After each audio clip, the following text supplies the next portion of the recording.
Welcome, hello, welcome to the stream. Happy Tuesday. Oh, it's been so long since I've been able to play DROD, but we can play DROD again. Welcome, everybody. Thank you for the raid, Cactus Bee. Hope your stream went well. Perfect timing. We're just getting started here. Welcome in, everybody. Happy Tuesday. We're going to solve some more puzzles. We're going to play some DROD. Continue this epic, insane, massive set of levels. We got more puzzles to solve. I'm so excited. I'm so excited. Let me say hello to everybody. Hello, Biffraction. Hello, Dracanos. It's a nice upside down B throw pyramid. Hello, Tango Bunny. Hello, SGBO. Hello, Alana Ray. Dieter Lopos. Hello. Joseph Corwin. Welcome. Thank you for the resub over 2 years. Thank you. That's a long time. Thank you. Thank you. Dom the Pang. Welcome. 8-Bit Tomato as well. Thank you for the resub. 22 months. 22 months of never-ending DROD. That's probably how long it'll take to finish this new hold they're working on. Mob Cow, welcome. Duck Admirer, welcome. Omega Number, good to see you. We actually had kind of Omega Number. We kind of had a Horde style floor in this hold. I did not enjoy it. I'll show it off here in just a second. Reg, welcome. Thank you again for the raid, Cactus Bee. Hello, Rappyland, No Roo. Good to see you. Shaboy J, Elfbutt. Welcome in, everybody. Hey, don't worry about it, Cactus Bee. I understand completely. I do the same thing. At least you're kind enough to type words. I click the raid button, and then I get up from the computer and run away.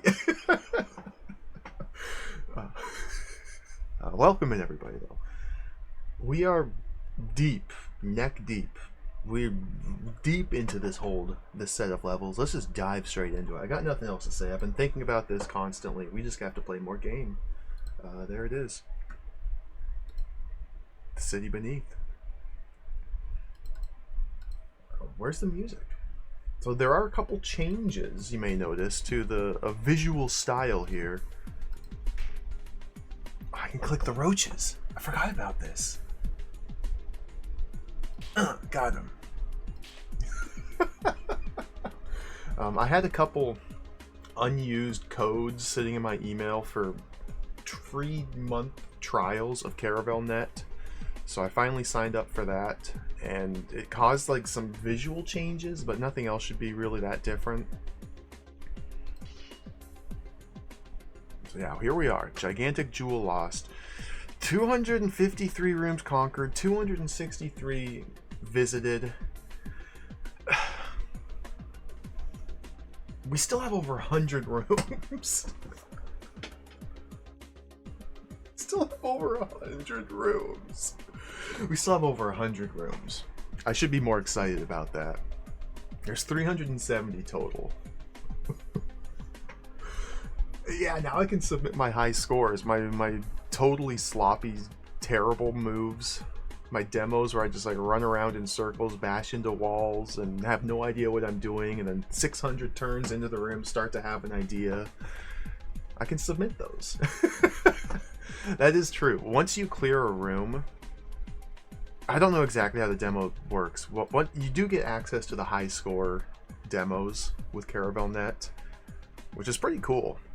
And so if I do want to get into like the efficiency optimizing side of DROD, which I don't really have much interest in, then this is a good way to do it. We're currently in the middle of the indoors city section of the game. I think this is the last required section of the game. We've solved a lot of the city.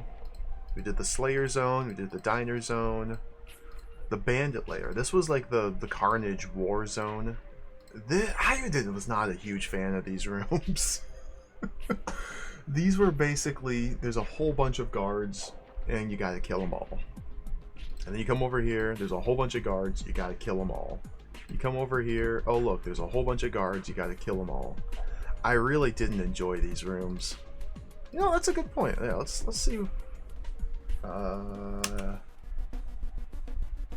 I took 310. The top score is 159. Let's watch it. I should probably start the timer. We're playing the game. Download from 2009. Watch. This is how a real DROD player plays DROD.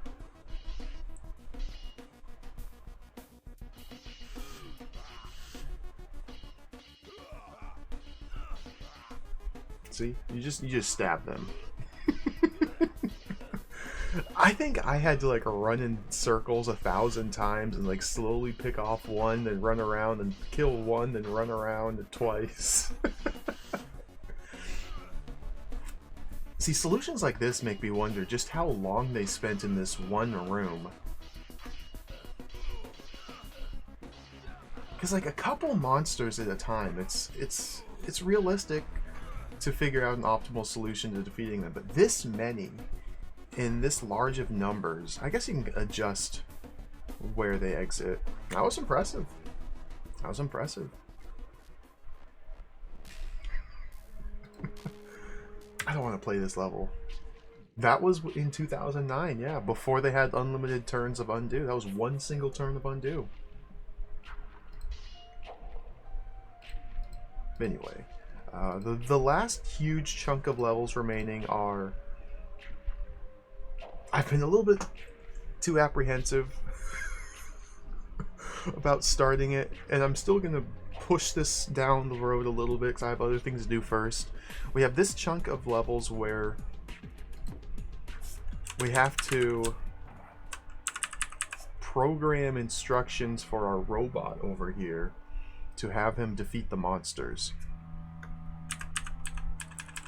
Like you can input commands. You can have them walk forward, turn left, turn right.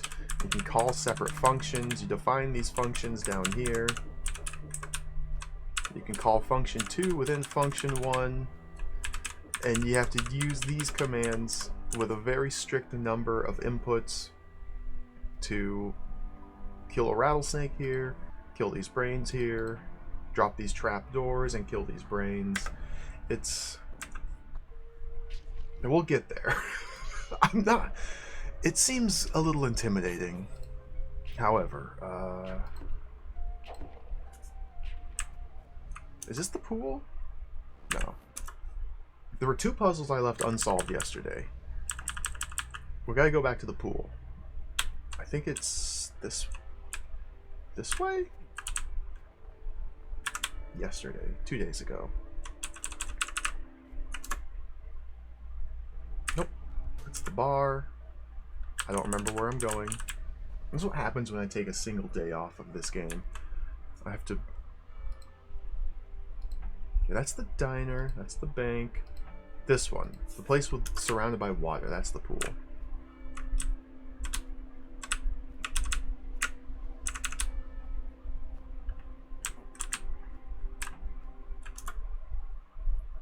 Yeah. So every different building here has its own theme.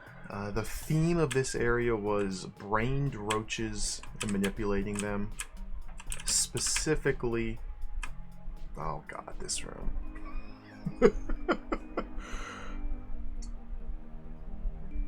Okay, I know how to solve this. I got stuck here for a long time. I got a little bit frustrated trying to figure out what to do. So this room here, there's a lot going on. Essentially what we need to do is take this roach into this chamber here, and using these mirror blocks, construct a machine, an obstacle course, whereby this roach will continually run around a circuit, pressing these 4 buttons. Continually, forever, till the end of time. Because that's the only way to get to these roaches in here. We walk over here, grab this potion, set it down here. That's the only way to open these doors, is if a mimic is weighing this down. And the only way to filter roaches out is if these buttons get pressed in turn. But at this point, once we drop the mimic, B-throw cannot move anywhere, because that closes the doors. So,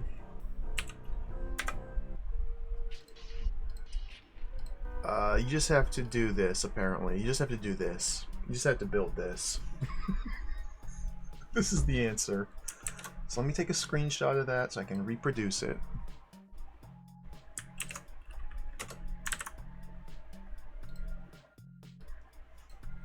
it at the time when I was trying this on stream, it felt like it was just trial and error nonsense.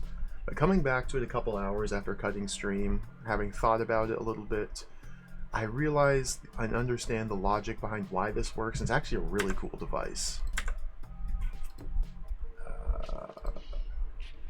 Change location. There we go. No, Dino, welcome. Oh, that's a good point, Dom. Yeah, I should... Okay, we'll do this first, and if I remember, I kind of want to check out that platform room to see what the demo does. So, we have to make a machine where the roach will just run in circles forever. We have 20 mirror blocks to do it. I was able to make it work in just 19. Wow. I need to put one down there. I'm going to very slowly shuffle these in one at a time.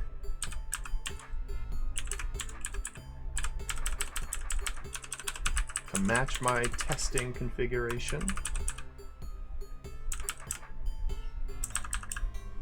One there.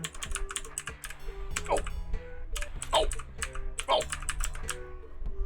It's a lot easier to do this in the level editor where you just simply click where you want the mirrors to go.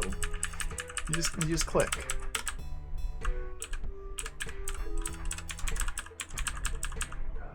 This goes here. Essentially what I'm doing is I'm building a circuit. A path for the brained roach to follow. And I wasn't understanding how to best utilize this structure when I was trying to make this work on Sunday. Let's put this down here.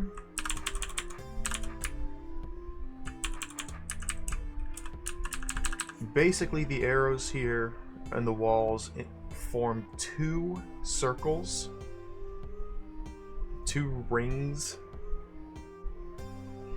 and we need to make it so that the brained roach has one way out of this 4-entry chamber. The one way out must send it through the brain and out the door. That's the idea. That's the perpetual motion device with the correct track here. Don't put that there. We just have to build a path so that the roach hits all 4 of these buttons and then tries to go through the brain to escape. Now, when the roach tries to go through the brain to escape, when it arrives in the adjacent tile to the brain, and it tries to go through it, it won't be able to. So it will revert to its normal, natural, unbrained movement mechanics. And if Bthrow is standing here, and the roach, say, was trying to go through the brain like this, it would arrive at this tile, realize it can't go through the brain, so it will unbrain itself and step north to try to get to Bthrow. Normally, a brained roach will never step on a force arrow. But if we unbrain it for just that one turn, we'll step onto here, and then it can't go back to this tile from here.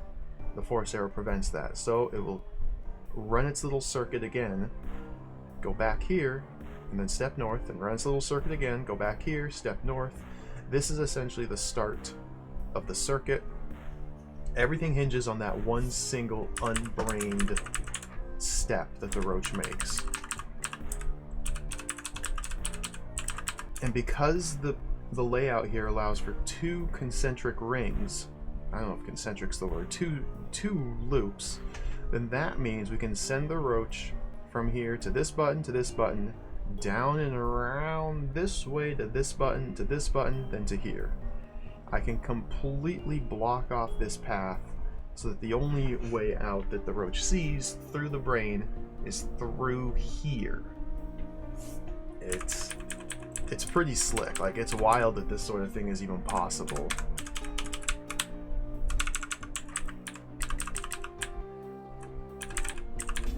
Oh, don't send them out yet. there.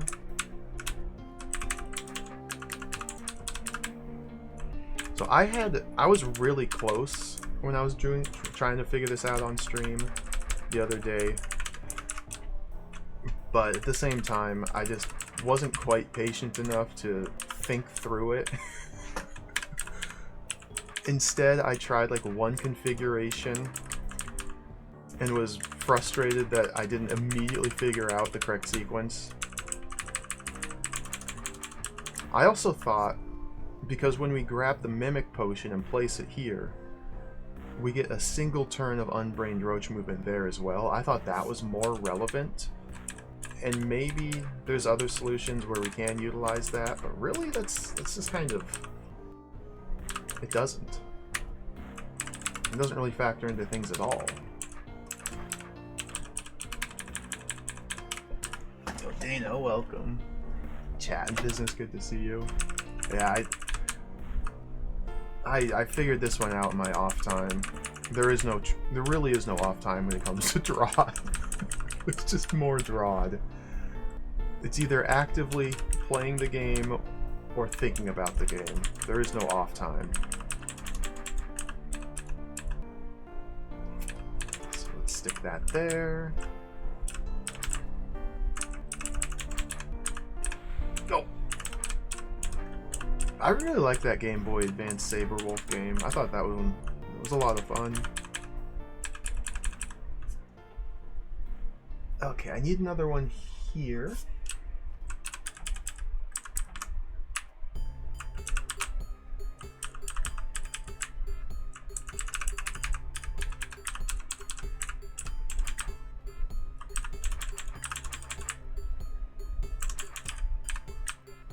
We're almost... two more. That goes there. One unused mirror. That goes there. So, as you can see, it's obvious, kind of. Not really. There is...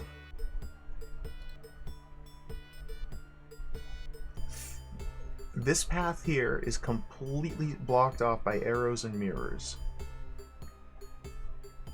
So we get the roach to the inside of this path.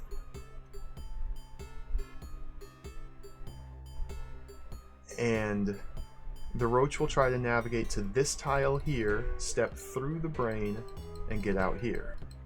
However, because as I mentioned before, it can't walk through a brain, so it reverts to unbrained movement to go up onto this arrow, and then go to here, and follows the path, goes all the way around, hits this one, back here. Unbrained step here, goes back on the circuit. Rinse, repeat, forever, forever, forever.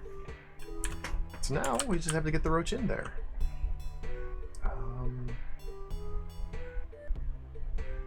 I think this was actually really easy.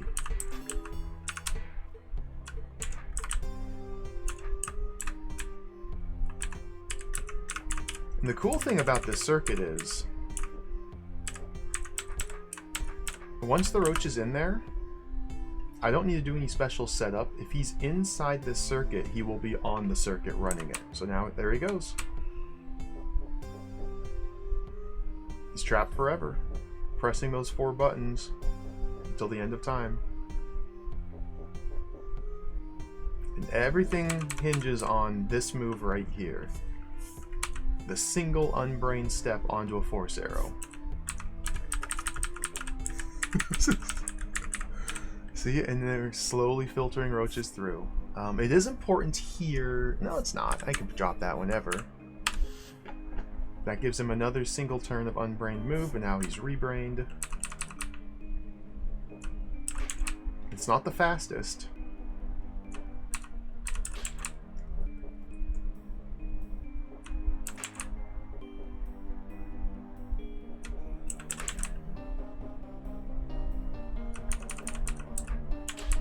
And now they're dead. So I was really close to working this out, but I kept thinking, I kept trying to like start down here, or start over here, or start up here. understand the implications, the power of the single unbrained step. I did not realize the strength of such a technique.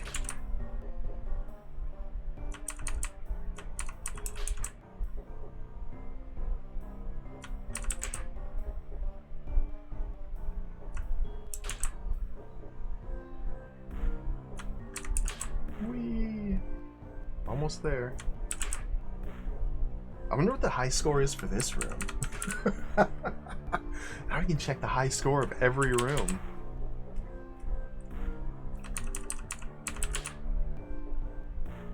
I don't think my 2,000 turns is going to be a high score.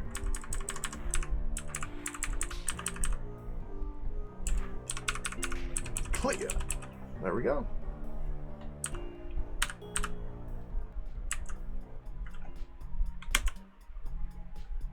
$1,259. We gotta watch this.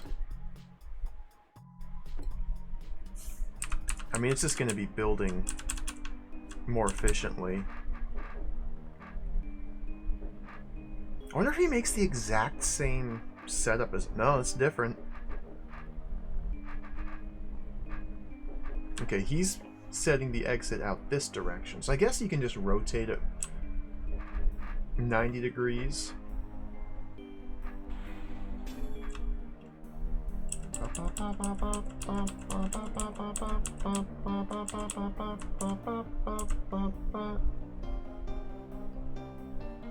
Yeah. This is essentially the same thing I did. Completely block off one path out and then send the roach to the other 4 buttons. So he's doing it anti-clockwise. Same way I did.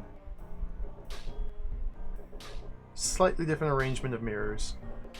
Uses one less than me because he smashed one and left another. Cool stuff.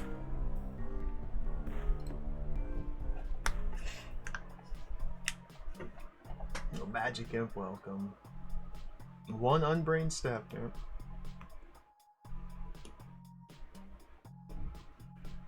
Voxel for the Game Boy or Shove It, the warehouse game for Genesis? Oh, I don't know, Reg. I don't know. I don't know. That sounds like too much Sokoban to me. The original Sokoban was an interesting curiosity. It was concise. It was only 20 stages. Doesn't Shove It, the warehouse game, have like 5,000 stages? That's too much Sokoban. That's a little too much. But maybe. Okay, this is another room I got stuck on. I think...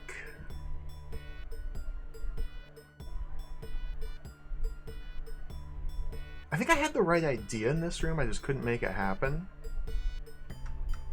So we have another brained roach manipulation puzzle.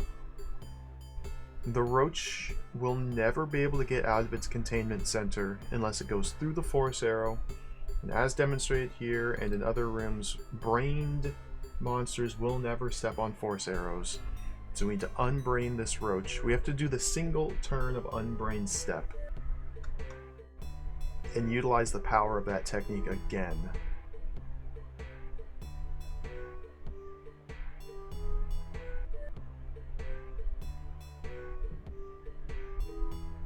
Because the roach path finds to us out these ortho squares. Brains do not see ortho squares at all. They think these are just empty tiles. However, the ortho squares prevent diagonal movement. So this brained roach is really quite stupid. It cannot get to me. I have 4 mirrors to work with, but there's 8 paths out. Therefore, it's impossible to block all of these and just pull them out. But 4 mirror tiles means we can encase B-throw within them to unbrain the roach. That's gotta be the answer. I just couldn't figure out how to make it work. So like if, say,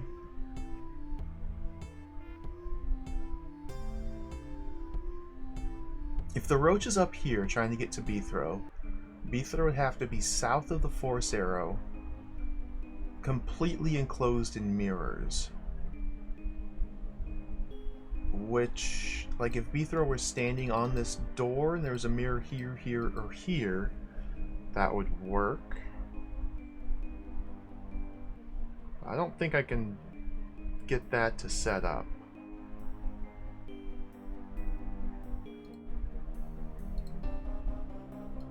No, my problem with this idea was I have to push a mirror onto the button while Beethro is standing on the door. That closes this. Well, mirror, mirror, mirror.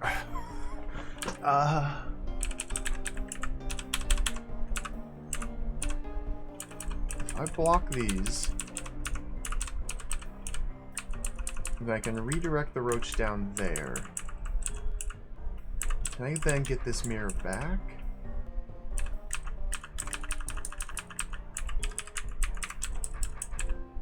Yeah, the roach will oscillate down there. Okay, maybe I need to do it going this direction instead of this direction.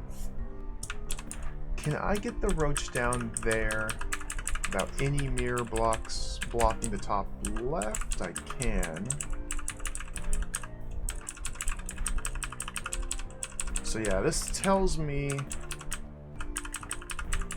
my spot is here. Because if I move north of here, the roach decides to pathfind out here to get to me. If I'm in this corner, then the roach is trying to get out through here.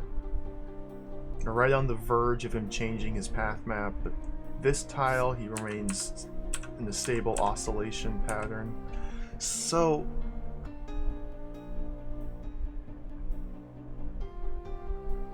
mirror, mirror, mirror, mirror.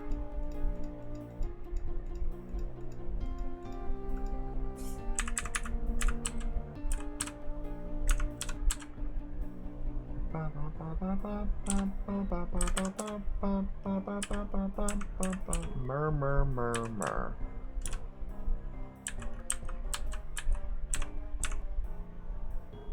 Let's see, I need to...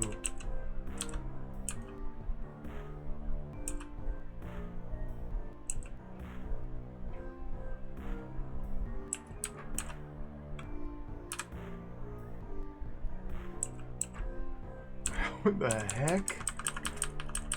I think this is just more mirror block manipulation shenanigans that I'm struggling... Oh my god, struggling with.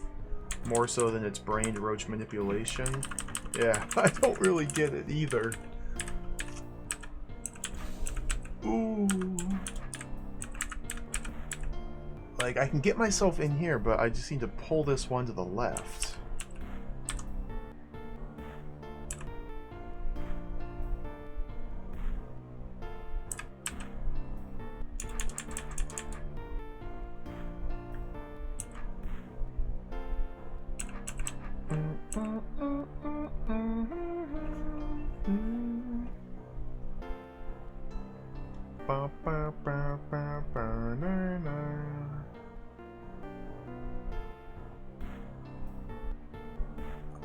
Oh my goodness. Okay, let me think about the different vectors of approach here. So how am I gonna enter? I feel like those who have to stay there have got to like...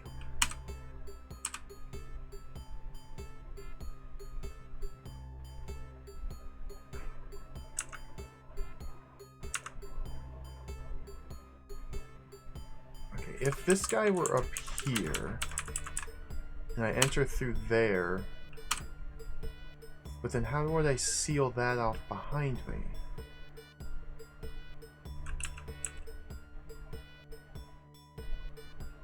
See, I always forget about this movement pattern. If Beethro is standing next to a mirror block with his sword angled 90 degrees away from it, I can diagonally backstep and that drags the mirror with me. I always forget about this movement type. Because the mirror never really comes into contact with the sword, but the sword is pushing the mirror in the same direction that Beathro's moving. This is a very overlooked movement. By me, at least. But, I mean, if that's already there... Okay...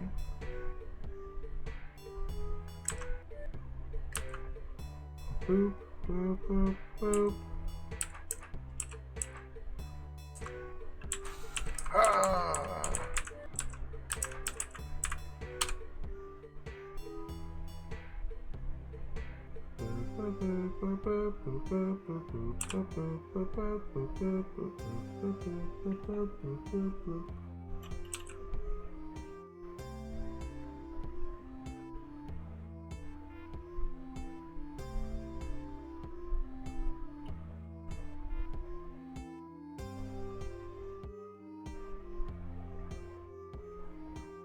I feel like this is basically what I need to do.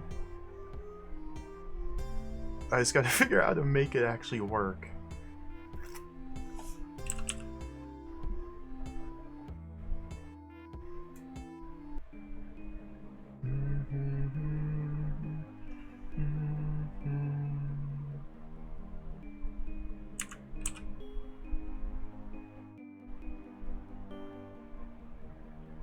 What in the world?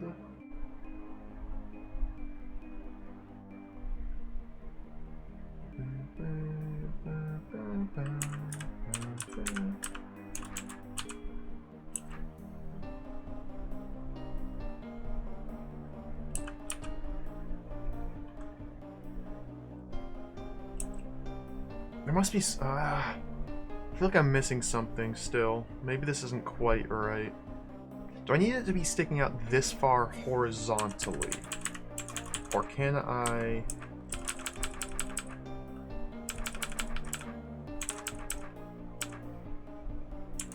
make it work?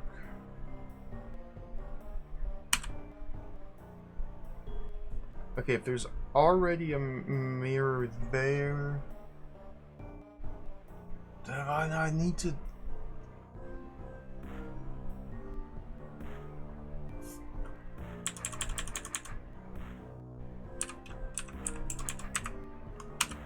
Boom.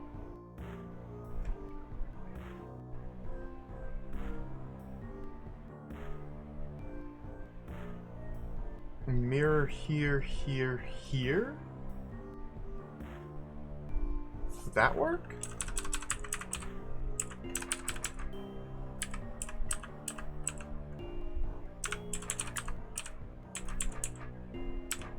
There we go. There we go. Clear. Just had to figure out the precise movement pattern. There we go. Simple, really.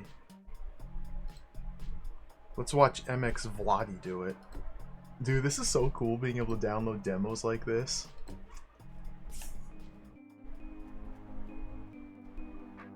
Pull the roach down. Yep. Yep. The one precise way of doing it. So, this isn't really a... I mean, it's a combination of factors here. Knowing that you can unbrain yourself rather than simply block the roach's path to you. I guess those are two ways of doing the same thing. But recognizing that you don't have enough tools to block all of the viable brain path maps to you from the chamber, but they all converge on Beathro. So therefore, using a corner and mirrors, you can instead enclose Beathro. And I was trying to do this the other day. I just couldn't figure out, like, precise manipulation. That's true, yeah. Entering from here, which is the first way I entered here, the roach is currently unbrained. And then you puncture the crumbly wall and get in here, and then it starts braining.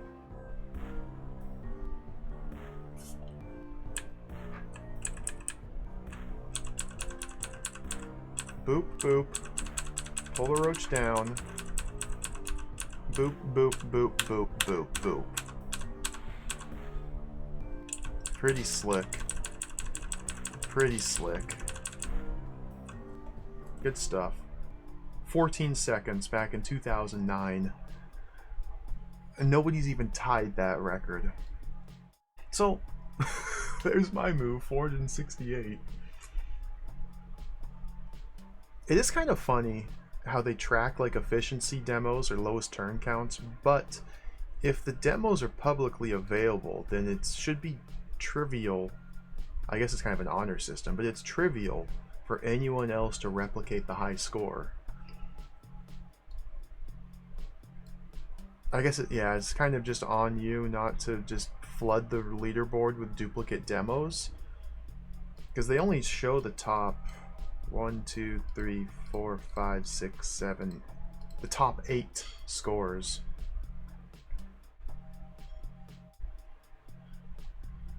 Or maybe, no, it doesn't, it shows ties. But maybe these are slightly different movement patterns. It definitely saves duplicate scores.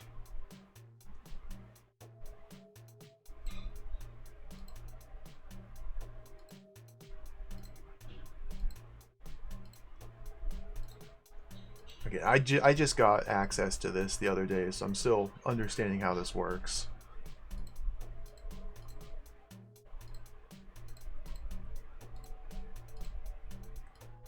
Yeah, I think, it's just kind of an honor system, and yeah, like Elfa says, it's a small community, plus you have to pay to gain access to it, or you redeem free trials. Like, I'm on a 1-month free trial right now. So it would just kind of be a jerk move. It would be a dick move to simply spam the leaderboard with duplicates. That's cool. I appreciate that.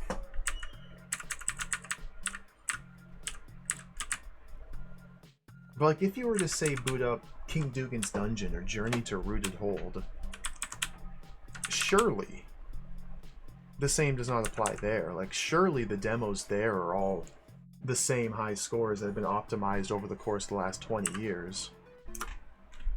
I don't know. It would be interesting to see. So that's it for there. There's one other thing I found in my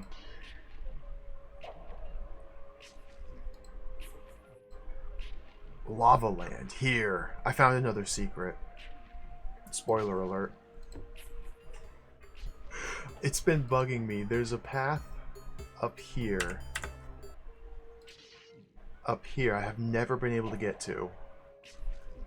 You don't get to the top right until you come back later. But there is a path here that I found out how to access finally. From this room here, this tunnel is possible to exit out of. I thought this was a way from the lava back in, because I didn't realize that a tunnel underneath a token is still a usable tunnel. It just never occurred to me that that was a tunnel you could enter because it's blocked by the token. But that doesn't matter. It's just a bloody token. Just walk right through it.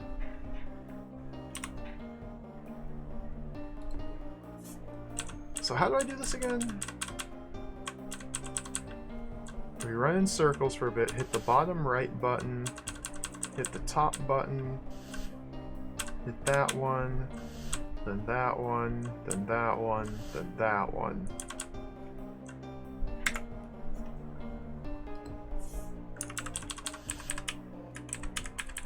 I just bumped into a wall. My demo is off. This one. This. No. Was it this one now? This one, that one. Okay, so now I have access to the Mimic Potion. I don't have access to the tunnel yet. So we need to do another clockwise rotation.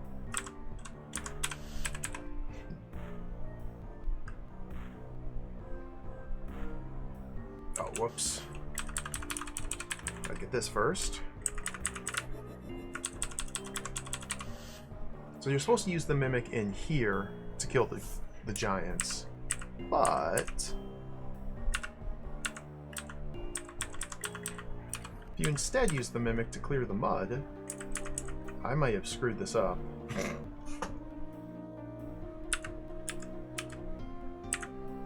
Oh my goodness.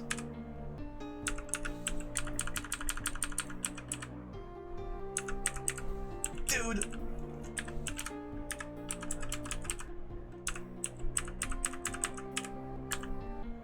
I screwed it up.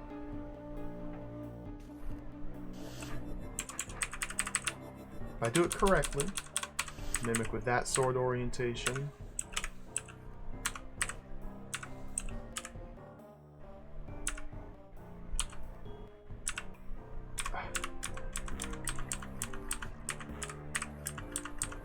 There we go. Excuse me.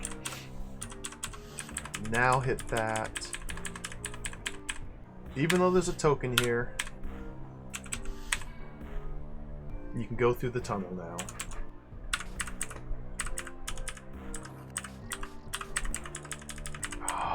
Further access to more secrets. Secret room. Stalwart.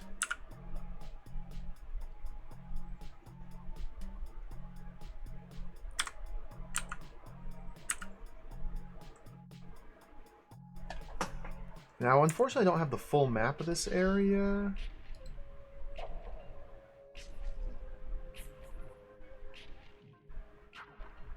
How do I get in there? Right here, okay.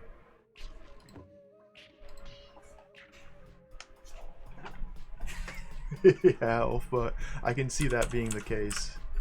Probably quite frequently. It would make sense that the highest, fastest, or the highest score, the lowest turn, fastest demos can often be like unintentional solutions. There's something terrible down there. I don't think I'm brave enough to enter. You do it. Some stalwart you are. Bit of darkness and a foul smell, you go hiding behind some rocks. But I hate dark and foul smelling places. Come on, Tendry, you can do it.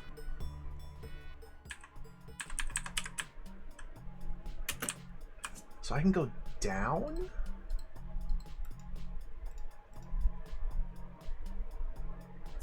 Before I go there, I want to see what's over here.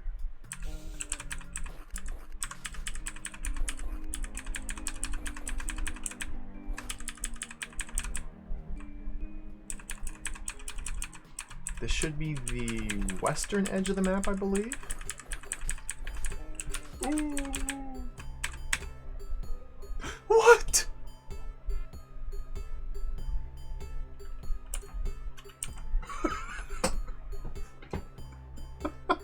It's a bee. It's a bee.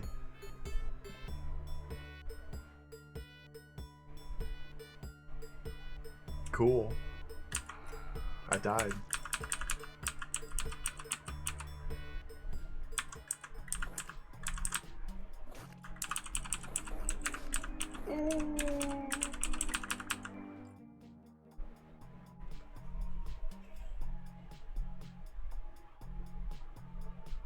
Is that it?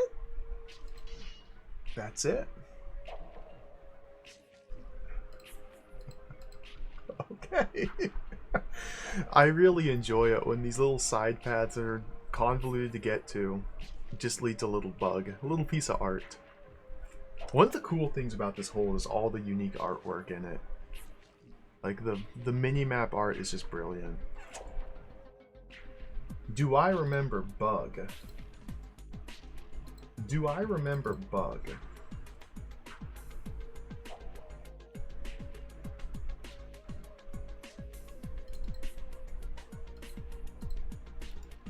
Do I remember Bug? I got a bug right there for you. There's Bug. I remember Bug. There's Bug. Bug can join us for a little bit. Bug. Bug playing. I remember bug.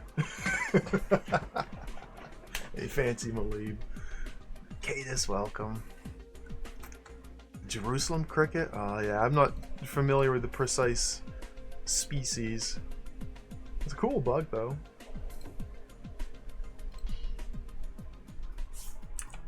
Yeah, I found this secret. This has been one of the many things that's been bugging me. Not being able to access this outer section of the level. So I finally figured out how. And thus ends all of the information. That's the end of what I figured out off stream.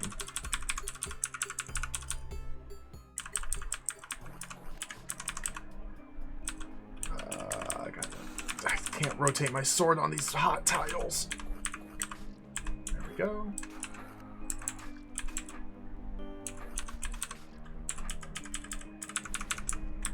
Alright, so we can go up or down. I think I'm gonna go up.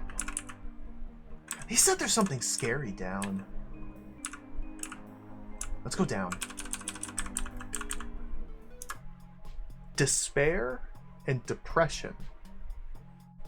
There's a whole new floor? A stench of pure evil hits Beethrow in a face, like a sledgehammer, as he descends into a dark and sinister cave. There better be something really useful in here. I don't think I've ever been in a place this creepy, Beethrow thinks, as he grips his really big sword tighter. Now, pure evil hits someone's face. Despair and depression. What?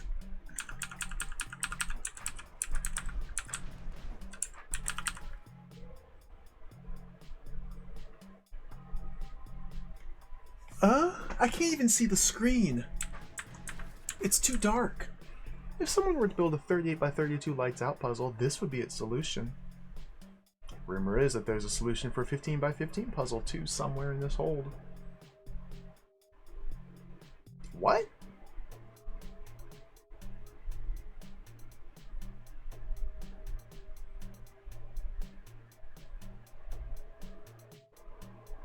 This is just blocks. How would anyone interpret this shape? Turn it into a, what?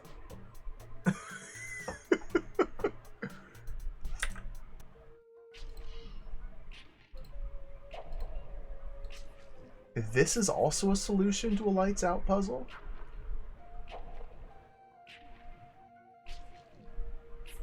$15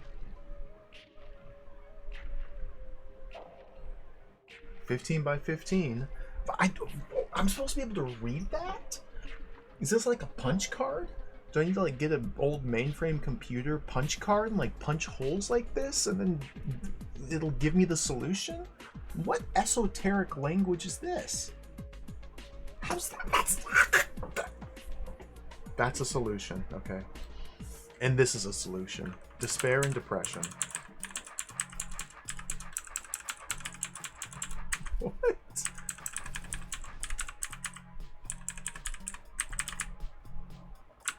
I wish I could see. Let's go read that scroll. I can't read that scroll.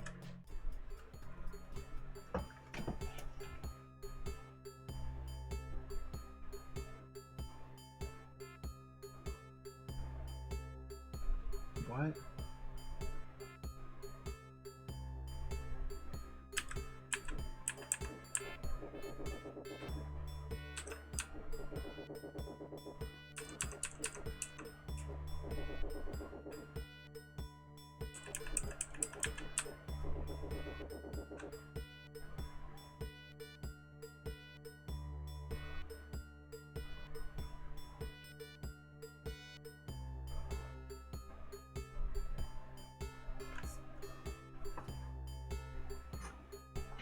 Undark it.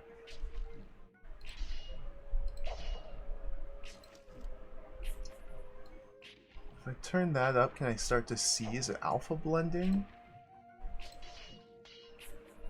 Oh, there's fancy lighting effects that I had turned off for some reason. Well, here's the solution, apparently.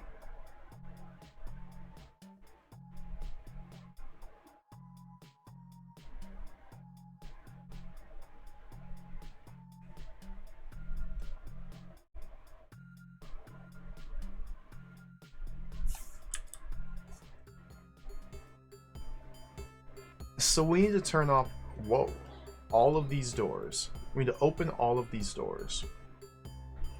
Drop this trap door. Run down here. Stand on this tile here so that all of the evil eyes awaken and die on this hot tile. So we have to open every single one of these doors.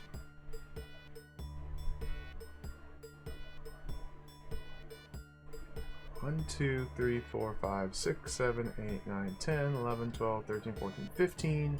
Okay, yeah, this is the 15 by 15. So in some way I need to translate this into a solution then.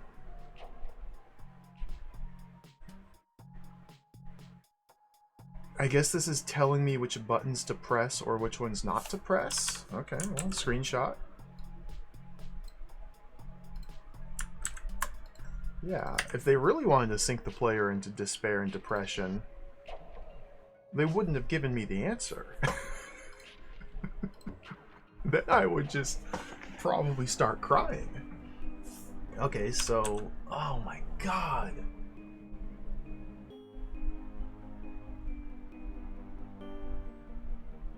Okay. So yeah, the obstacles should indicate the buttons. We end here. Although it really doesn't matter where. Let's just start smashing them. Does the order I press them in matter? Maybe. Okay. This is really hard to track. Okay, so now you hit those two.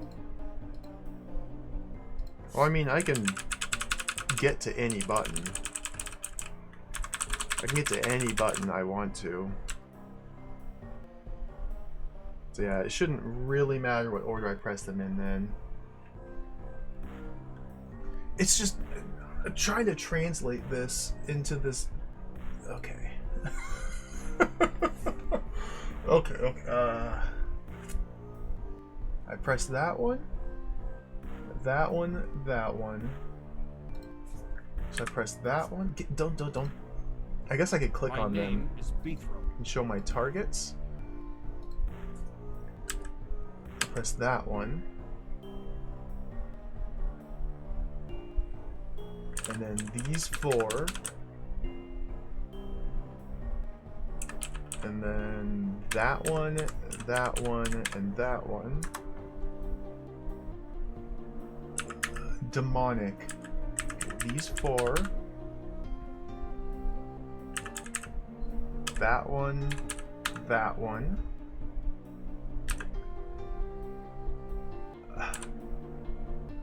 One, two, three, 1, 2. That one. 1, 2, 3, 1, 2. Okay.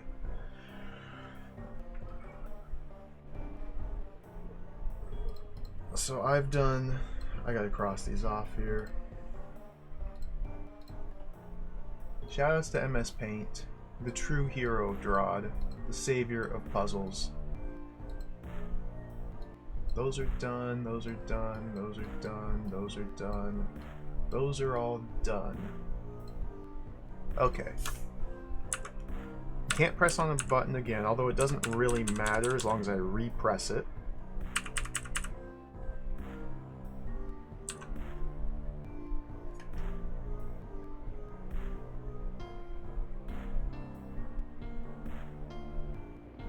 This one? I think? Okay, from the bottom right, when you go left, 1, 2, 3, 4, 5, 6, 7, and up 1, 2, 3, 4. 1, 2, 3, 4, 5, 6, 7, 1, 2, 3, 4. That one. Okay. And now we have to do the 4 squares. This is, thank goodness there's a solution. 1, 2, 3, 4. Skip a row. 1, 2, 3, 4. Okay. Checkpoint.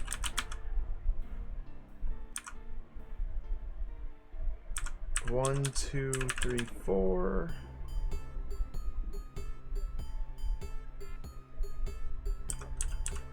Skip a row. 1, 2, 3, 4. Okay.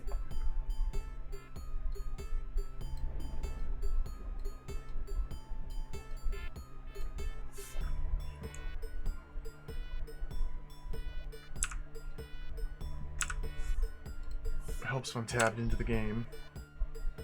I think this one here? From the bottom right, we go up 1, 2, 3, 4, 5, 6. 1, 2, 3, 4, 5, 6. Yeah. That one. That one. That one. This is so absurd. Okay, skip that button and then do these 4. That one. Do these 4. And do that one. And these 4. And that one. And these 4. And that one. That one. That one. Okay. It's a fairly consistent pattern of buttons I need to press. It's just confusing translating the guide into this screen. But we're almost there. Okay, so now I skip the next 2 above me. And I go,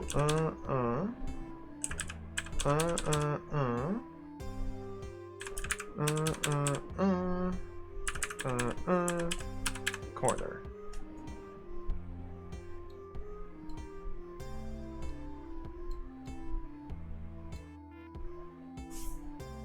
From the corner, we already got that one. We got that one. We got that one. So the next 2 diagonal.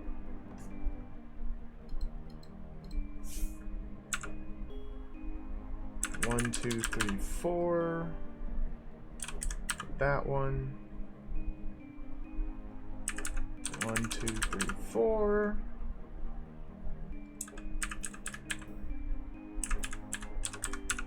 Those. Okay. Almost there. So from this button, you skip the next 2. Go 1, 2. Skip that one. Go 1. 1, 2, 3.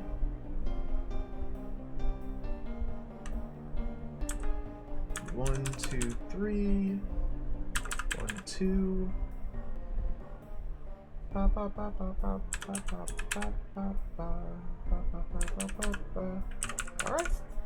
I'm clear.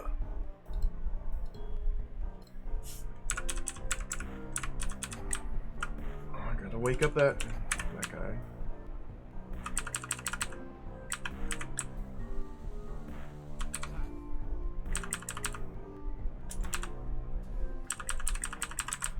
th place. I got a high score. Grebel's Diary, 2005, 11/12. Tomorrow is my birthday. We got a number. We got a code. Tomorrow's my birthday. At last, I'll be 18 years old. I'm so excited. Must remember to go shopping for stuff needed at my party. I'm going to bake an enormous cake for my friends. Oh, Grebel. Hey, Shiba Tonorino, welcome. Welcome.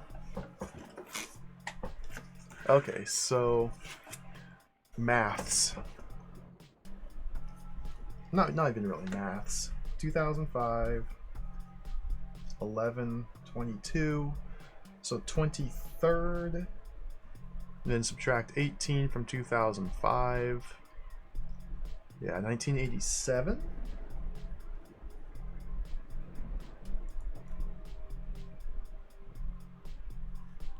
1123. Now we can only do 6 digits, so that's probably some combination of, depends on the structure of the date format. It's British, so would it be day, month, year? 23/11/87? I don't know. I'm American. We do it stupid. We do day, month, or we do month, day, year. But we have the numbers. We just have to figure out the correct sequence.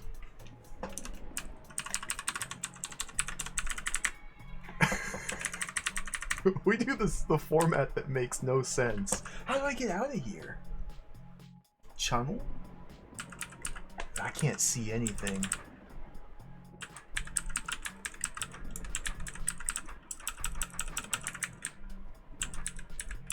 Oh, of course, there's the path to the tunnel. The tunnel emerges in rocks. What's to the north?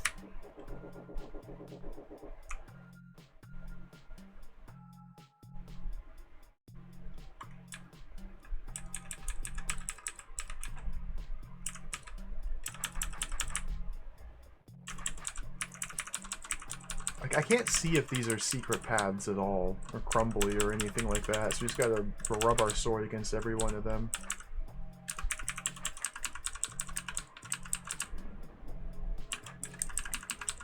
I don't know if you don't see anything.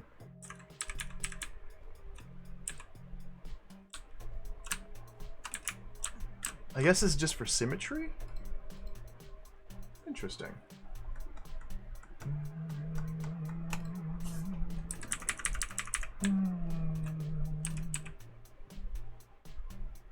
Cool.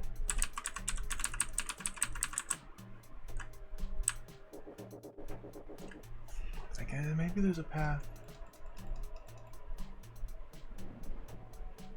Oh, if I hold the mouse button, if I hold right click down, I can create a little light. Okay. I got that secret. I think that's all there is down here. Despair and depression.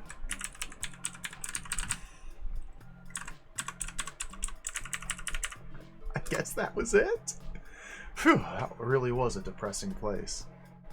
I never thought I could be happy returning to a hot and fiery place like this, but compared to that place, this lava-filled level is an oasis. You're back! I was sure that some terrible monster would eat you. You truly are magnificent. Magnificent. That was nothing. Now, we may run into a problem here. Yeah. Yeah.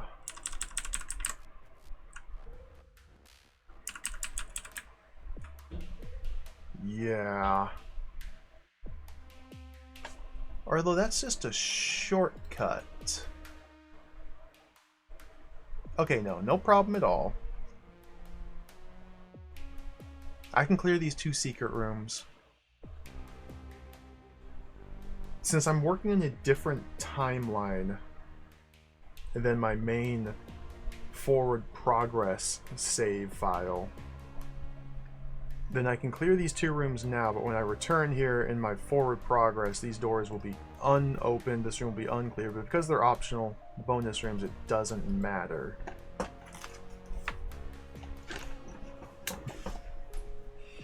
I don't know if there's room for them to build a 38 by 32 lights out in the constraints of DROD. I hope there isn't, but if there is, we have the solution now.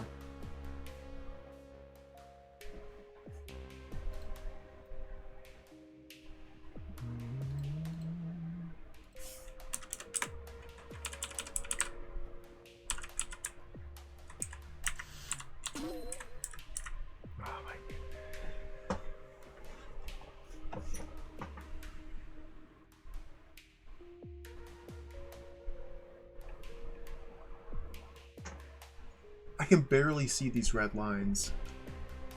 Red lines on gray background. Not good for the eyes. Okay, none of these buttons can be None of these pressure plates can be pressed. Okay, so you gotta wake up Evil Eyes and pull them out through designated pull-out zones.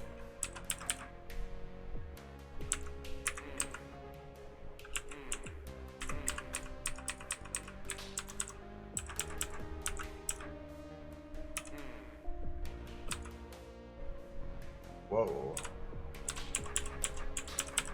Okay.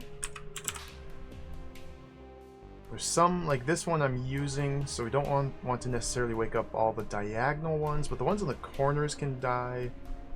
This one and this one seems like the only ones that will actually come into play. It's just a matter of getting the rest out. And we will necessarily be waking up from each side at the same time, with no way to stop that.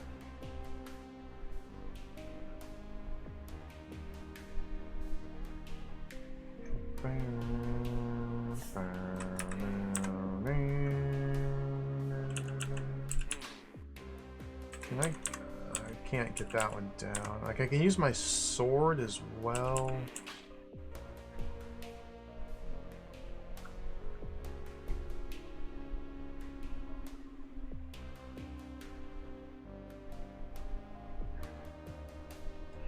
I sure wish I could see these better. I hope I don't have to, like, cause... There's force arrows out here. Ugh. Guess that's just constraining Beetho's movement. Maybe I have to do this. Those two are a problem.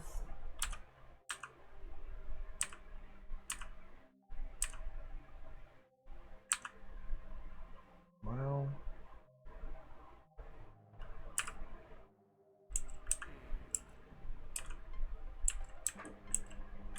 Well... Hey, I died.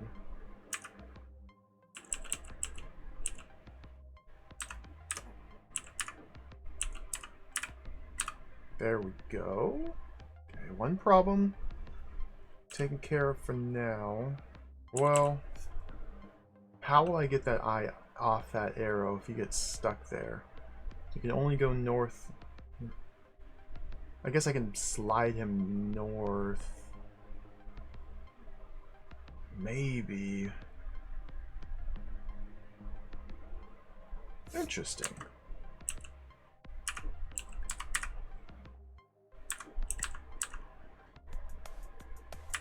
Kind of have problems here, though. If I turn my sword, I let loose these guys. Killing this guy without turning my sword... I mean, I can go like that. That's why these force arrows are here. Okay, this is pretty cool. I just wish I could see these red lines a little bit easier.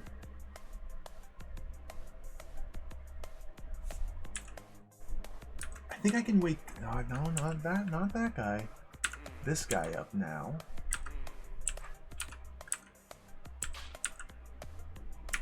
And that guy's got to come up like that. Oh, we got a lot of when I do that.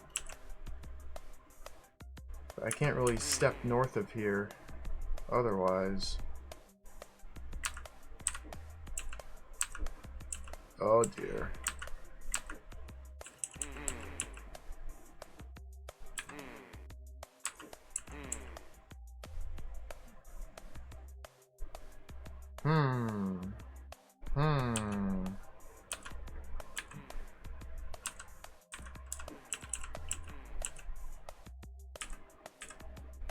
I may have made a mistake putting that eye there.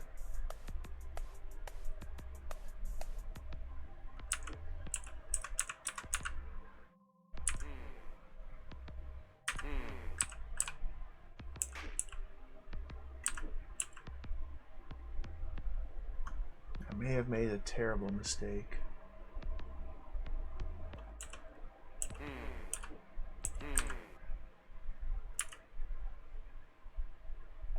Get this one caught there. Then I can deal with these. This guy's the big problem. Can I not deal with him at all? Is he really just gonna nuisance?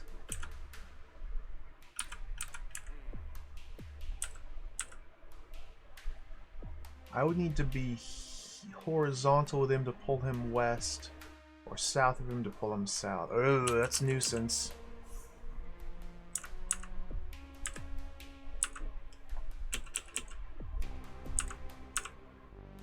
Tricky little room.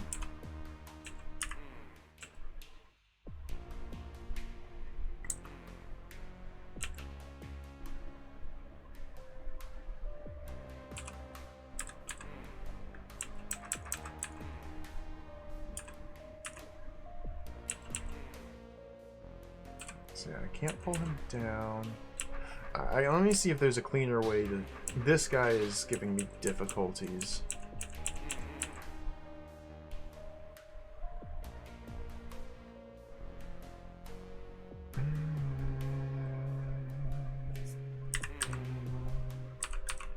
Oh yeah, I can just do this and do one at a time.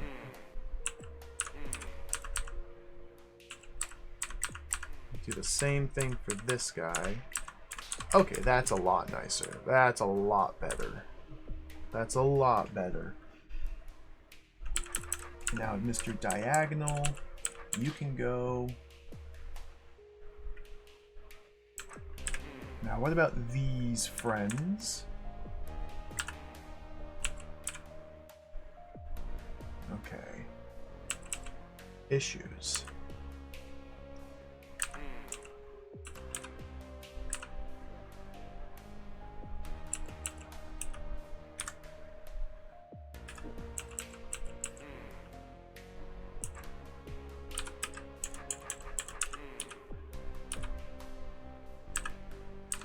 Oh, we just do the, is the solution really to do like the exact same thing over and over again? For at least 3 of them? Okay. Now this guy, I probably want to get caught on that arrow. Oh, but he can go north. Of course he can.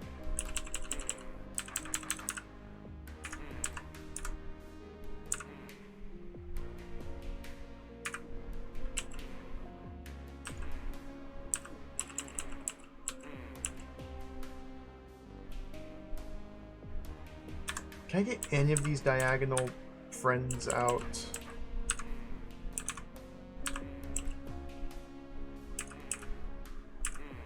Almost.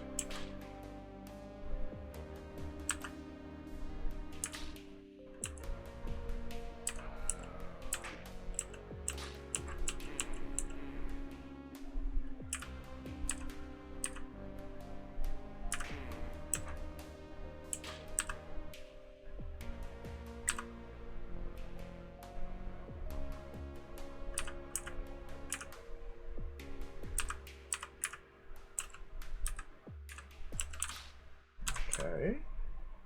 We're almost there. This is an interesting little puzzle. I should be able to clear out the other diagonals now. I may need that top left one. Let's get you out here. You're going to be a problem. You've got to go north. So it means we got to clear these guys out first.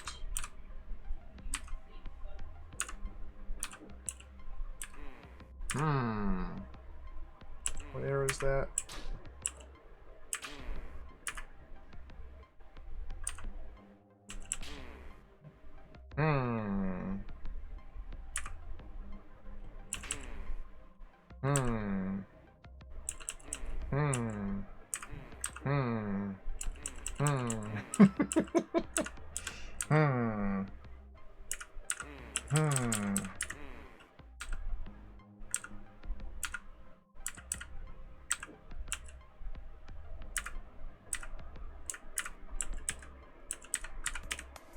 There we go. I keep forgetting the pattern. There's just a repeatable pattern. Repeatable patterns. Love a good repeatable pattern. I think I need to get rid of you.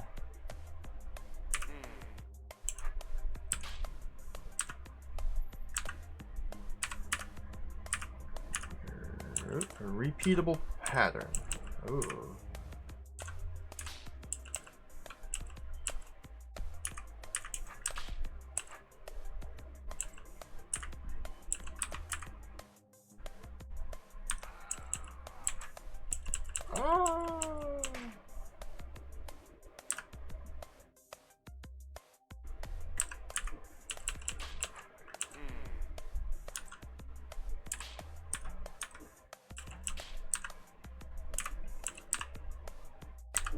Ah, come on, Mr. Repeatable Pattern.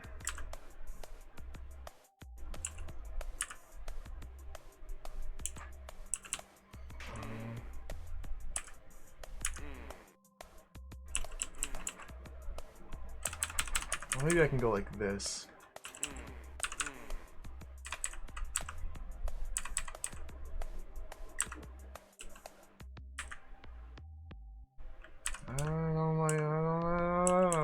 No. One getting caught here is a disaster.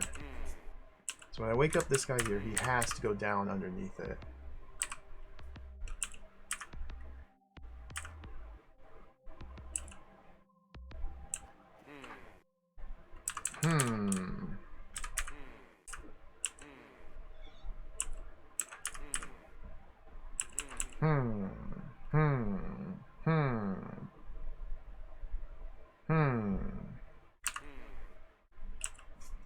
So this guy's got to come through here. This one comes through here. 3 come through here. It's just the one from here.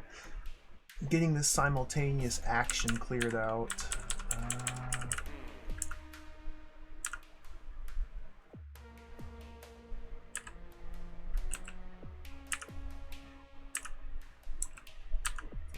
I can get that guy stalled there momentarily, but doing so makes him unretrievable. So that doesn't seem good.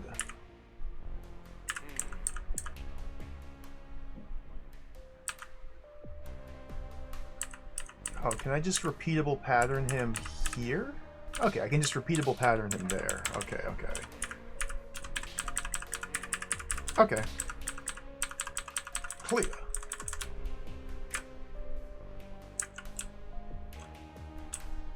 And this should be the last room of the tunnel network. Oh my god.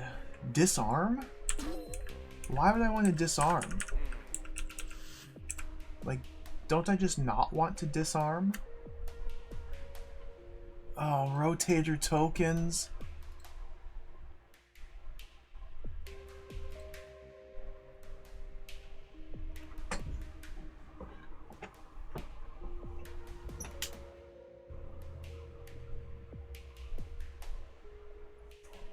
I guess the objective is more detonate the bombs rather than stab the eyes. At least that's the intention. Getting to a fuse, we can safely survive it. Oh no, as soon as one of these pressure plates gets depressed, our way out closes. So this is finding a path to all 4 fuses and back out before the shortest fuse detonates the bomb. Ugh. Ugh. With rotator tokens. Yeah. What would the benefit be to disarming? That would allow me to just not worry about the sword, I guess. It doesn't measure fuses, no. Does not measure them. You gotta count if you want to see the length of a fuse. But longest, second longest, third longest, shortest. Seems to me like we should roughly go in this order, although not necessarily in this direction. We need to go boom, boom, boom, boom, boom. And just because this is the shortest fuse doesn't necessarily mean it's the last bomb lit, because this one's closer to the exit. The fuse detonations do not need to be simultaneous. The only thing that matters is that B throw is on this row, the bottom row of the door when the first bomb detonates. They also don't want to wake any of these up because if they move, they could very easily escape the blast radius. Plus, this blast radius will be changing based on the arrow rotator. Oh, okay. Well, I have to go this way to start.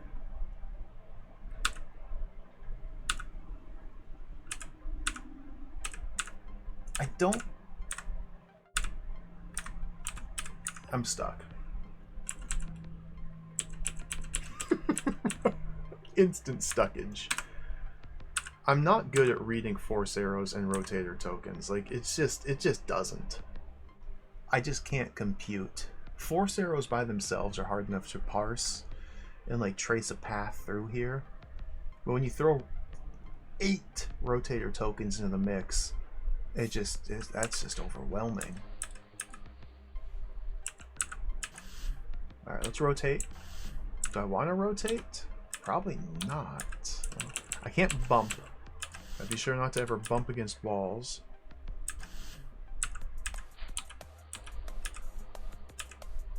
It's trapped.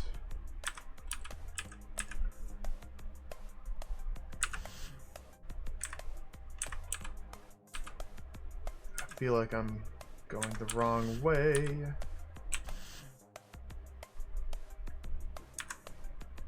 Let's back out.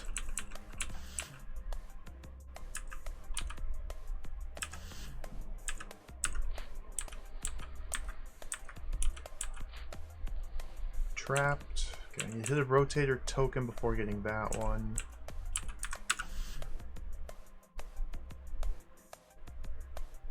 And that traps me. Can I get to a different rotator token? Trapped. Okay, so in order to safely touch this one and escape, I need to either rotate it. I need to rotate it twice in a given direction. The same direction. Okay.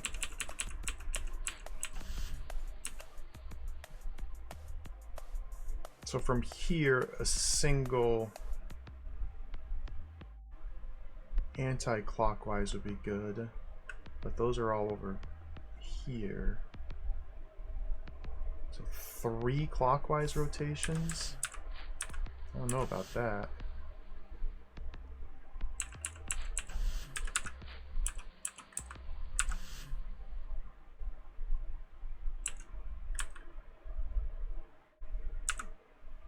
No bump.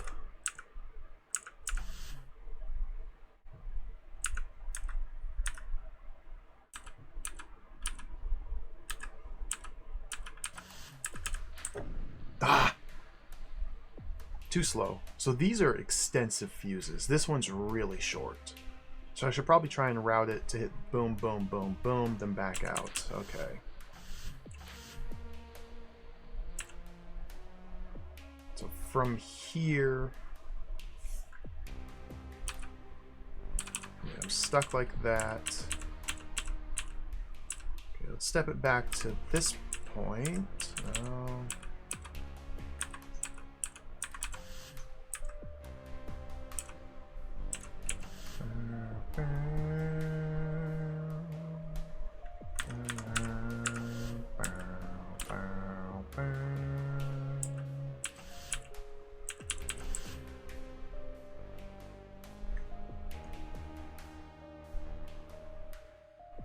So I either need to do 3 of these or 1 of these. Okay, this one's now accessible.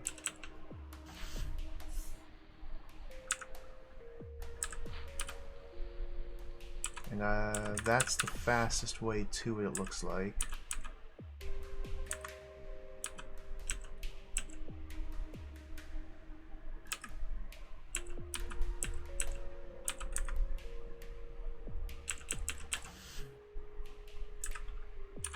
To go like this.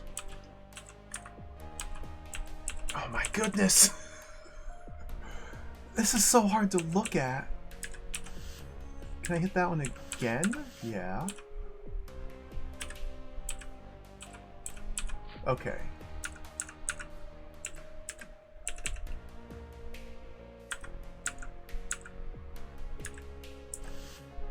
Can't do that.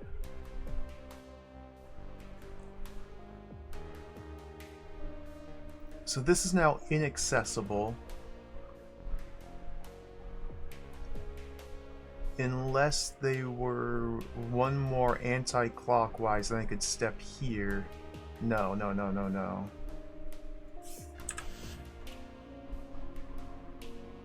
And another clockwise rotator.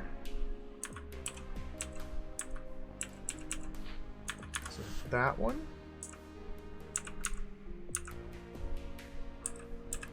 And that one. And now I just have to get out.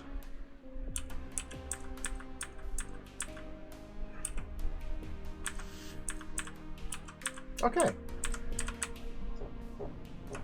It could have been much worse. It was still not ideal. It was interesting. It was interesting.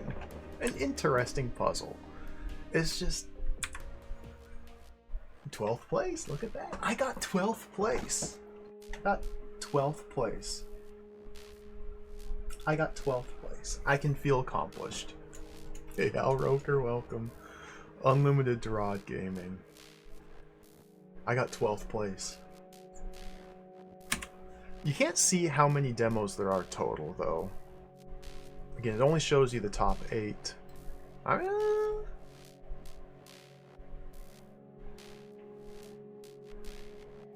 mean, I'm only 25 moves off of 8th place.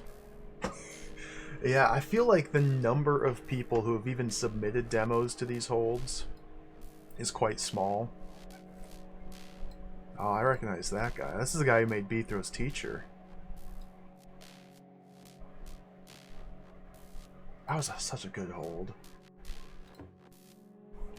Okay, so that should be the end of this secret path. We got Despair and Depression. We got a code. We got the tunnels. Tunnel network should now be done. It's not done in like a single consistent save, but all 16 of these rooms have individually been cleared on multiple branches of the timeline. So that should be good. Lava Land as well has now been completed. Fully completed. We got the entire 7x7 map revealed. All of the puzzles individually have been solved, but again, not on one single consistent timeline.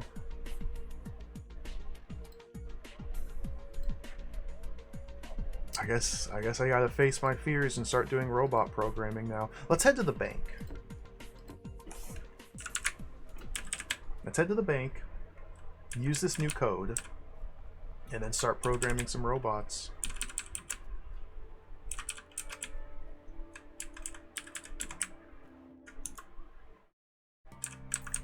Bonk.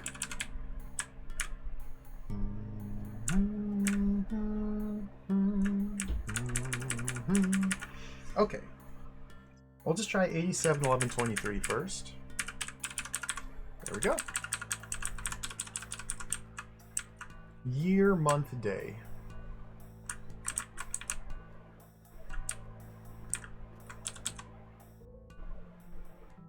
The heck is that? Oh, it's a cake! It's a cake. It doesn't look like it, but it's a cake. It just, don't look at the picture. Look at the picture. It's a cake. With 3 spiders in the cake. And all gel must be cut. Or spiders... No, that's a lie.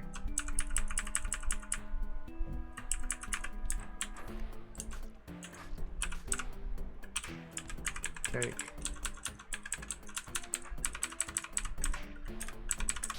Clear. Beautiful. I almost invented a puzzle that I couldn't solve.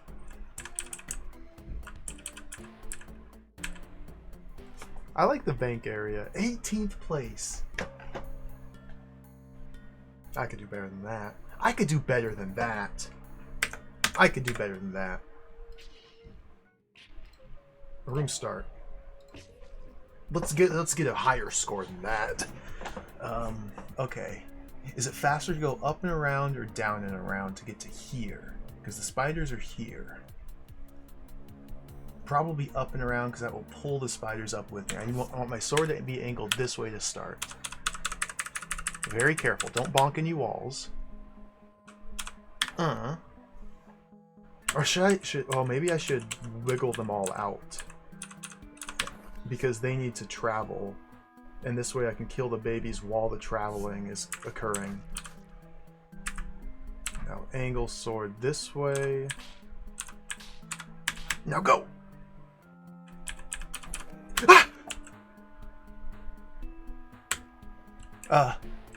Is it better? That was an inefficient movement pattern. Okay, they might have got me. 5th place! I can do better. I can do better. I can do better than that. So I think the failure was here. Whoops. Okay, wiggle. Wiggle.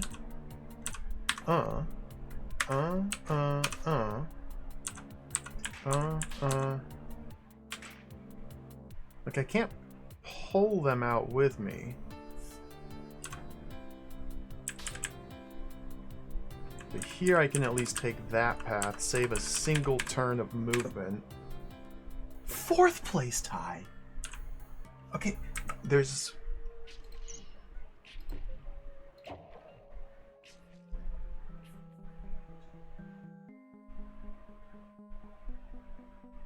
It must be in how I kill the spiders, where I'm slopping. Unless we pull them out here and kill them over here? That feels like it'd be slower. But then I'm spending a little bit less time over here fighting these. And if that's the case, then I'd probably want a southeast sword. Do I? Maybe just a south sword?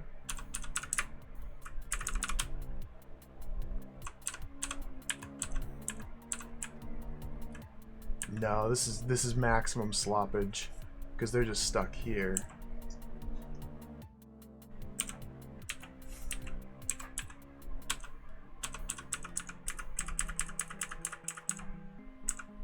I can reorient using the Oramites to get out better. Okay. Pull the spiders out first, because they need to travel that distance. So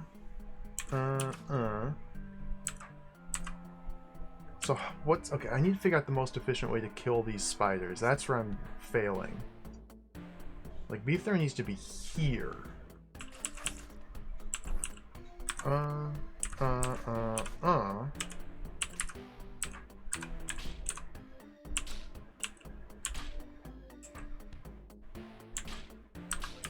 Clear.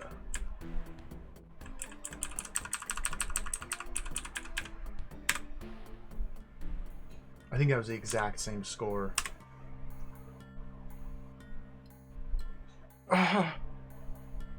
92 moves? How do you do this in 92 moves? Oh, mega gaming, that's how.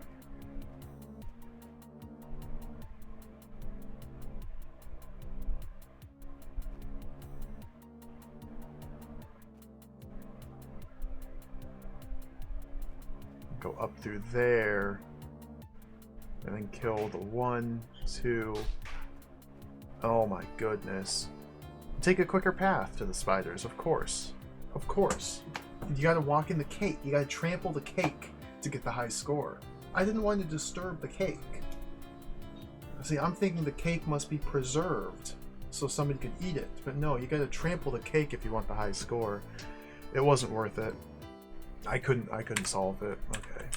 See, I didn't think to trample the cake. Good stuff. Good stuff. So we still have, let's see, I've got 1, 2, 3. Did I do those? I just have random numbers written down. 1, 2, 3, 4. Well, I can count here. 1, 2, 3, 4, 5, 6, 7, 8 combinations. There's 4 remaining. Here's the gigantic jewel. Once we finish the indoors set of rooms, this green, or this door should open, and this, I think this will be the end of the hold. I think these stairs here are the end of the hold.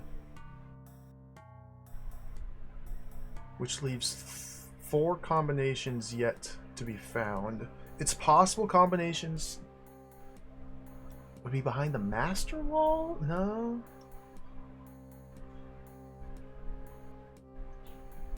Because if these rooms are marked as secret rooms, then they must be cleared before I can get to the master wall. One of the codes I think isn't even in this hold. I think to get one of the codes we have to play through the author's previous hold, Dr. E. Will's Mega Complex, to find a code for this one. I think.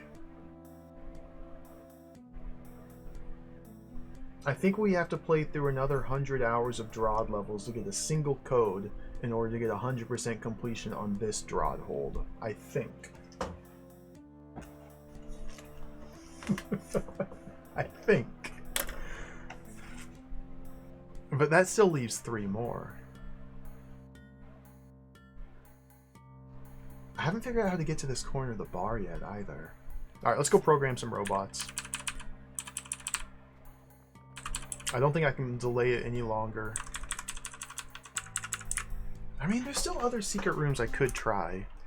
Let's go program some robots. I think it's in this door? Yeah. Alright, I'm going to be terrible at this. Just fair warning. Don't expect a whole lot here. Receiving delving instructions. Oh. There's a reason I didn't like immediately start doing these rooms when I first saw them. So we only have 1, 2, 3, 4, 5, 6, 7, 8, 9, 10, 11. 11? 2, 4, 6, 8, 10, 11 inputs in the main routine.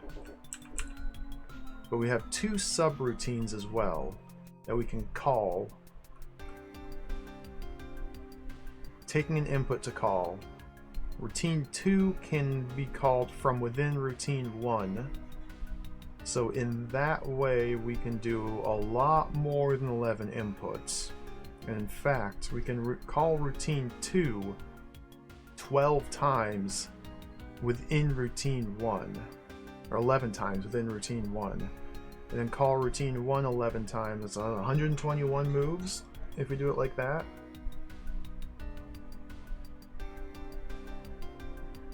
So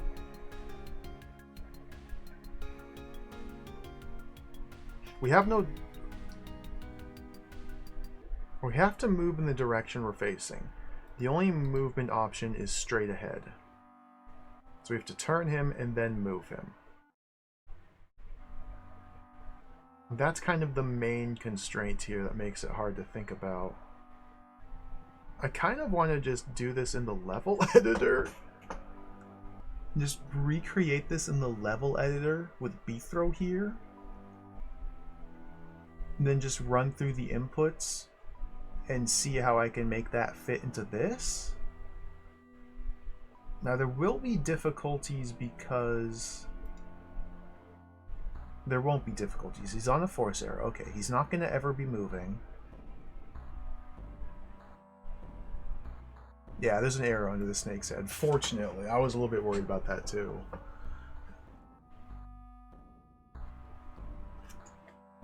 So we just go... Like, I don't... just have to figure it out. Turn, turn. Like, should I be doing this in a subroutine first before the main program execution? Probably. Well, let me think. Let me think.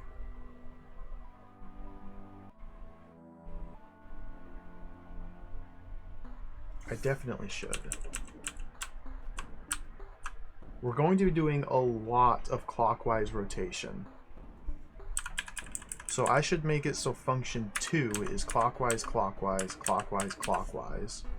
Clockwise, clockwise, clockwise, clockwise. So now the mimic is facing south. Maybe I should even do... I don't want to do a full spin. That seems redundant. But that's okay because we have...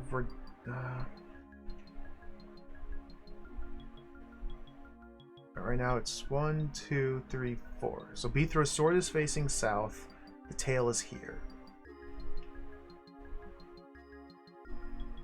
This just prevents me from calling function 1, function 2 within function 2 itself.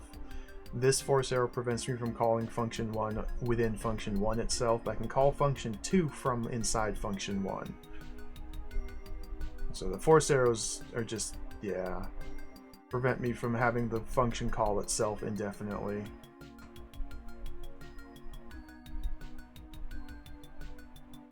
So why don't I just go a full 8?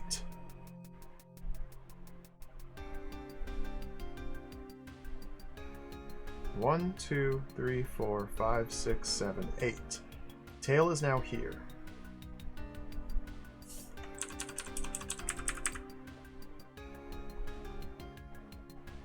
Bum, bum, bum, bum, bum, bum, bum. So in function 1, I don't know what I'm doing. We turn right, cut the tail.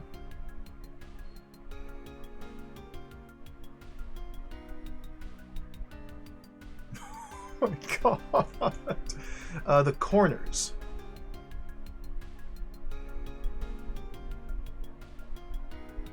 Well, since my brain is melting already. My brain is melting already.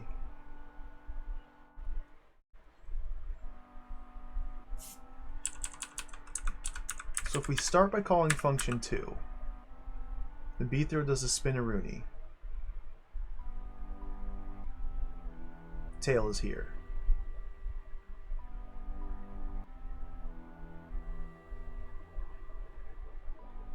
I can't just step east. I have to do 2 turn inputs to step east, and then turn there to get that tail. Okay, so maybe function 1. Okay, let's call function 2. Turn, turn, step. I feel like I'm already like just failing miserably, but how I don't. Okay, Beathro is standing here, sword angled east. So let's use function 1 to waggle, waggle, waggle. So Beathro's sword is southeast, the tail is down here. Beathro's facing south. We step south.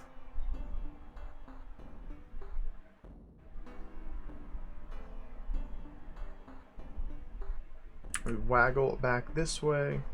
Let's cut the tail, cut the tail, cut the tail. I'm so I'm so lost. Call that?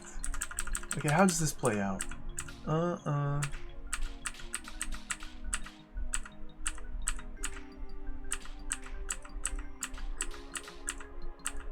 that's where it ends.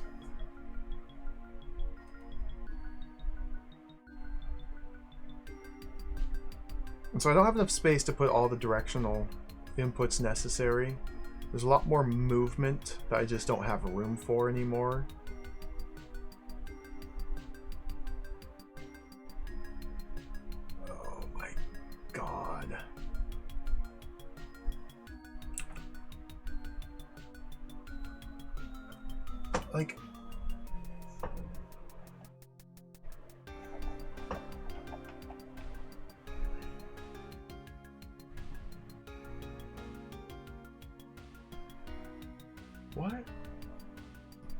got 9 rooms like this to solve, by the way.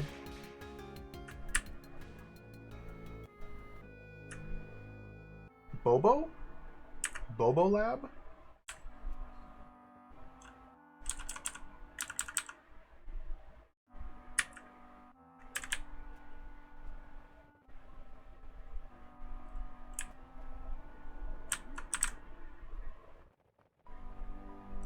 Nine rooms. Sometimes there's trapdoors to drop to kill seep and monsters. Sometimes it's just monsters. Sometimes it's trapdoors, monsters, and rattlesnakes. Although these trapdoors don't need to be dropped. They're just movement constraints. These trapdoors don't need to be dropped either. Bobo Lab. These trapdoors do need to be dropped. These ones do need to be dropped, but there's no monsters. It's like this one should be...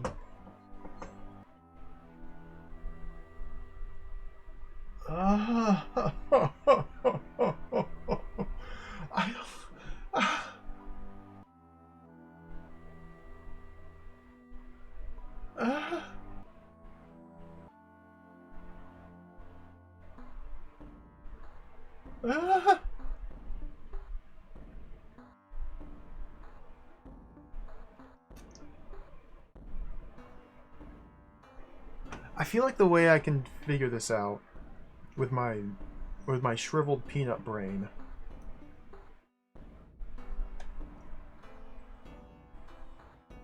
is to simply write down the inputs I would make as if I were doing this myself. Just write down all of the inputs necessary so that way I can see the entire string in front of me.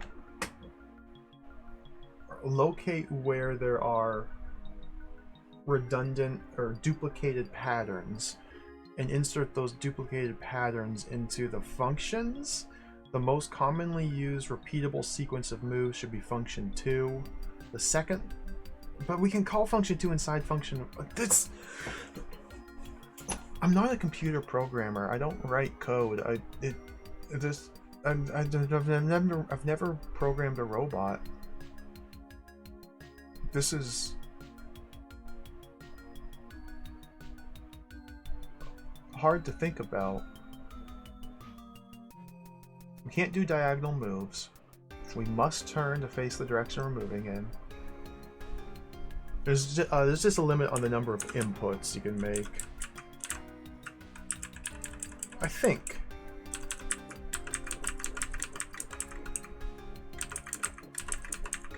So it stores 11, right? 1, 2, 3, 4, 5, 6, 7, 8, 9, 10. It stores 11.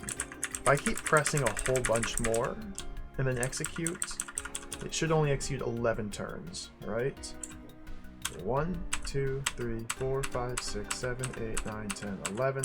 Stop, yeah. So we get 11 inputs here in the main program. It only executes the main program, which is inputted from the top row. But we can also create 2 subroutines and call them from the main program to extend our available inputs. We can call routine 1 from the main program. We can call routine 2 from within routine 1. I've never played Robot Odyssey, I know. Where's Sonneveld?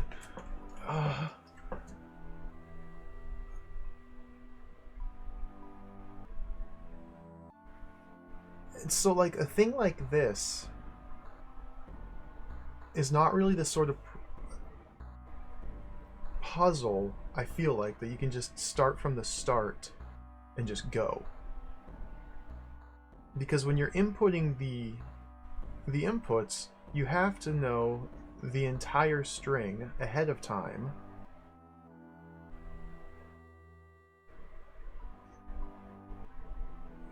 Oh my god. We can't call number 2 directly. Yeah, that's true. We can call number 2 from within number 1 or from the main. There's 9 of these.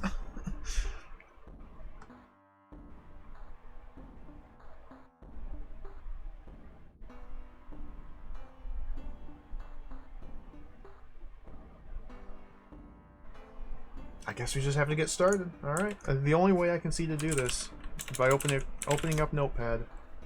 We got 9 of these to do. Let's get to going. Bug, go away.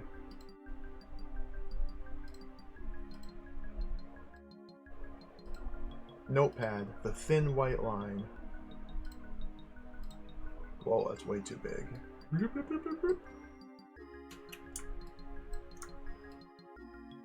Let's put that right there. Is that even...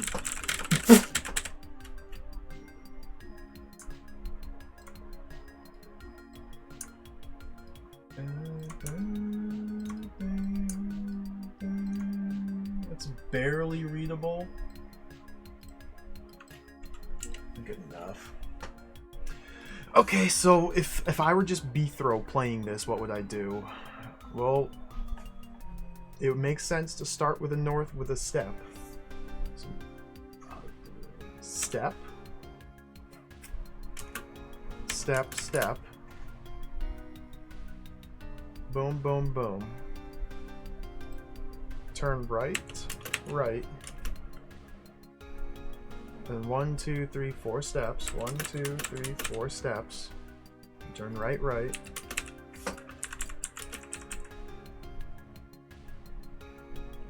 Then 2 steps. And then turn right, right. And single step. And then left, left. And 2 steps. So B throws now here. So we turn left, left.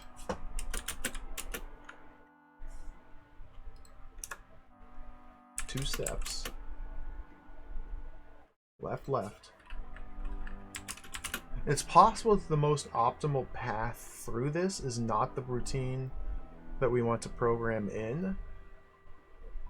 By adding like I don't know.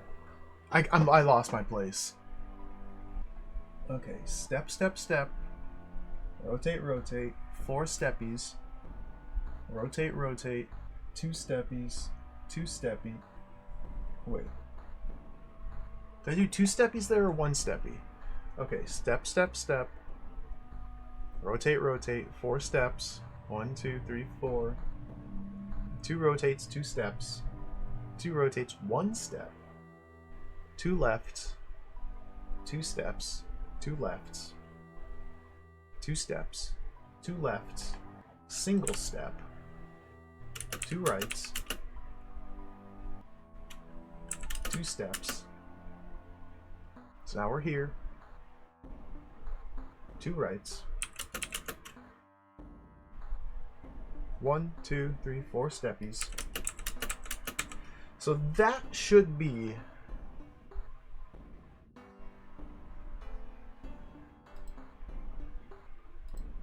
from here to here, just repeated 4 times.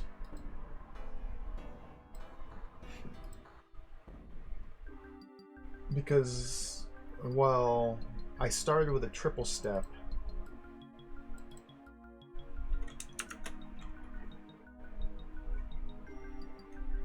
Because we're starting a different spot than what's on the track. So we okay.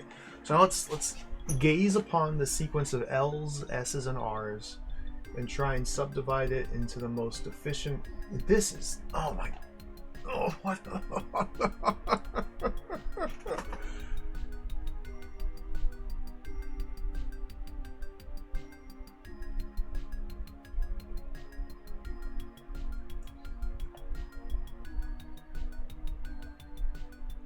Just need to go from here to here. Repeat 4 times. Dun, dun, dun, dun, dun, dun, dun, dun, dun, dun, dun, dun, dun, dun. Bum, bum, bum, bum, bum. So there.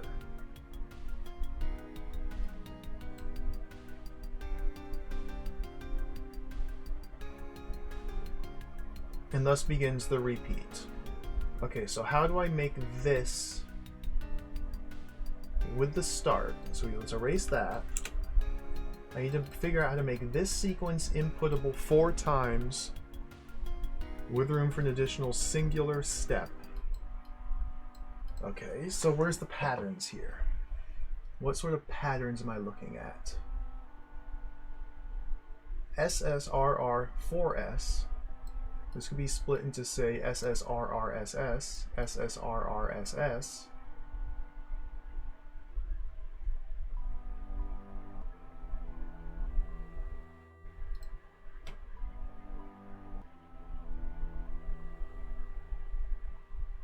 I need it all in one line.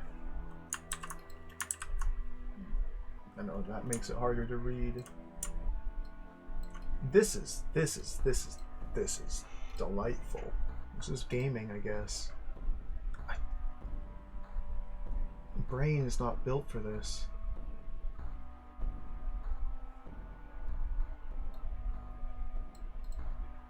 So we're going to input one routine must.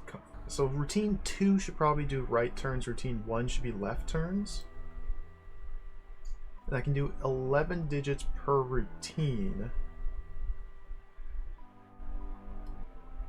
Can I cram all that into one? 3, 6, 7, 8, 9, 10, 11. So this may be right here.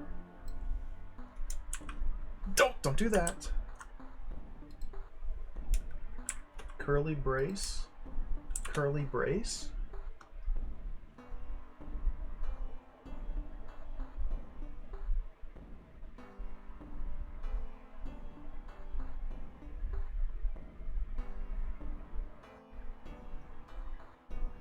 But then how do I make this into...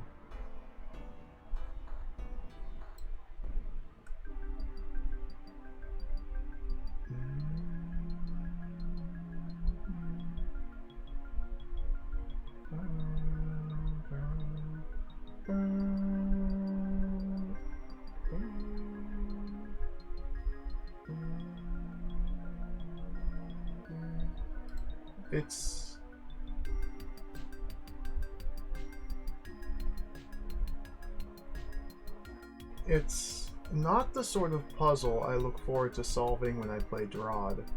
I can say that much. I don't...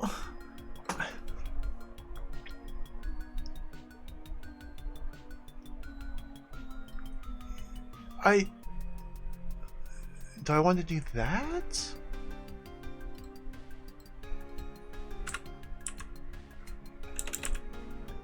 Can I bracket that? I don't think this will work.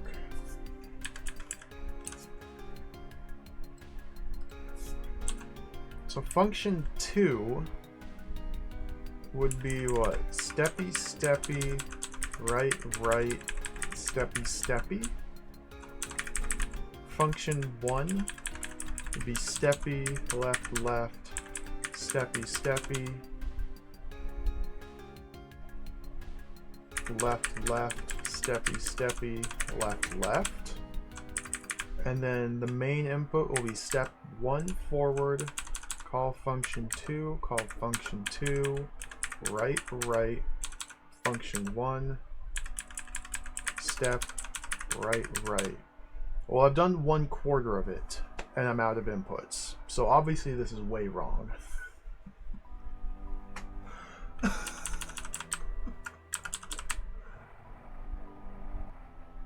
Oh my god!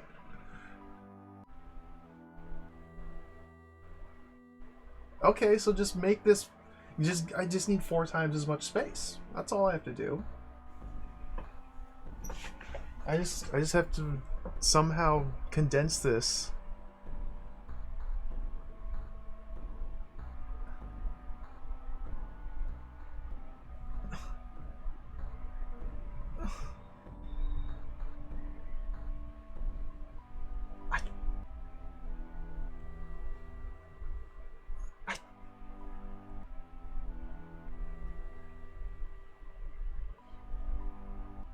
It's snake code, yeah.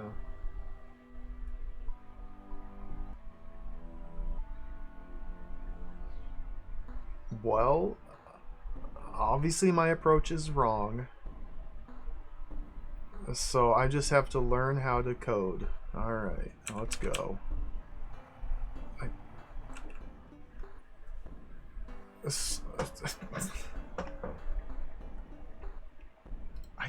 I don't know what I'm doing. This...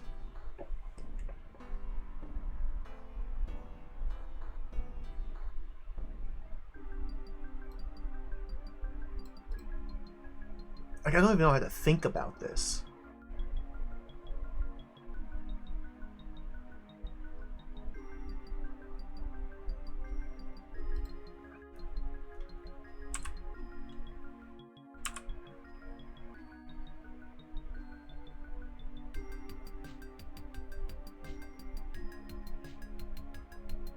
I don't even know how to think about this.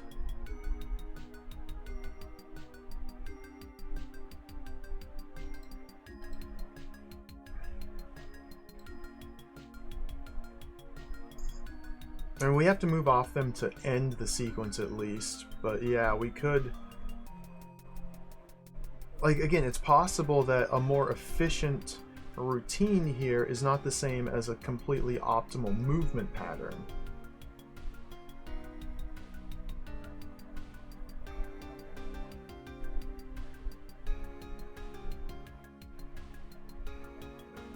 Which is utterly jacked. Like,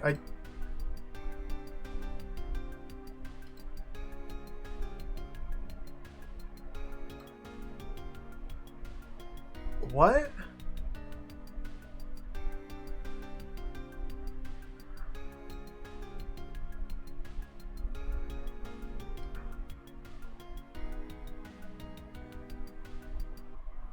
What?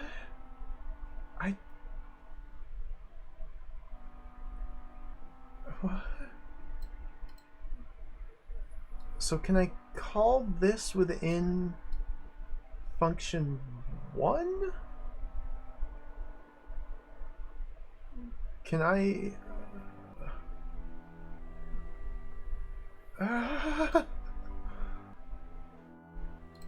Could... It would...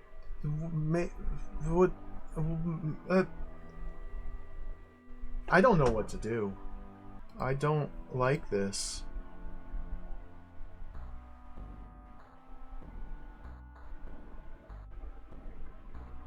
Hey, Toijia, welcome.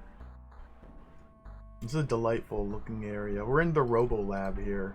I don't know what I'm doing. Well, I know what I'm doing. I don't know how to do it at all, and it feels quite bad. Basically, what I have to do is I have to program a robot within DROD to accomplish 9 specific tasks, and the means by which I can program a robot are by using these buttons. And I'm not a computer programmer. I don't program computers. I never have. And this would be like a fun little treat if you were versed in this skill set. And instead I see it and it's just like a daunting impossibility that I have to do if I want to finish this.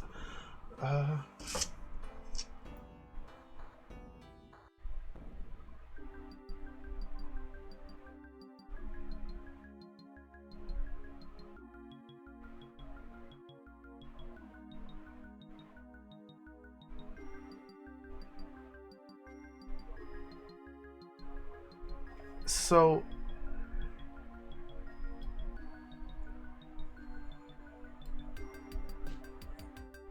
this is the full set of moves that will complete 1/4 of this ring. So what I'm trying to do is figure out how to condense this into the inputs here so that I have enough space to input this 4 times. Plus we'll need something to end it because it's currently scripted to end. I mean, start here, goes to here, goes to here, goes to here. It would end here walking against nothing. We also need to end by stepping off the trapdoors to drop the final one.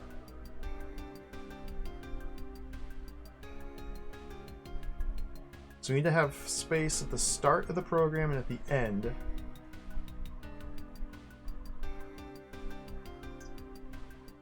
And to begin the sequence and end it.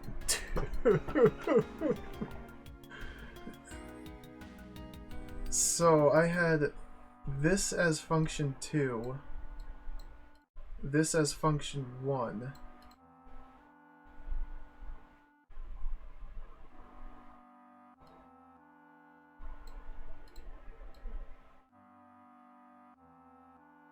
Maybe I could reduce it down so function 1 is SLLS. No, I need to be able to call 2 within 1. Because that's how I get the majority of my moves.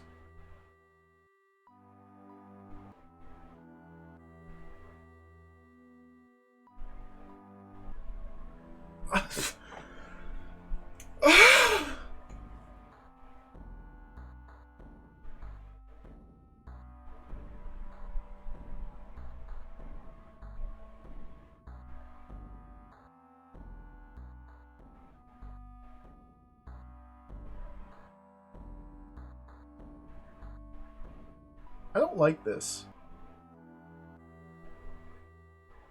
I feel helpless.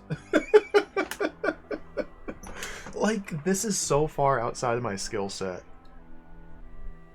And we're just thrown in, and I have to do it 9 separate times. And I'm struggling this much with one that's simply movement. This is not a good feeling for me. This is not an enjoyable... Which is not good. Well, okay. What?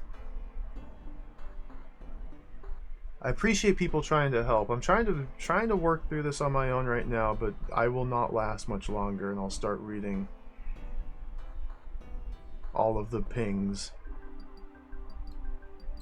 Considering I'm making no progress whatsoever on my own, I don't like.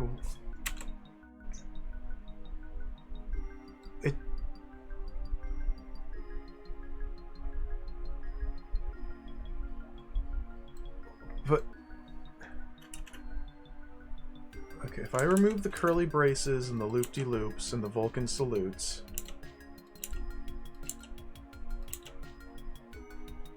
we got pipe and pipe. We got 2 pipes in there because I need to start it with a step. I don't want this step to be part of the repeatable pattern because this is an outlier. So we start with a steppy. And then this times 4. And then end with a steppy or a rotation steppy, something like that. I wonder if this character Mimic has like vertical preference in the same way a Mimic would have. Like if I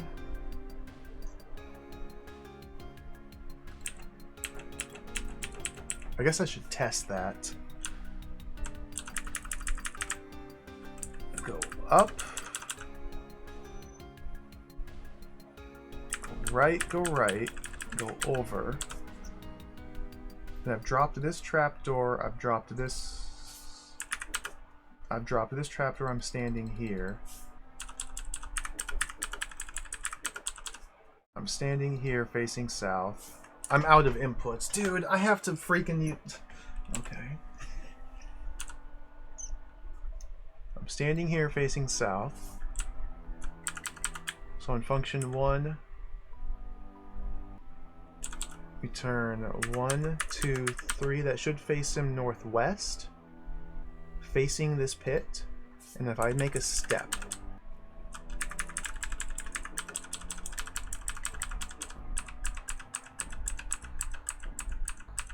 he does slide. Okay. So same movement rules apply to mimics as they do this character mimic. Because normally B-throw would just simply not move in that instance. If I do a diagonal movement but that diagonal is blocked, B-throw just bumps and nothing happens. This guy slides. Okay, that may be important, relevant information.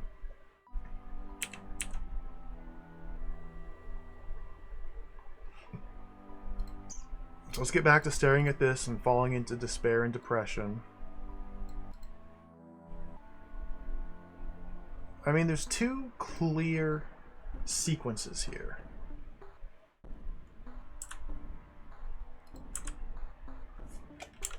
The left turns and the right turns.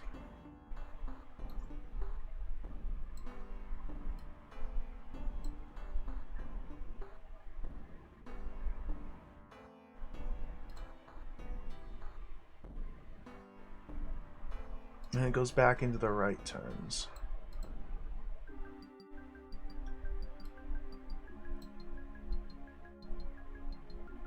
So since I can call F2 the most, I can call it directly or from within F1. And then F2 should be the most commonly used set of moves. Just two S's?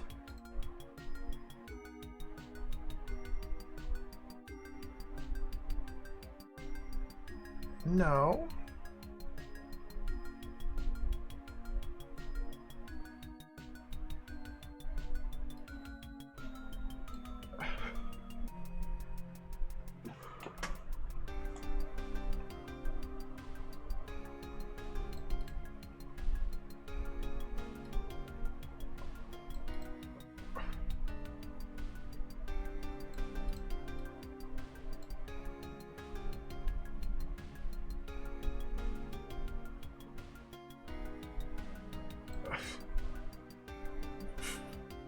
SLLS, SLLS, SLLS.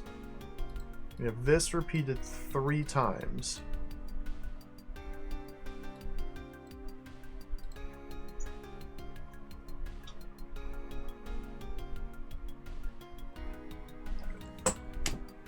I don't know what to do. Oh, I'm full discouraged. What are people saying?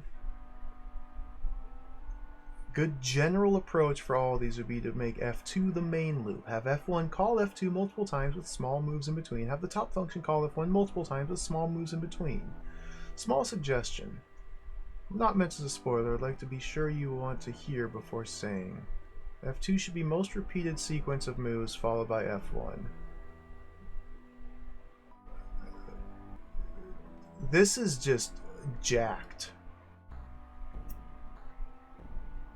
That's what I have to say.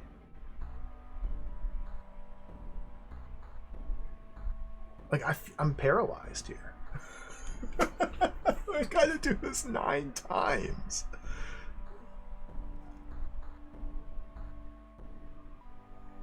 I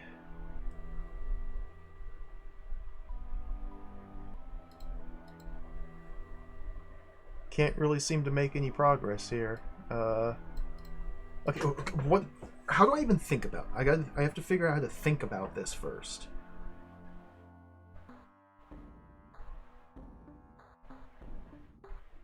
I just have to learn how to think. That's all. Just have to learn how to think about this. That's all.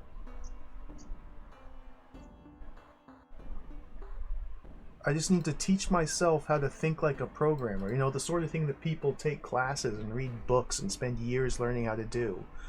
I just have to do that right now. On the spot.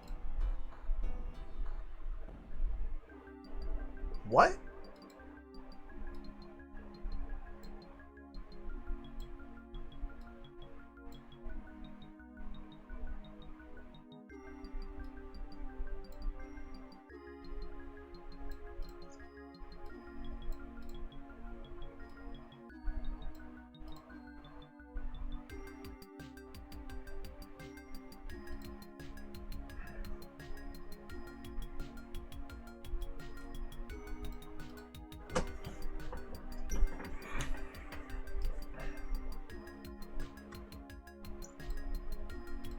I'm sure one of these is easier, Doppel, but I mean, they're all complex. They're all complex. This one we have to chase the rattlesnake through here. This one we have to kill 4 rattlesnakes and drop all the trapdoors. This one is just trapdoors. This one is just trapdoors, but there's 5 of them, separated by a lot of distance. This one is just kill the brains. This one did look like the easiest because it's just movement. This one is kill all the brains and the snake. This one is drop all these trapdoors, an even more complex sequence of trapdoors, plus kill brains. This one is just kill a snake, so create some sort of rotational routine that also slowly unravels outward. Although I guess I can use the serpent body to block movements as long as I have like the same. And this one's just kill a whole bunch of brains. This one might not be as... they all suck. Again, when you're this inexperienced with this style of thinking, they are all just insane. And these are the last required runs. Unless there's a required room over here in the bar that I haven't found, I think these are the last 9 puzzles I have to solve to clear the hold. Now granted, there's still all the secrets I haven't found. But I think... I could be wrong about this. These stairs might not lead to the ending. There could be more rooms beyond here, but these are stairs that will take me to either another floor or the ending.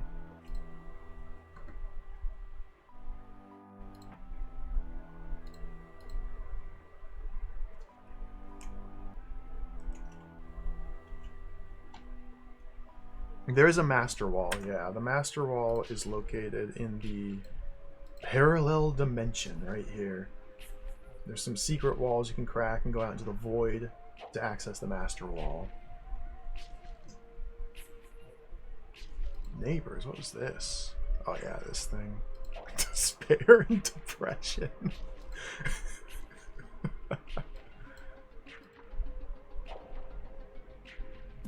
$271.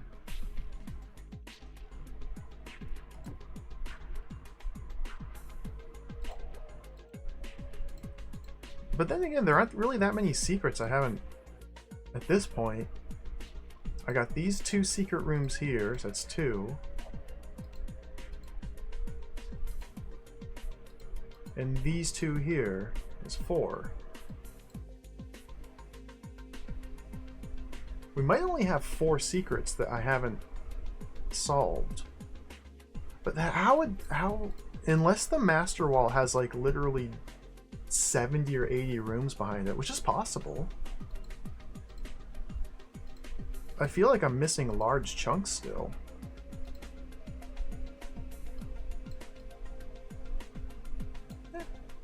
We'll deal with that when we deal with that. I got my hands full here. I'm just trying to distract myself from having to figure this out.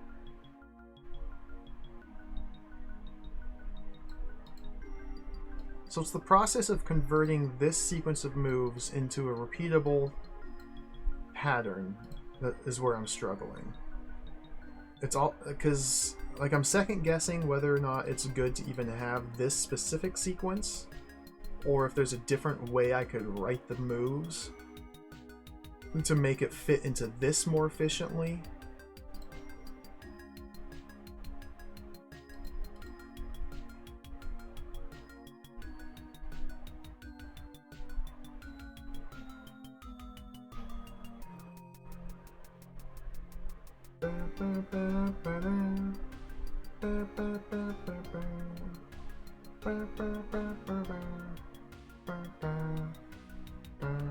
So I don't see like a most... Okay.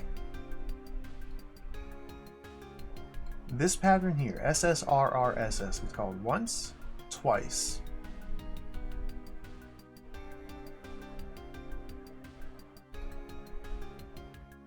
SRRS, SRRS, SRRS gets called 3 times. And then SRRS,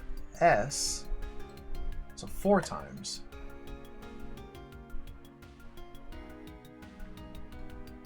with 2 S's in there. SLLS gets called 3 times.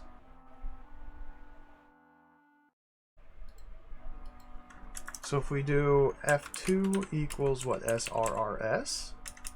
F1 would equal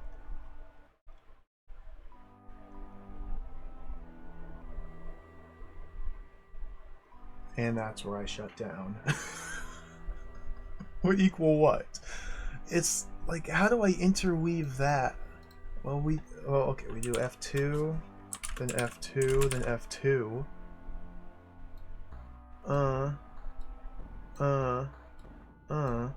Well, that leaves the problem of not having that. Plus needing that starting, so S, F2, S, S, F2, F2, S, F2, double S, F2, F2. Now how the heck am I going to slot these L's in here, though? Like, I'm out of room.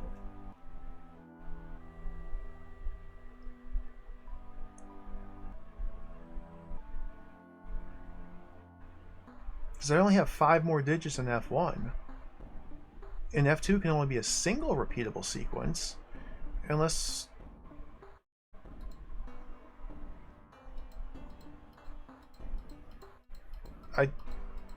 So this isn't the right approach. So F2 should be something different. Can I include lefts and rights in F2?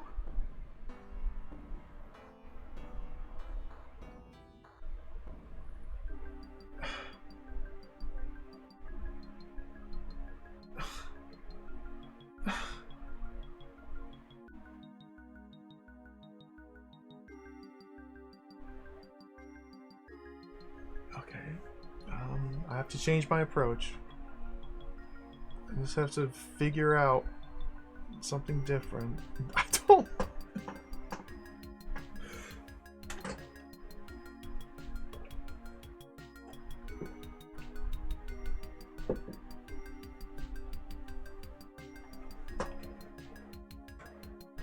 If it's not clear, I'm not enjoying this right now.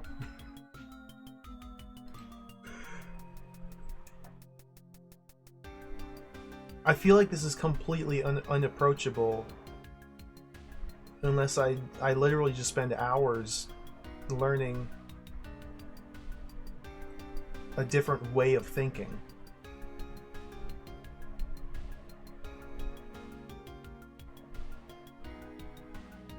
I don't even understand how to break it down. I know people have said how to help.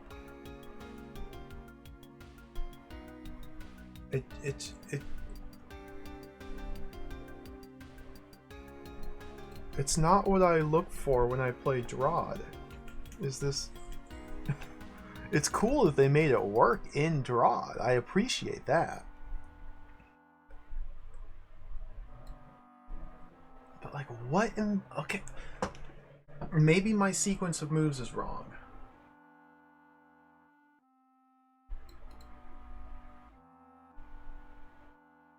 But the only other thing I could do would be to make it more inefficient here in order to condense it better here.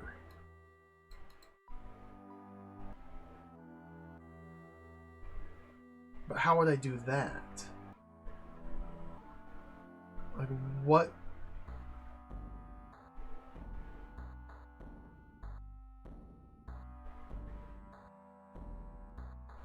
What?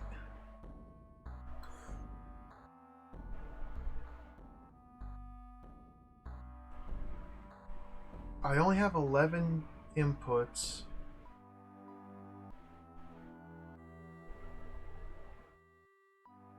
So we start with a step. And then if F1 takes me halfway, and then F1 again to get the other half. Something like that. Or F1... and then make a step, and then F1. That's 1, 2, 3, 4, 5, 6, 7, 8, 9, 10, 11.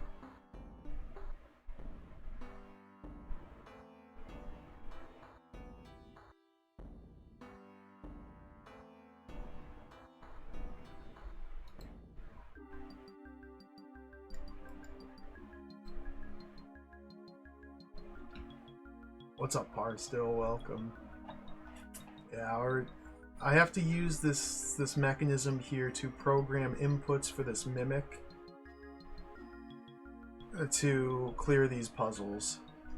I just have to make this mimic walk around this track of trapdoors. Like, it might be better not to follow the trapdoors. Like, there's a dilemma I'm facing here.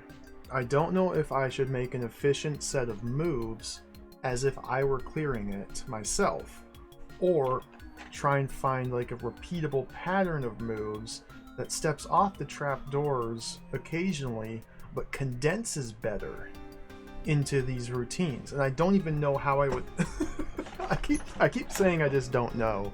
That's not the right attitude to have.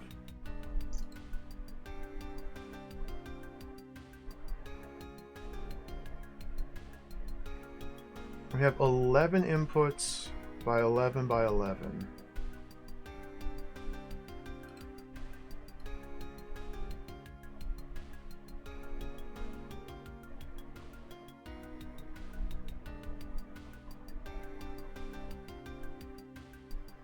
And this set of moves will make it from where Bithro starts onto the trapdoor to the same spot 90 degrees rotated. So if I could make this sequence of moves repeated 4 times with something to end it to step off the last trapdoor, that would be it. That's all I need.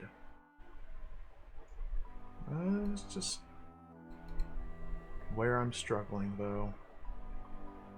So the problem is there's like an equal number of right turns and left turns here. I guess there's more rights than lefts.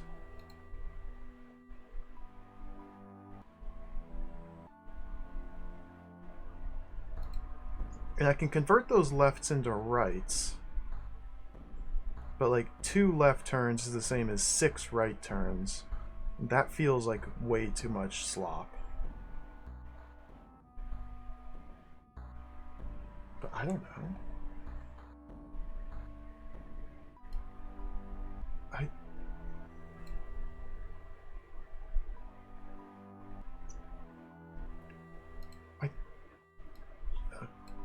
Okay, so let's try what.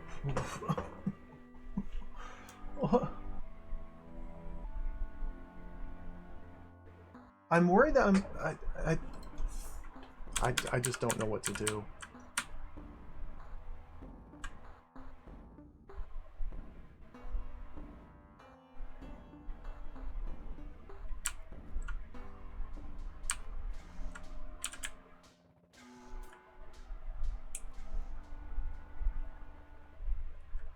None of these look easy to me. Literally none of these look even approachable.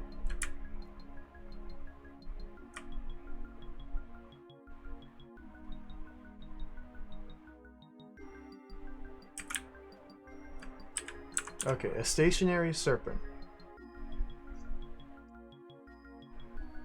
Seems to me like we want to get the mimic into these tiles and do spinaroonies. The mimic can only move in the direction his sword is facing.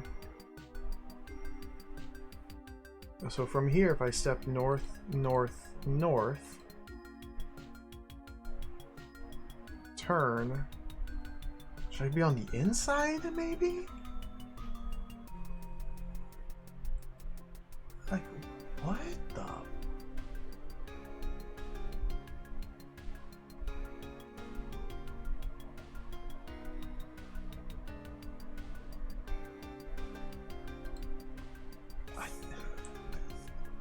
What the?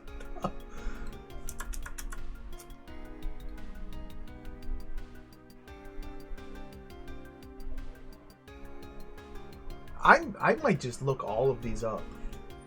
Like, this is so far outside my wheelhouse. I will literally never figure this out.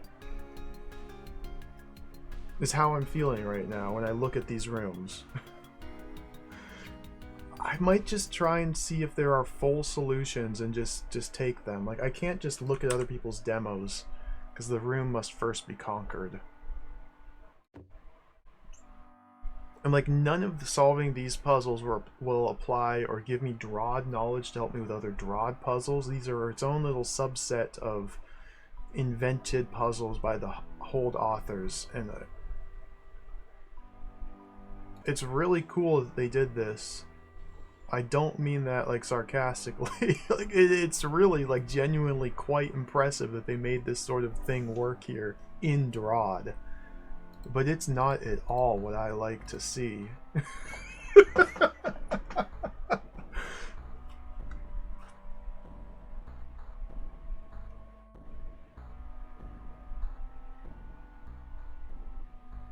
I'm just simply not equipped.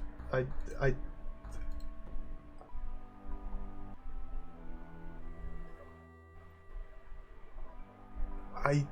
suppose if you have 10 years of computer programming under your belt, you can simply look at this and go, oh yeah, well, this is awesome. Look at this. We can make this routine and then subdivide it, and oh yeah, I can see how this would appeal to someone.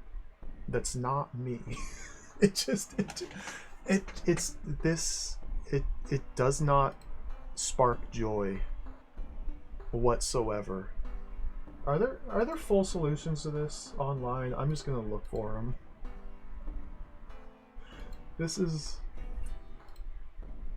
not what I want to do ever. Topic name: indoors.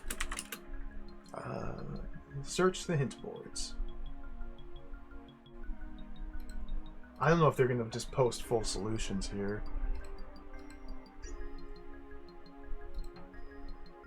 That's what, 2 east. I'm looking for 2 east, 3 east, 4 east. Oh, I forgot about that. Yeah. Online room help.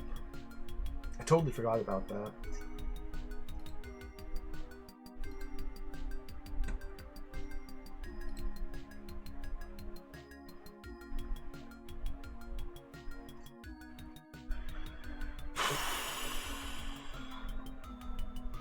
I don't think there's going to be full solutions. I have a partial solution for the room I'm currently standing in, and then some tips on how to make that partial solution maybe a little bit better.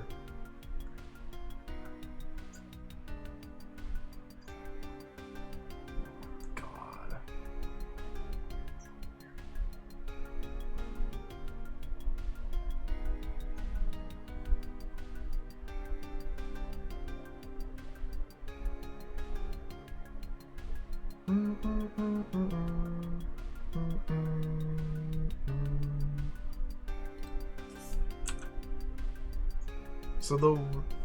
So just looking at this one room, a wrong solution, I'm going off the hint boards here, is boom, boom, boom, boom, boom, boom, boom, boom, function 1, something like that. So this is what this guy has.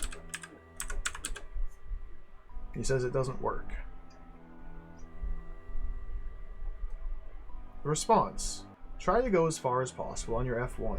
Also, do realize standing on 25,18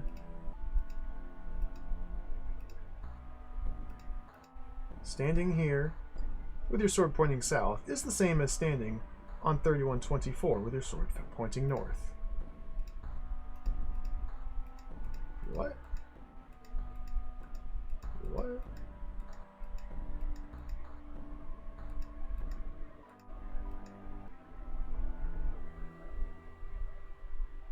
Oh, it's saying that the turnaround point, like here, is the same pattern as here. It is no loss if the program should continue even after the rattlesnake is dead.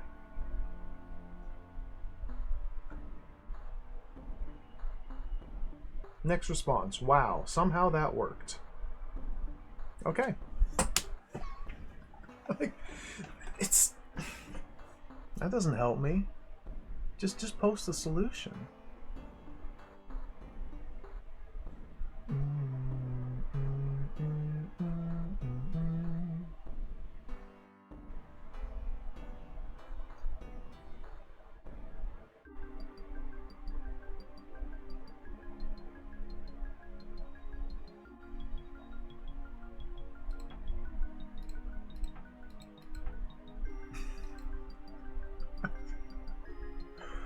Like, I don't know how to take the feedback given in this hint forum and apply it to this program here to make it better. It's just not working.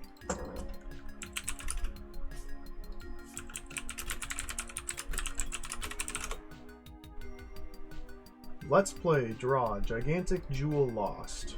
There's a 159 video playlist.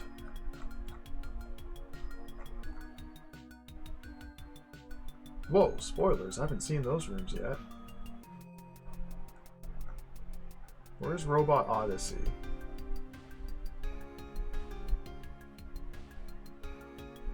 How the heck do you get there? They're doing the... There's a secret room. Oh, there's a whole other floor I missed apparently. Multiple, it looks like.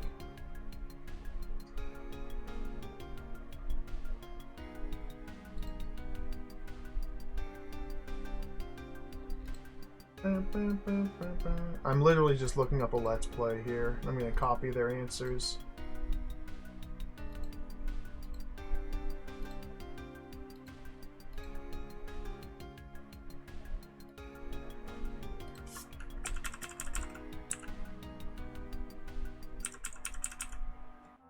It's broken down into 10-minute chunks because this is a YouTube video series from 11 years ago.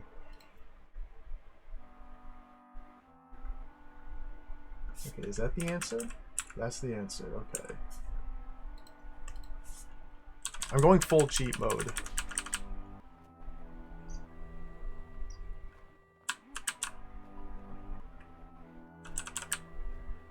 Starting here. Routine number 2 goes right, up, up, up, up, up, up, up, up, up, up, up. Routine number 1 calls F2 1,000 times. Routine number 1 is F1 1,000 times. So the idea here is that by making 2 right turns and stabbing and moving forward, and then just repeating that same pattern of motion as many times as possible, it will eventually just spiral outward. That makes sense to me. I understand that. But again, this is using a very... It's you just have to think about the puzzle in a completely different way. If it goes against all of my instincts as to how to defeat monsters. We're not trying to fight the monster.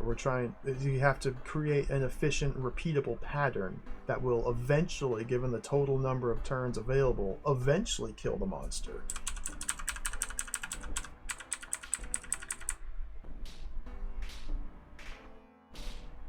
And yeah, it makes sense when I see it in action like this.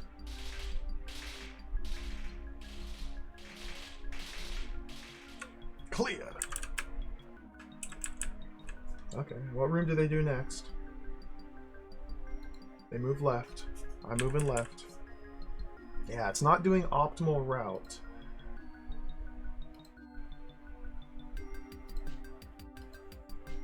It's more about the repeatability. Something that's repeatable.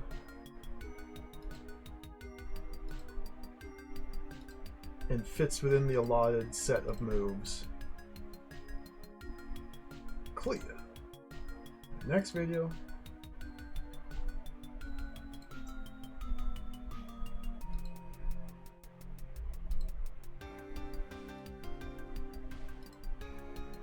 It's a cool puzzle. Again, I am impressed and think it's awesome that they made this style of thing work within DROD.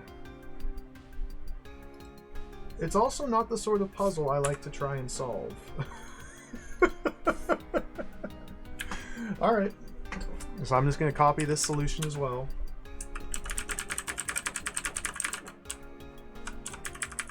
Full up. Routine number 1. Like, I could learn a lot by, like, trying to break down and understanding why they're doing this the way they are. Or I could just input exactly what they have and call it a day. F1, up, F1, up, F1, up, F1, up, F1, up, F1. So yeah, the movement, like...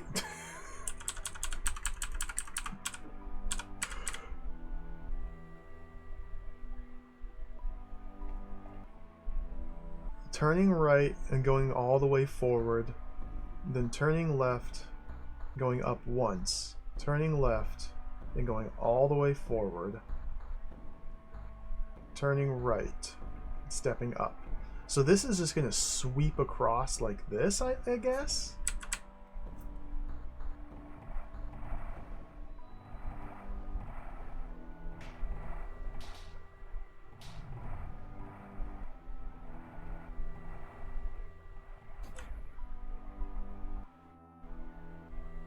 Okay. Impressive.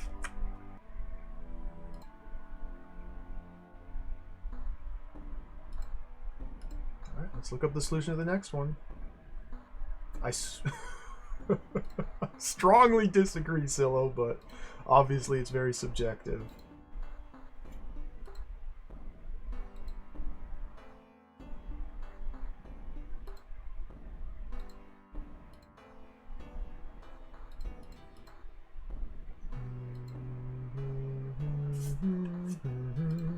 Okay, we got another solution to steal here. 1, 2, 3, 4, 5, 6, 7, 8 ups. Turn left twice. Now we're going to call F2 3 times. Go up. F2. Go up, up. Go F2. Up, up.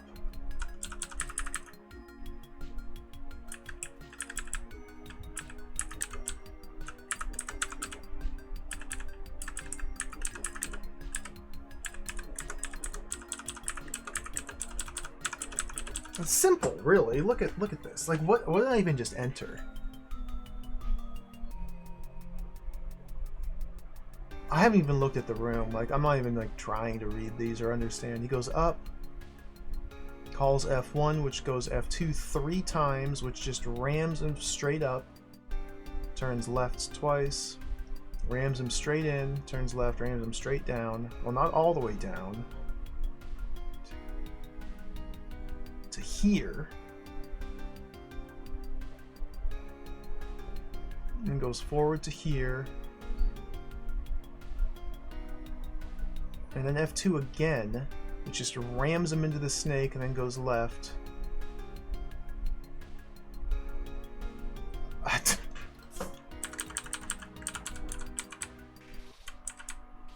Oh.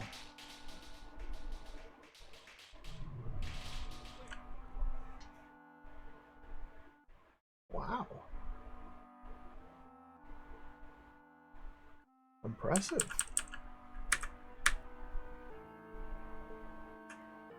I don't deserve credit for that 20th place tie. Okay, next they go... Oh, different. I gotta follow the walkthrough here.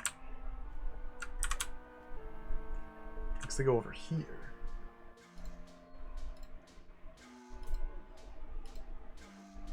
Oh, they just whipped that one out like instantly.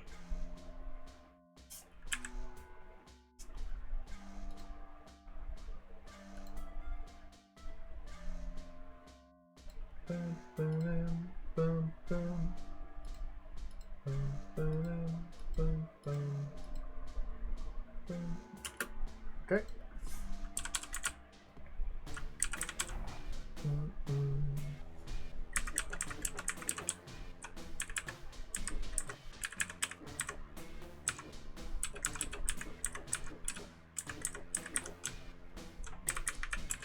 F1, cross F2.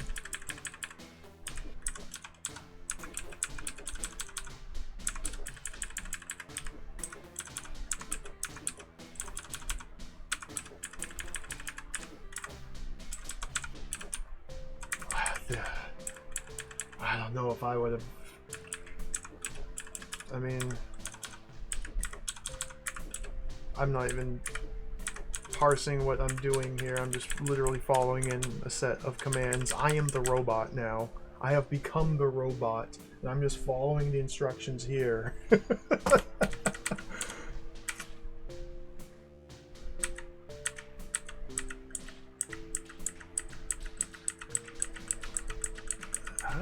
I mean, it looks really clean in action,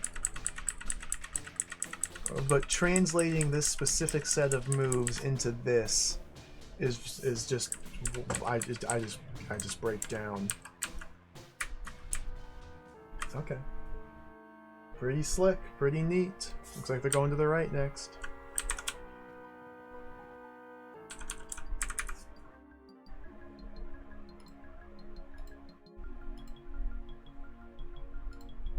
Yeah, I'm sure some of the puzzles are obviously harder than the others here, but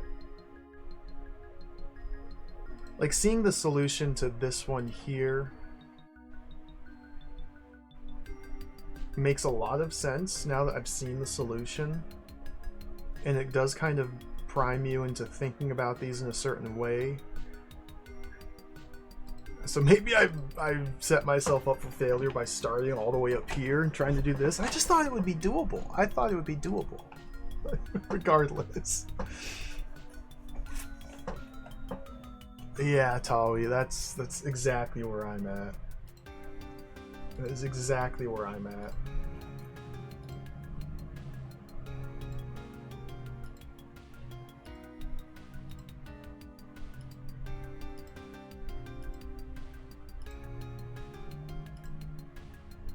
Spending a lot of time just clicking on things and thinking about it.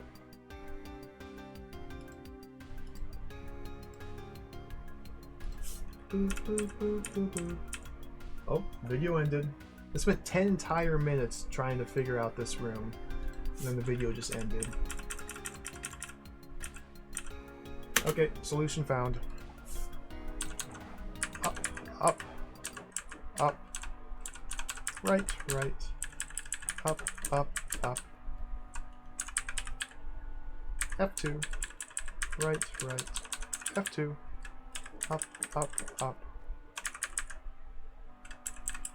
I guess the main thing is just these rooms, they're not DROD puzzles.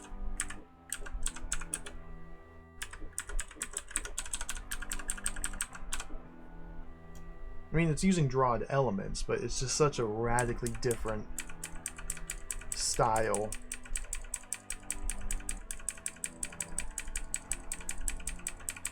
Oh yeah, pretty slick. Hey, I like that.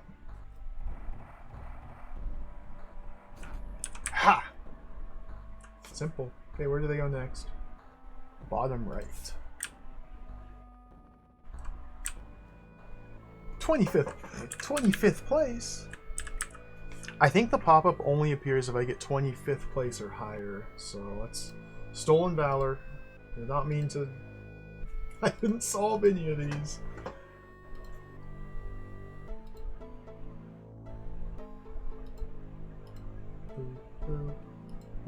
Okay, now that the video ends.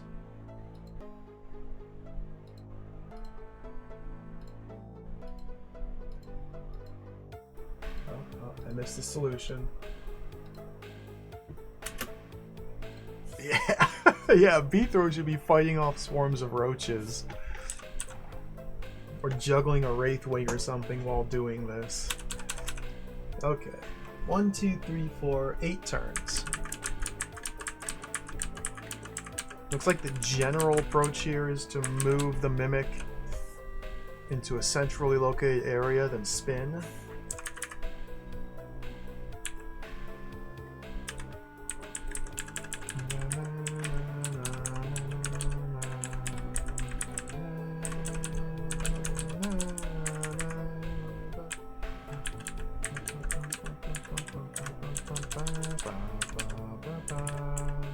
Love this music.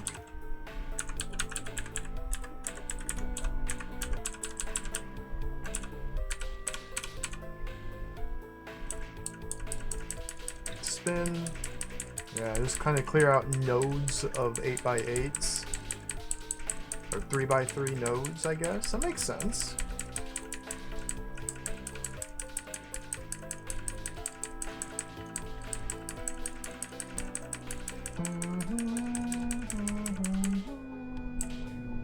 Clear. Again, it makes sense.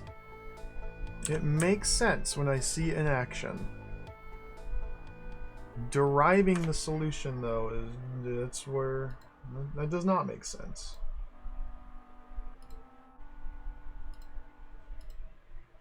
Okay, now they're working on the one that I was working on. Let's see how much better. Oh, next video. See how much better their solution is than my hodgepodge attempts.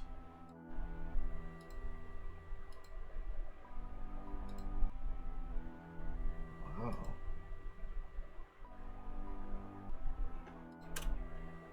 Yeah, they did a completely different pattern of movement, so I wasn't even on the right track. Well, kind of, roughly, kind of on the right track.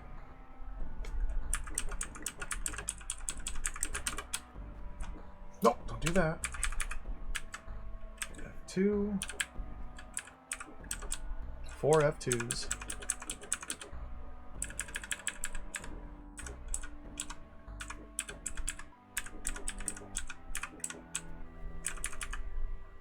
Four F1s. F2. Right. Up. Left. F1. How? Like, what? No. I was not even close. At least not to this specific solution. Let's see, yeah, they're taking a completely different path than I did. Diagonal steps. So, okay, so there's 1/4 of it. Well, minus the center. So that was the first F1?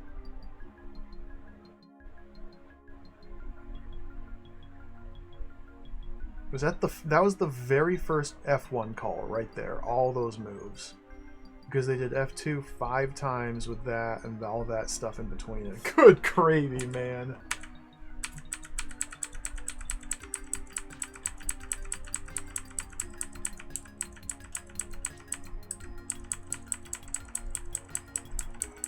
But yeah, it's like I was worried about. As we've seen repeatedly, clearing these is much different than if you were doing it by B throw.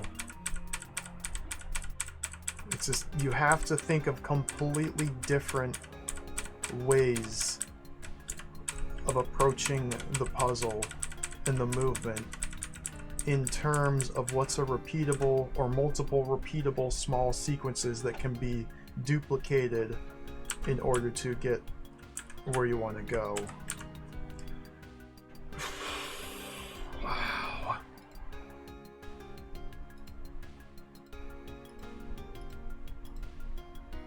Next one.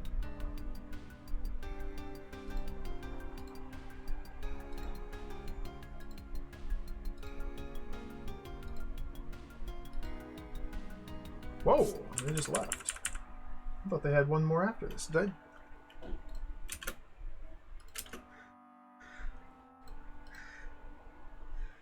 I missed them doing this one here.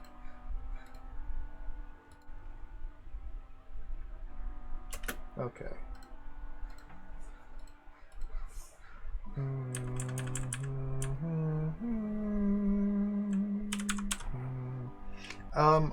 In the Let's Play I'm going by, they're doing a lot of like trial and error, writing partially, executing it, okay, then stepping back to a checkpoint and changing it and executing, and it's a lot of trial and error. So it's not just strictly visualizing the sequence ahead of time. They're chipping away at it over multiple iterations.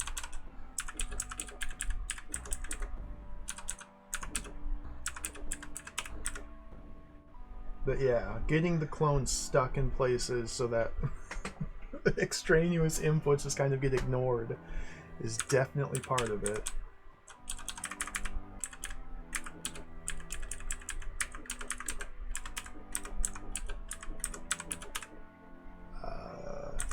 Like that.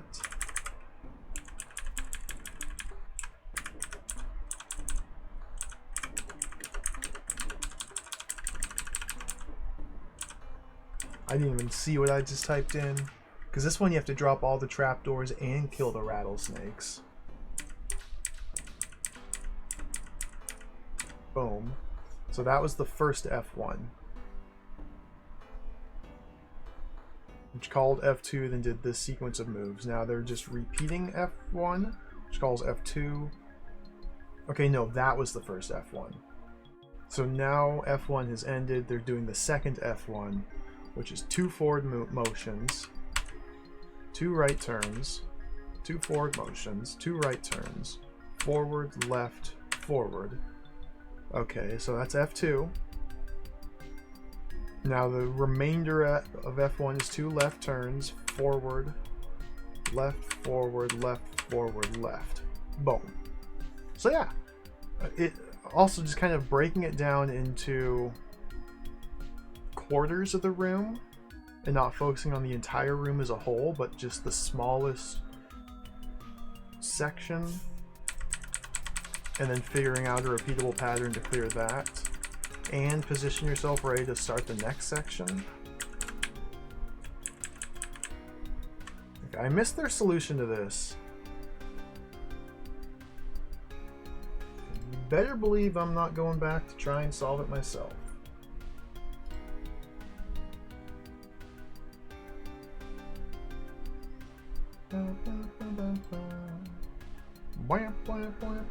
I'm just skimming through all these videos now.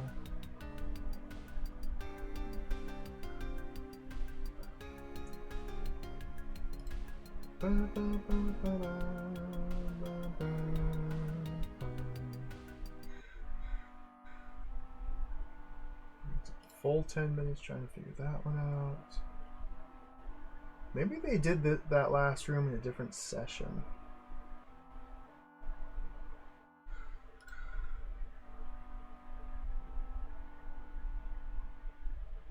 Or a different visit to this area.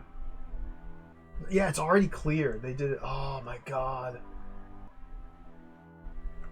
Sometime in the previous 110 episodes, they visited that one room and solved it. Oh no. When?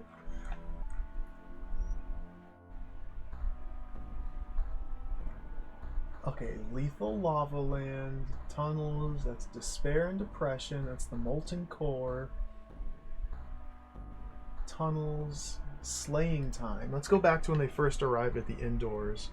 I apologize that it's degenerated into this, but this is the stream right now.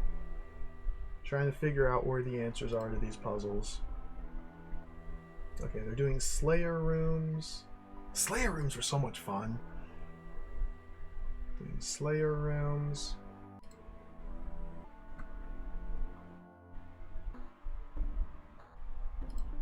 I think they spent a while in the Slayer zone. I spent a while in the Slayer zone as well.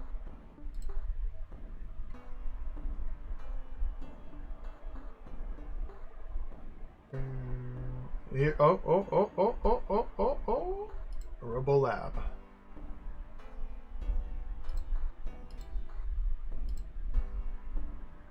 Okay.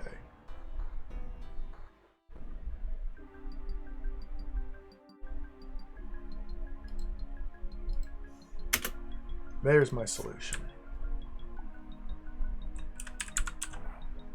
Up, left, up, left, left, up, left, right, up, right, up.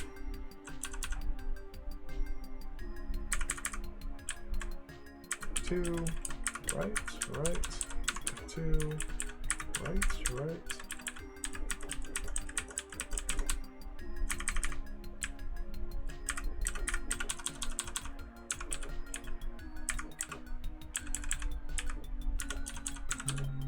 Up, okay, right, up, oh. Up, right, F1. Okay, so they go up, then call F1, which immediately calls F2, which sends it 2 waits. This calling a function consumes a turn. Up, left, diagonal. So just kind of chasing the tail.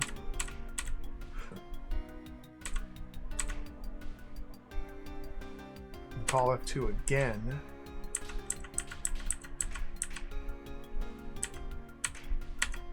Okay, that's the second F2 call, so right, 5 ups. That's the end of the first F1. So now they go right, forward, right. And this is similar to this. Just flipped 180 degrees, so F1 will clear it again. Yep.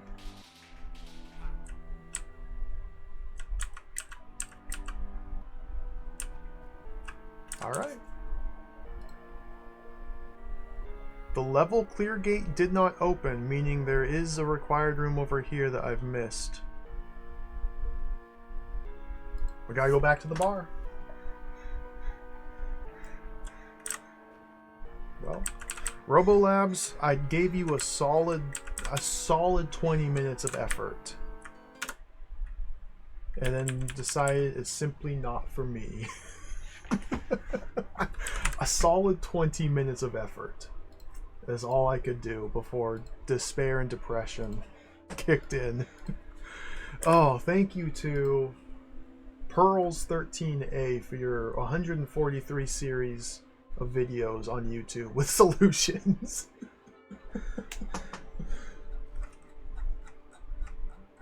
159 series Let's Play. 159 episode Let's Play.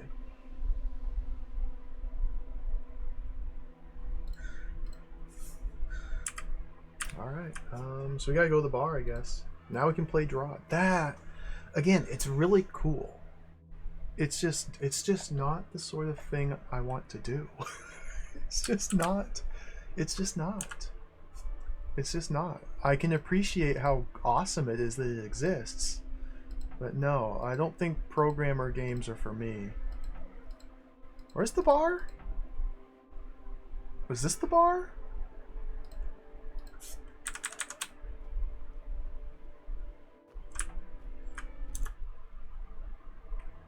This is the bar. It seems like the final answer is right here. Now maybe, like, if I had a smoother introduction to it, again, just jumping into something like that with no prior experience, I've never written like a program or script or anything like like that. I can understand the appeal of it. It's just so far out of my level.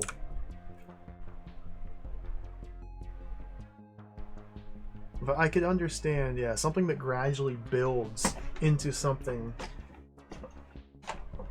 teaching you along the way how to think about these sort of puzzles. I could see how that could be fun. Enjoyable, even.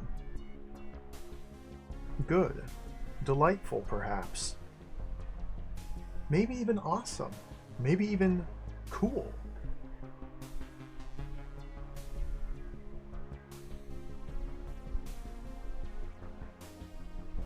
How the heck do I get up here? Okay,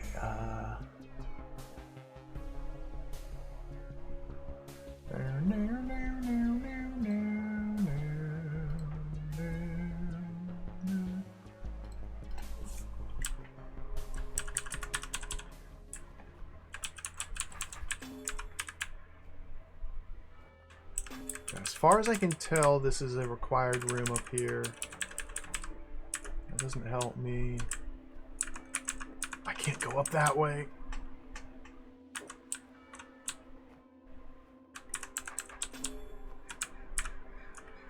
There's no secret walls down here, no.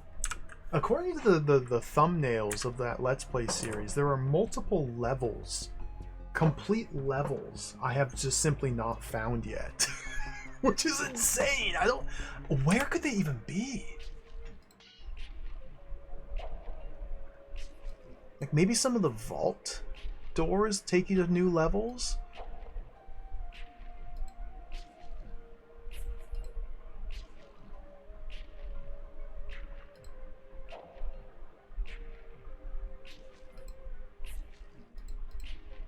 That was the tunnel network.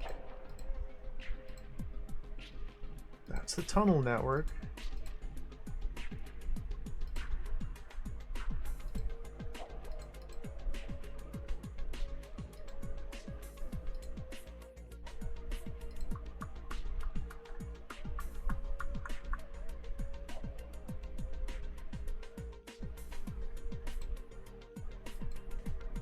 I don't know.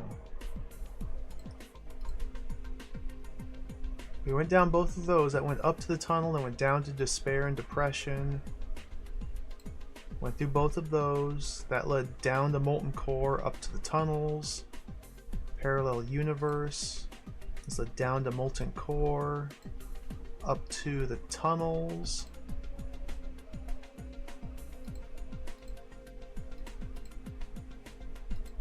We've individually cleared out all of the rooms of the tunnel network. So these 3 stairs are the 3 from the city. Stair, stair, stair. These 5 are from the Goblin Woods.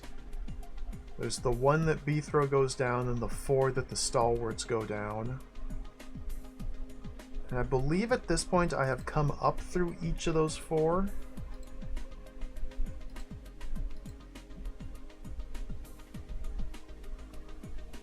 Yeah. So we got that. That just connects through to there. Those 2, yeah. These 3 are to the underground lake, which had stairs over.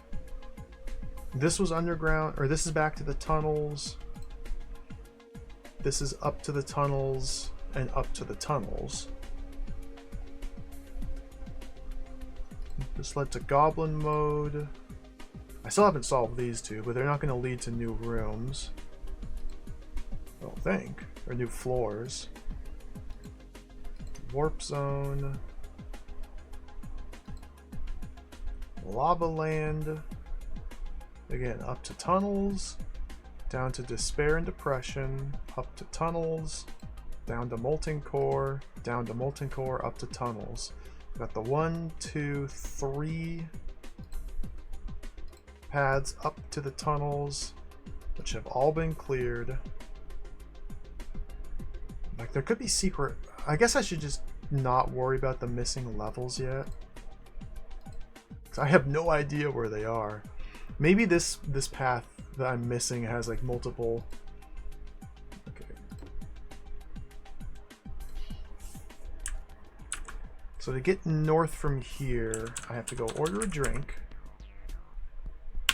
I don't understand the relevance of... Okay, we're asked to order a drink if we enter the bar. These each correspond to the different potions you can drink. Double whiskey is a clone potion. But we also have invisibility, we have mimic, we have speed potion, decoy, and that's all 5.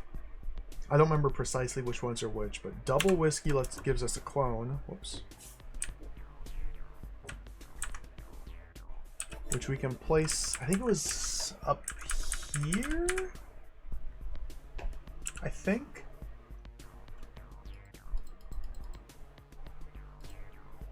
But I'm trying to get, and I've yet to be able to figure out how to get to this tunnel.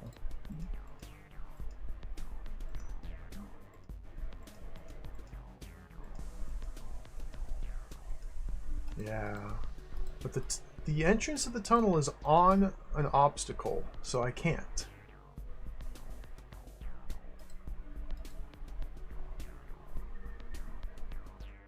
If I just put the clone there, yeah, that might be the way out.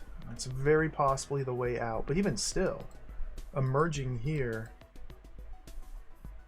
we're stuck.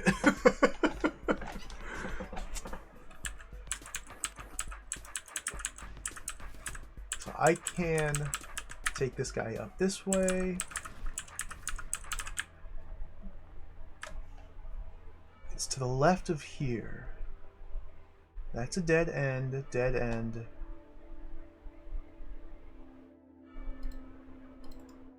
Broken orb toggles this door, but it's broken, so I can't actually strike it and open the door. There's a secret wall there, which heads down into the next... Does it? Yes. It takes a bit of a meandering path, but it comes down here. 1331 to go south. Which likely aligns it with this. Yep. We come in from here.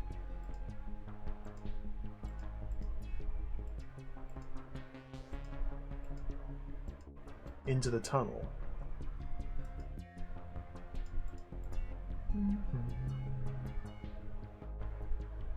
There's another entrance to this area from over here.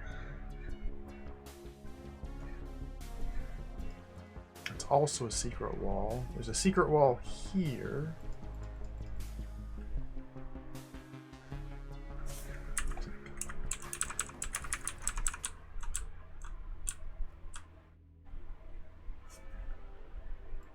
This is how we get to the parallel dimension warp zone. Stairs here.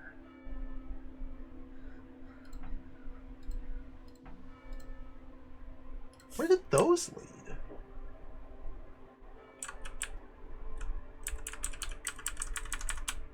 Did I ever take these?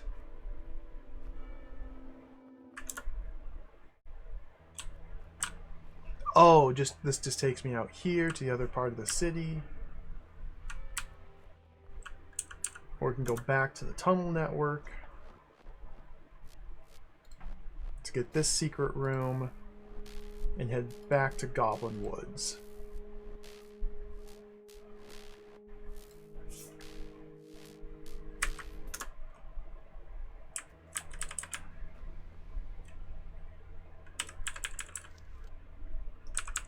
Nothing, nothing, nothing.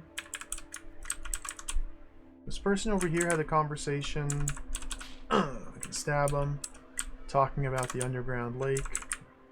I heard it was a shopping center. I heard it was a factory. Are you sure about that?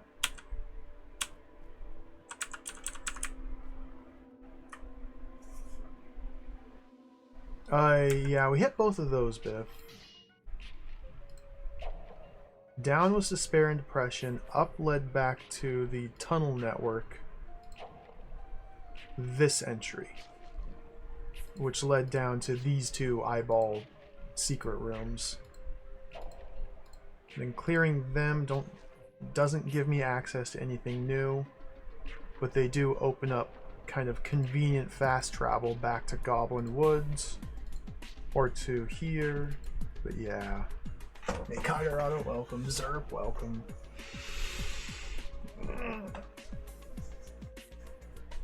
I've played a little bit of Baba Is You, not on stream. I always get stuck a couple worlds in. I've tried playing through it a couple times. I always get stuck a couple worlds in, and then I just drop it and don't come back. I don't remember the exact puzzles that I get stuck on. It's a really cool game, though. Baba Is You is awesome.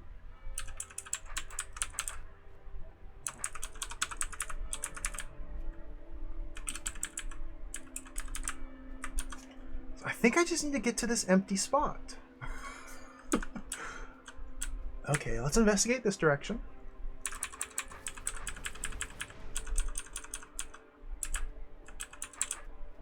Nothing there. So unless I can get back down to order a drink from this point, maybe it connects over here.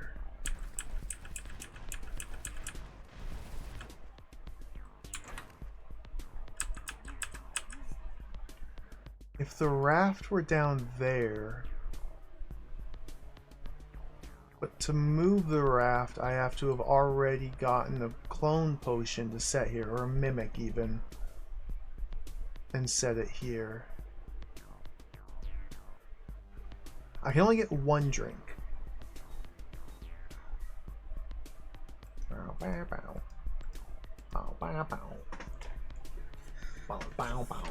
Loop 2 or 3, Tower of the Sorcerer? I don't know about that. I barely survived loop 1 with the most unorthodox means possible.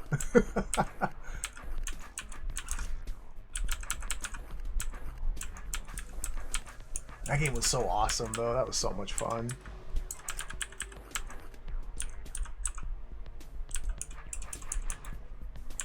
Like, it seems like it should be something as simple as just simply simple. If we just clear out as many of these, crumbly walls as possible, it should eventually stumble on the path. Ah! Okay, so this goes over here.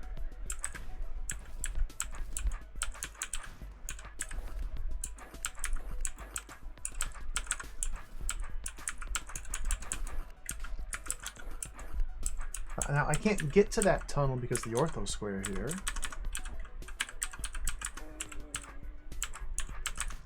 But I've revealed the tunnel. I don't think I can place clones directly onto a tunnel like that.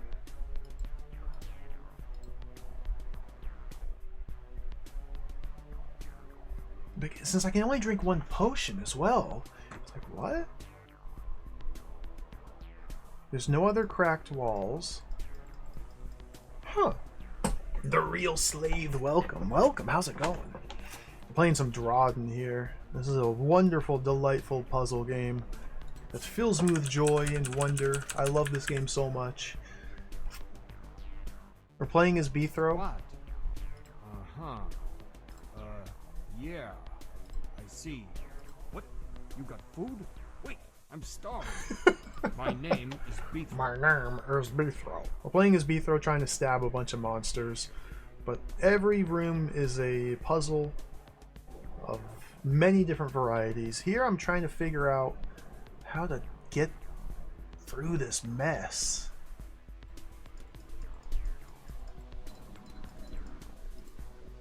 So this is what connects me to up here. This sequence here seems completely removed from this bit here. From this entrance, I can't continue on. Like, there's nowhere else to explore from here. I stabbed all of these walls, nothing came of it.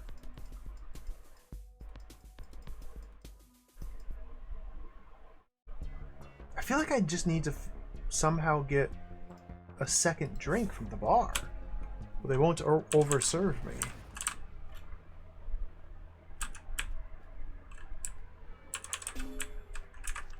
Authorized personnel only. So we go in this way. Got some wubbas. Oh, that just doesn't even go anywhere! I thought that connected. No.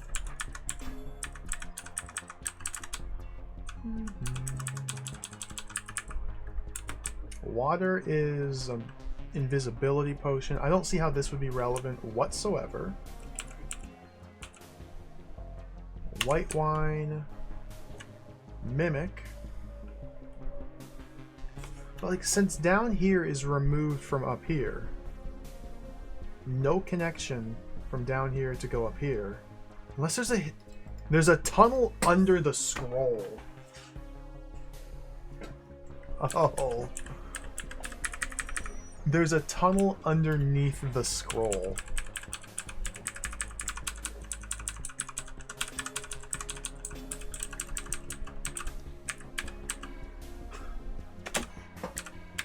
Oh, okay. I got trolled. They got me. There's a tunnel under the scroll. That was the answer. So I need to clear this out with a clone over here. B-throw takes the tunnel.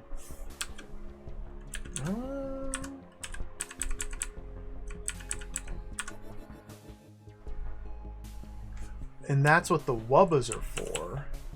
Oh, okay. Interesting. Because B-throw needs to drink the clone potion, set his clone up here, and get through these doors before the citizen number 1, number 3 gets to this button. So I gotta pull these wubbas out and block citizen number 1, number 3's movements. So if we just put you not there. Purr.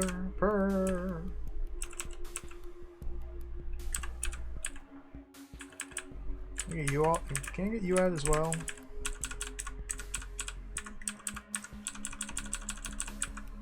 I love wubbas. I miss wubbas. There really haven't been very many wubba puzzles in this hold. Now they're going to come out of place. No, that's good. That should still be okay. Because now you're going all the way around this way to get to me. And B-throw, once you come out there, can just go bloop, bloop, bloop, bloop, pull the wubbas out and get in there before you. Cool. Fantasy scrolls. Double whiskey. After all the heavy battles, I could really use a double whiskey.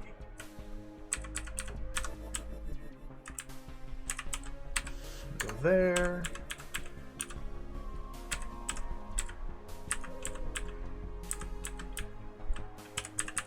Ah!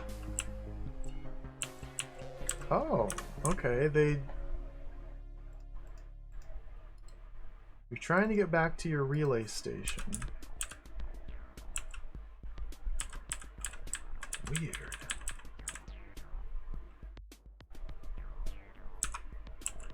Okay, it's not going to be as simple as I thought. I thought you would actually take a path. The same path you took to get to me, but no. They have different pathfinding for going from the relay station to their target than they do returning.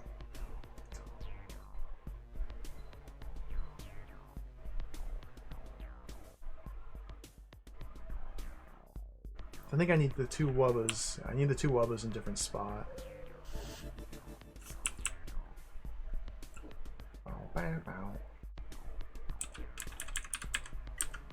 Coming.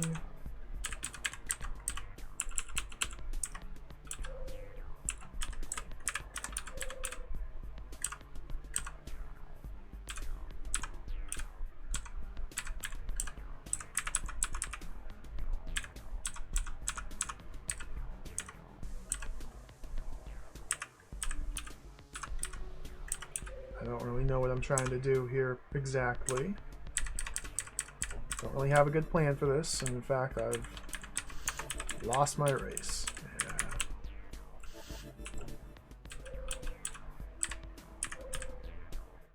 Purr. Get wubbed. I didn't drink the potion though.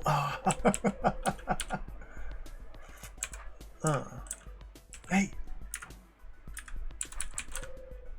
Hey.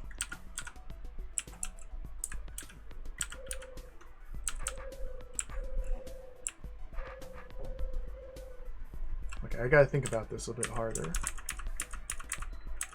I think I want you there. My name is B-throw. And you there. But how do I maintain this structure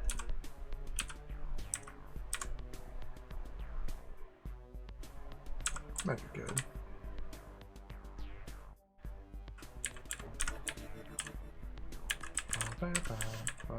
Whoops.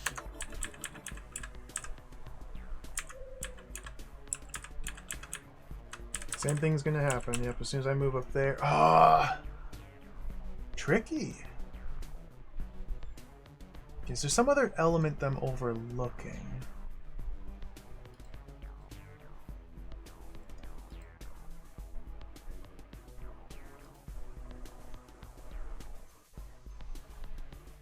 I can use this clone to manipulate them a little bit.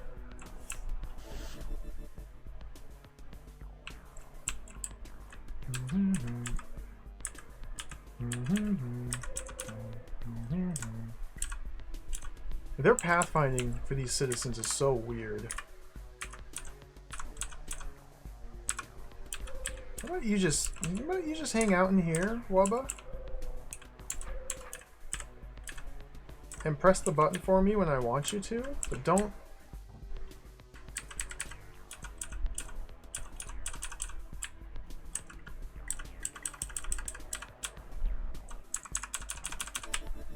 Thank you, Wubba. Wubba, you're such a good friend. Oh, I'm in. The power of Wubbatry.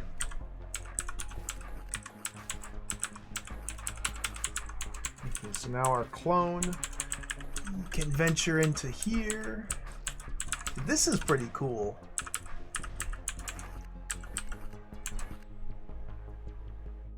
Ah, you go this way. I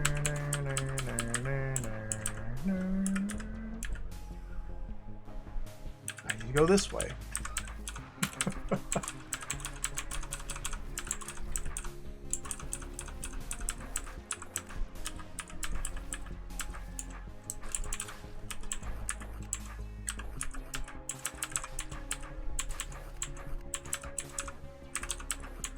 Tunnel clear. Swap to B throw, go through there. All right. I'm in.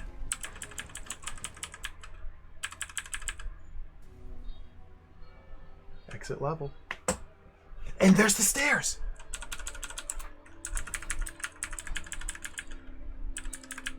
We got to clear these out since it's so hard to get back up here. We got to clear these out while we're here. 4 times as fun. Sometimes dungeon architects get lazy and create whole levels by copying and pasting a few rooms over and over. Well, this might be a quick way to create big levels with only little effort. It is considered a cheap and unrespectful technique by most architects. What? What are you telling me? You're telling me to do the exact same puzzle 4 times in a row? These are required rooms.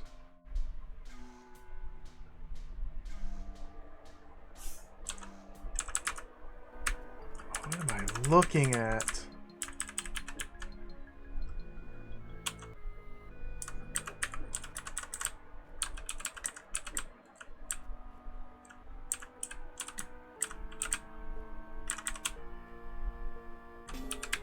Let's just go left. So do I have to do 4 passes through here? No, there's no... Seeding beacons weren't invented yet. Unless...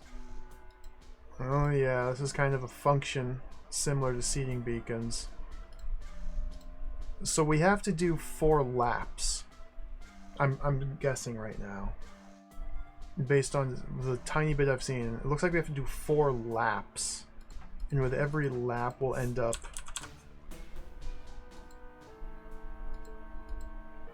well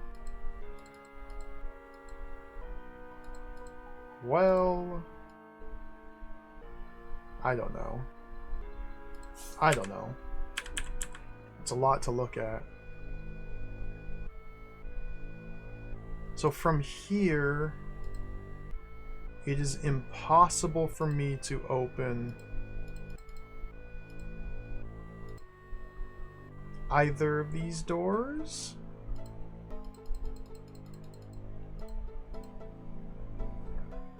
Yeah, so I cannot get to the serpent, and so I cannot clear the room. So why should I kill anything or do anything other than just run through here?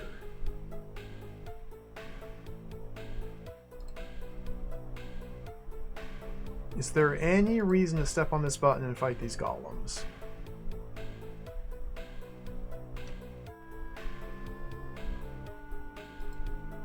Unless I can also kill the serpent, the answer to that seems to be a no.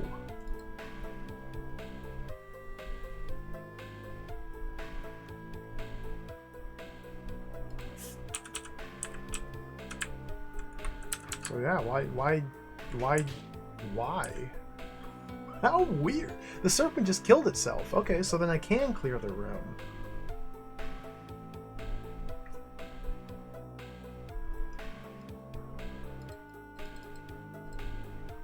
I guess it depends on whether or not I can actually solve this or not. And it seems to me like entering from here or here would give me Wubba protection. Unless I can do this with Wraithwing protection. I think it might be a trap as well.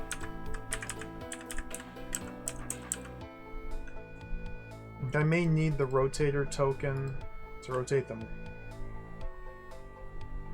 clockwise.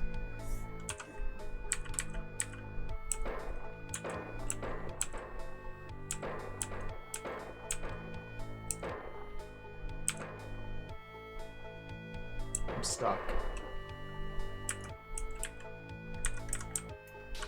I'm sorry, Wraithwing. You were my friend.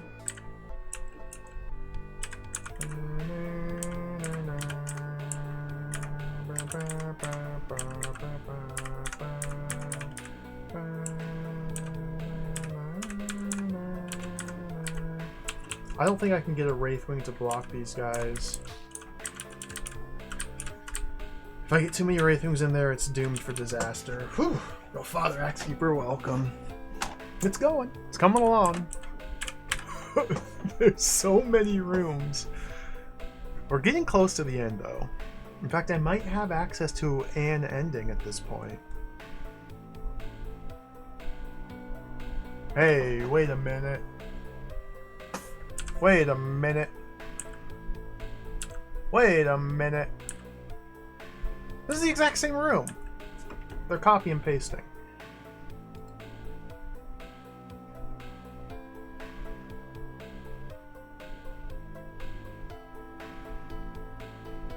It's not fair. It's unrespectful to the player. Exactly.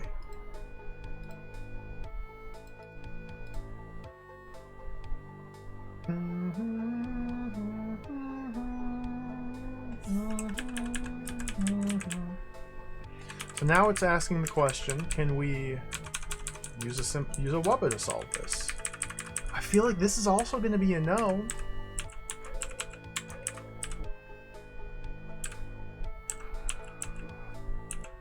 Like, I'm guessing that we need a rotator token and to bring the serpent in here as protection. Because standing on here, we'd be perfectly safe from the serpent. Because red serpents do not cross force arrows.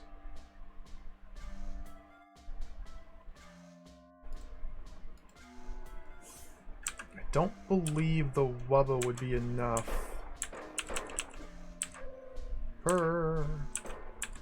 Although maybe the Wubba's enough. Oh, that's death.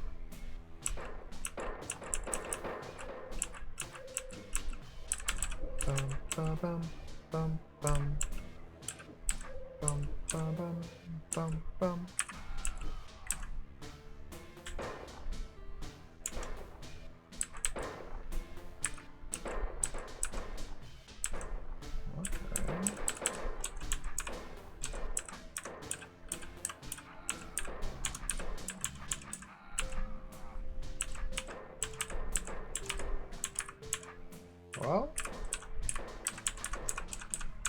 single wubba was enough.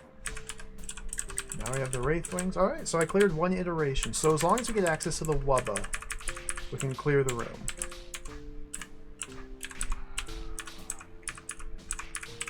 Clear!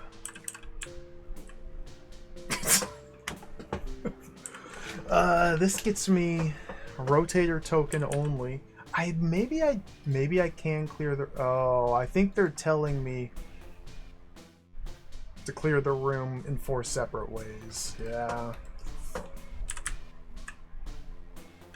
I think we do have to clear every permutation. So this permutation we get rotator tokens. Each permutation we have a slightly different set of resources. First one was Wraith Wings, second one was Wubba, third one is rotator token, fourth one's going to be Serpent. Do that 4 times for all 4 edges, plus the center interior probably. Huh, interesting. Interesting. An interesting premise here.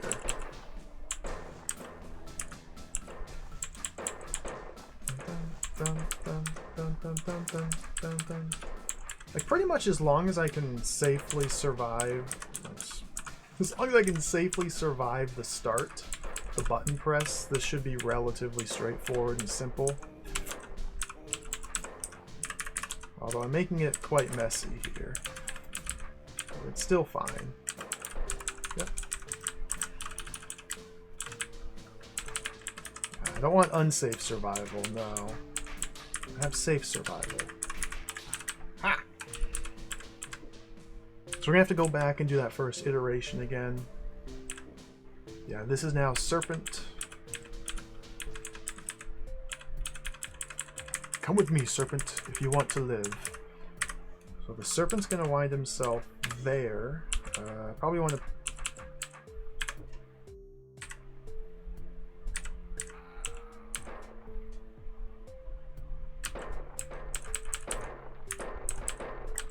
something like that. Looks fine. Looks good enough. This is really cool.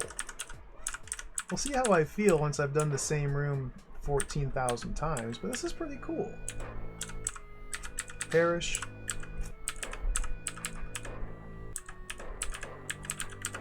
Alright.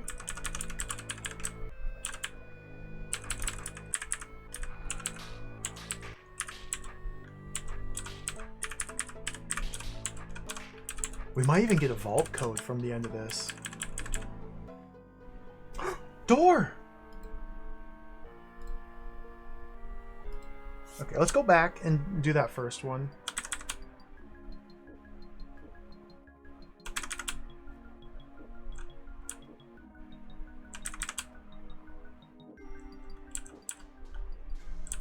So I need to use Wraith Wings, man. Well, come with me, Wraith Wings. Come with me. Come with me. Come with me, Wraith Wings. Come in. Come on in. Come with me, Wraith Wings. Wraith Wings? You're not? I don't think I wanted to do it like that. Yeah. I need to push probably 2 in. Like much more than 2, and it's just becoming untenable. In fact, I don't think I can push 3.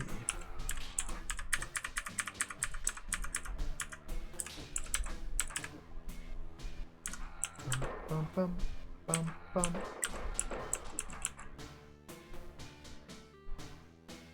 Well, why not?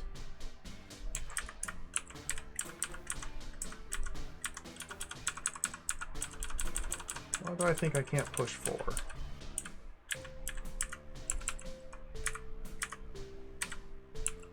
Because they're gonna be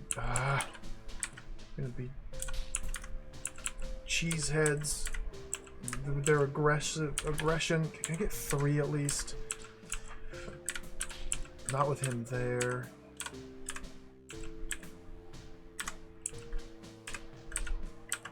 Don't be a cheesehead.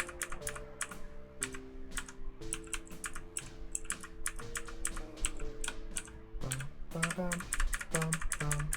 3 of them. Oh man. Anyway, Seacon / welcome, welcome.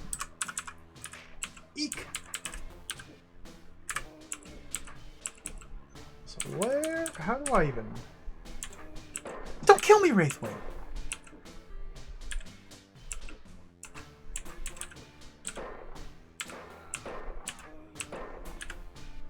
So this is by far the hardest iteration.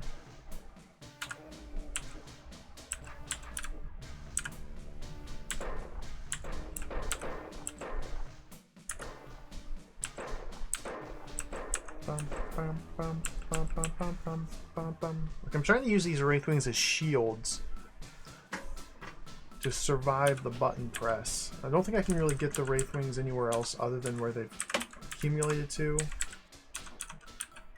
Well, he's on a Force Arrow.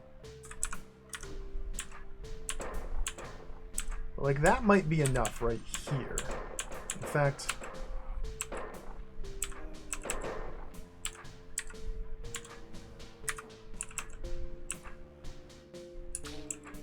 almost is. I need to be able to get out that way.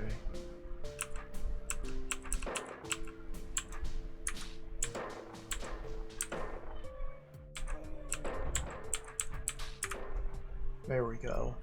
Okay, that should be solved. No, this is death. That's a death. That's a death. That's a death.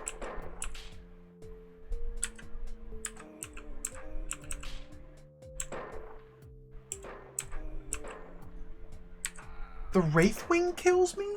This is aggression?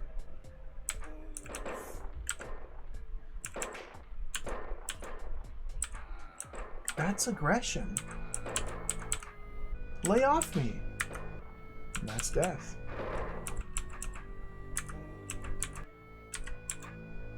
Hmm.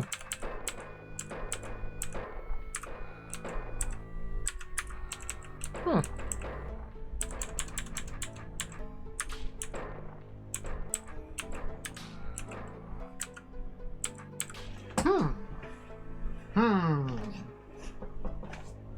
Okay.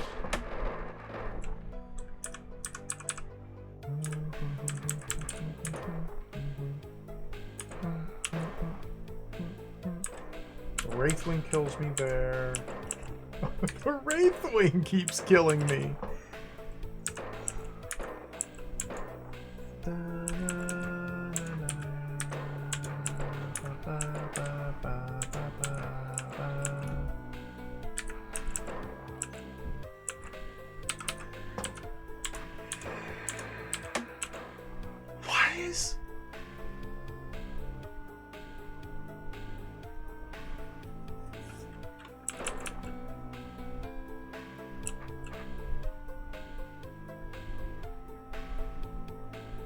So I need 2 Wraithwings at least.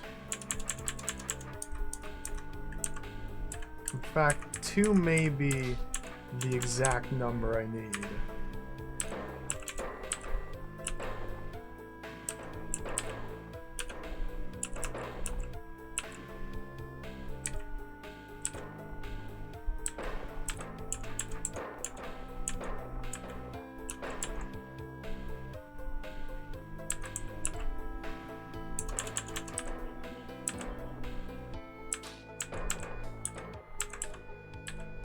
I think I'm there. Okay. 2 was the number. Not 3, not 1, not 4. 5 is right out. 2 was the number. Ha! Clear! Alright.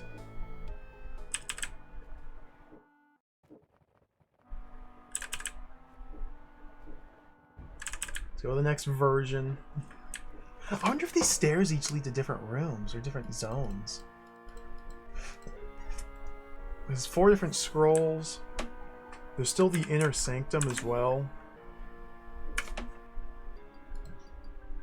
It's gonna be like 4, 4, 4. There's gonna be so many copy pastes. Alright. So what am I even looking at here? What? Serpent and Wraithwing. Kill Serpent using single Wraithwing? It seems like it. I have a button which closes a tunnel and detonates every bomb. Well, I don't want that. It lets me in here, but with no means to kill the serpent. So yeah, we don't want that.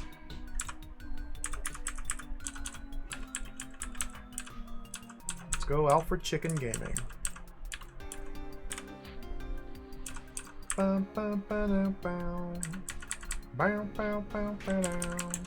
That was easy. Alright. So iteration 1 complete. Good work, Joker. Now do it again. So now we have 2 gel babies. Okay.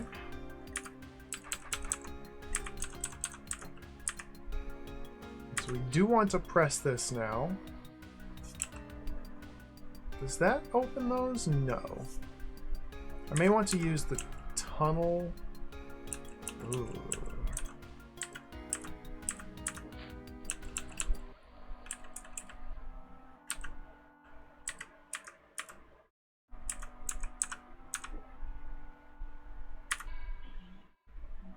That's not good. If I could stow them? Interesting. Okay.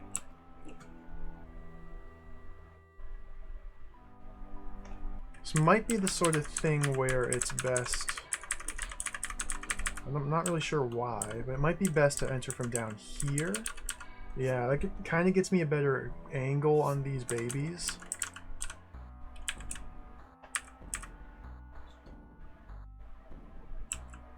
I have to bring both in with me or kill one. Like one gel baby would be enough to...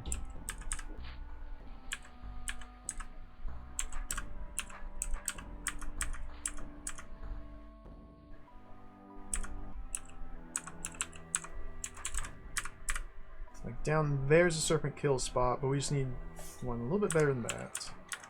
I don't really have much in the way of getting this thing off me.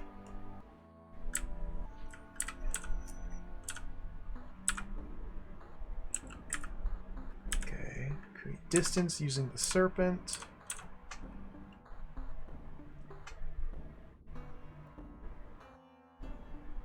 This could be tricky.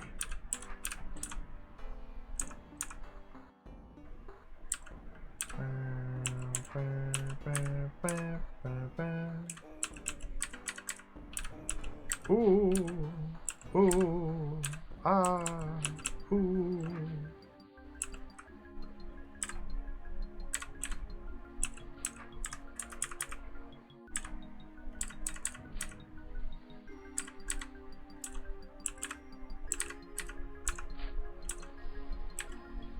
Oh, what am I trying to do here?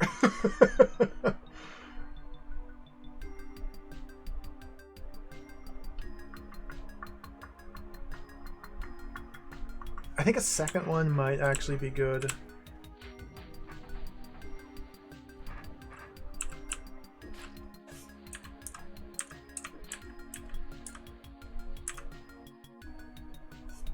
Now this one I can pull up through there. This one's irretrievable like that though.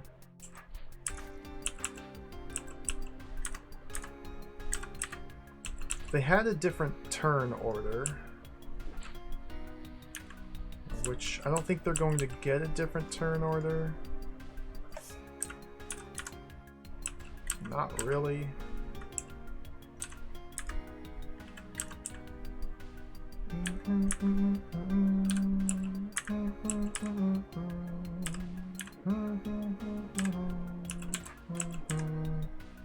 So if I cross this force arrow, I'm never going to be able to get to this baby.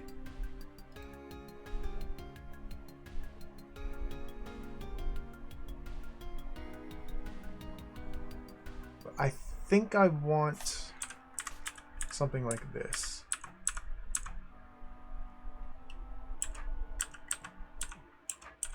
And I want to pull him up there while the serpent's heading there. Something like that? Alright, come here, serpent.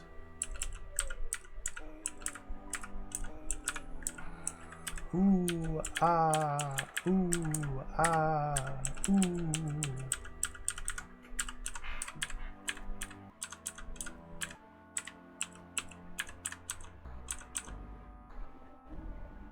Orientation.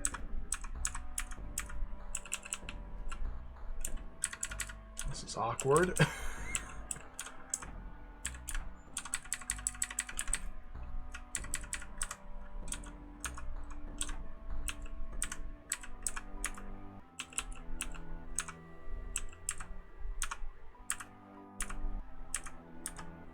Since the serpent moves after the baby, then if the serpent's head were here, and if it were in a horizontal preference, it would go in there. It's in vertical preference right now, and the head's not in the right spot.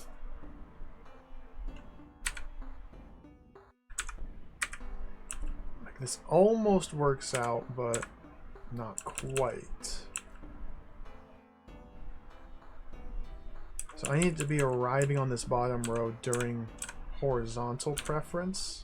So I guess we just kind of shake it around a little bit until the preference lines up.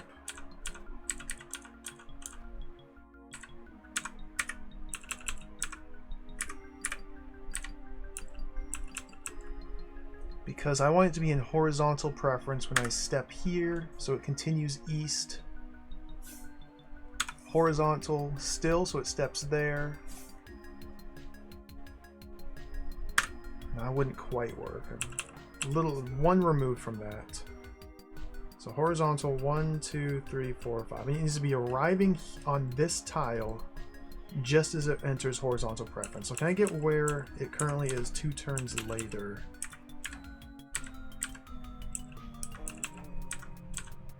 Not like that, I can't.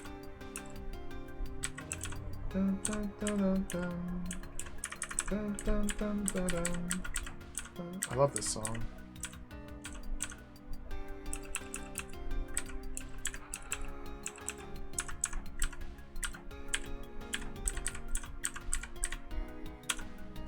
Okay, horizontal, horizontal. Ah,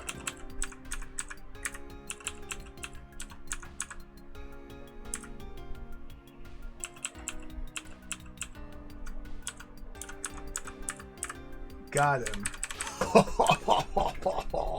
How about that? Except I didn't light the fuse.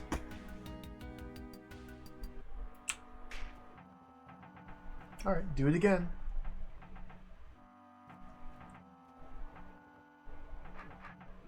I forgot to light the fuse.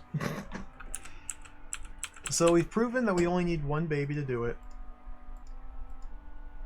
Either one's fine because they both move before the serpent. So just kill, fuse, stash, do it again, Joker. Not like that. Let's move the baby here.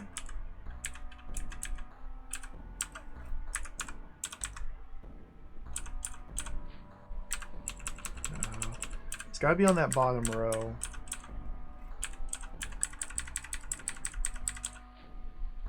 This should almost work. Not quite. So yeah, it really does need to be like all the way over here. Horizontal, horizontal, horizontal, horizontal. Coming down there. Is that what I just had? It's in vertical, so I can go like that. Got him. That's pretty cool. Pretty cool. Alright, let's do it again. What do I get this time? A guard. Guard? A guard? How is this gonna work? Eek! Not like that.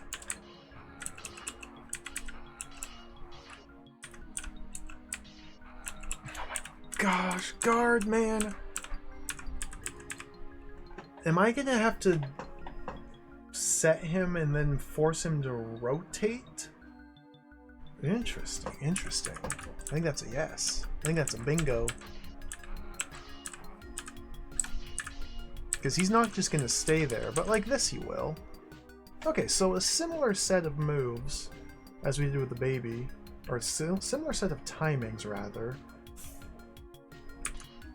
Yeah, it's so funny how like the guards and the stalwarts have weapons, but they're all smaller than B-throws. Because B-throw has the really big sword.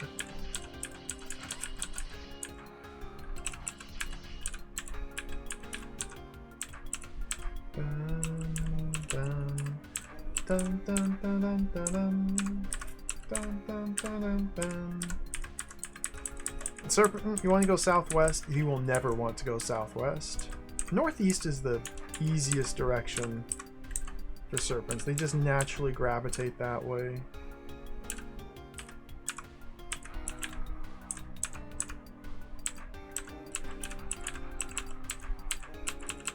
So you mind cooperating with me, guard? Mind just doing exactly what I want without me having to do anything to get it set up? I think he does mind.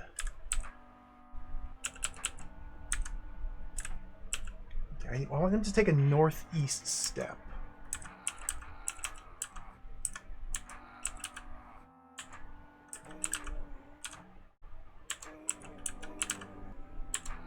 Ooh, ooh, ooh.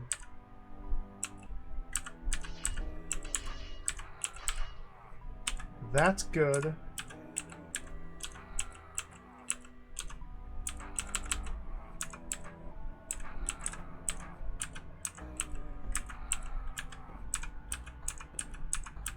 Now, Serpent, just go down there and die, please. Without me having to do anything else other than dance. He's not listening. He's not listening!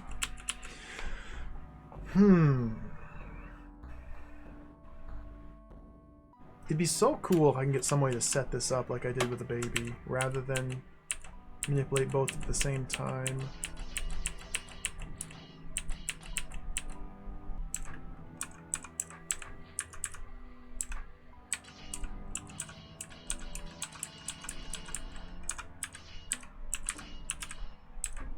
Okay, so boom, boom, boom.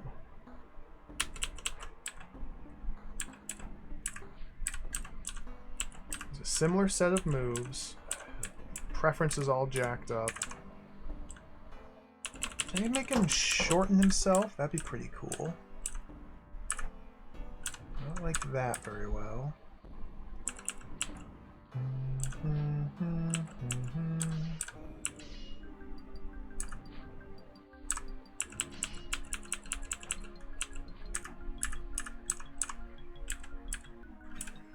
This is awkward.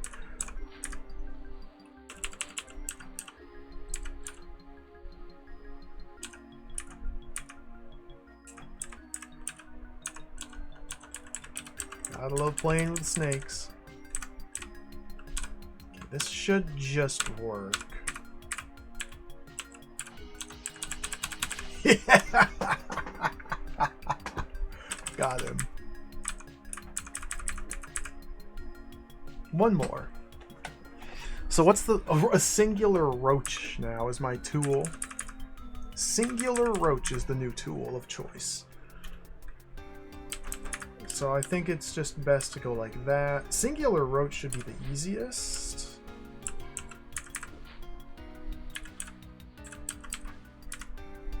I say as I get completely owned. Singular roach!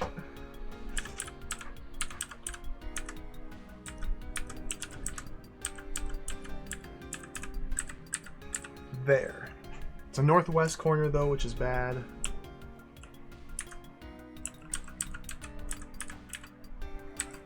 Something like that is now a serpent kill. Oh, wow. Am I really not going to be able to send that roach south from here? Or from this path? I don't think so. Yuck.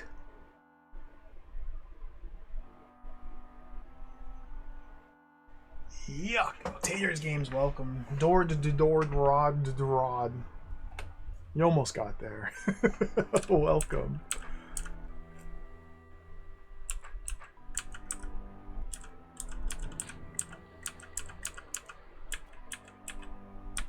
I'm gonna need a northern sword.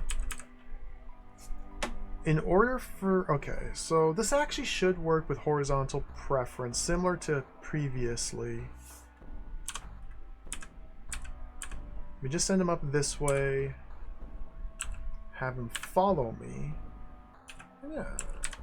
Now we get horizontal preference. Ah. See, I needed him to be in horizontal preference on this turn. And then I can pull my roach and get the kill spot. Oh, it still worked. Never mind. Okay. Because he defaulted to north because his west move was blocked. And then still in horizontal preference, he turned west again. Okay. And clear. Cool. 11th place tie. Let's go. Oh yeah, Cadis, it's the exact same puzzle 4 times. Well, that's not true. That's not true.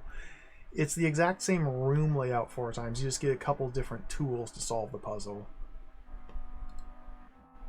So this time, the serpent is killing itself. No access to Fagundo. We have to kill 4 guards using a single mirror block. Okay.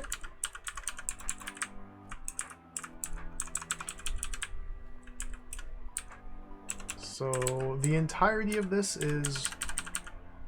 I should have perfect training by my time in the guard depot. I should just intuitively understand how to deal with guards at this point. My intuition tells me to simply trial and error my way through this. Hey, put that back.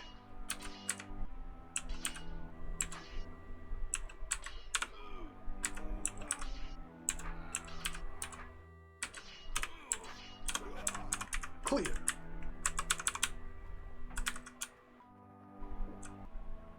Okay, this time we get a serpent to help us survive the guard fight. Okay.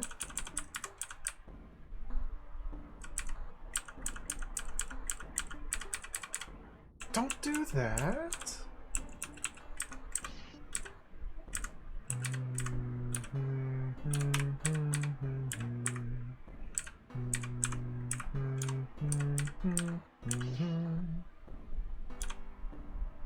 Okay, so the tail is going to shrink from this direction.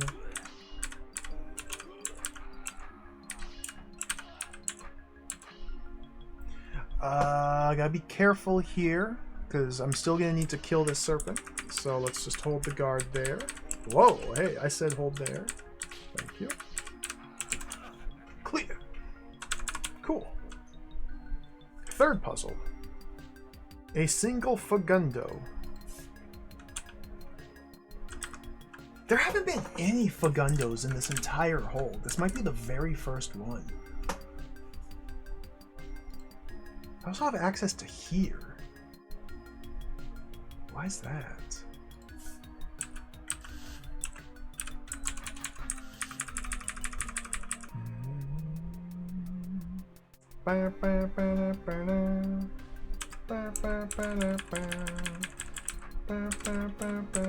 Fagundos are really cool. They're really cool and fun.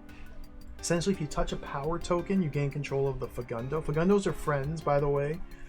They are friends. They're not monsters that must be slain. They are allies who help us on our adventure. A Fagundo, after touching a power token, a Fagundo will always travel in the direction that Bithro is facing. So we can manipulate them to fly around by turning our sword so the Fagundo redirects its path. Fagundos explode if they touch walls and turn into ashes. And after 1, 2, 3, 4, 5 turns, they are reborn as Fagundos. While they're in their ash state, that's the only time they can be slain, I think? Yeah.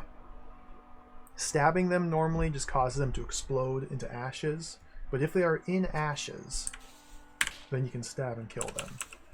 Same holds true for the guards. Guards would be able to kill the Fagundo if it's in ashes, but we just need to survive the initial onslaught. Like, I may only need to use this Fagundo for a single guard kill. It seems to me like I should just kind of try to set something up like...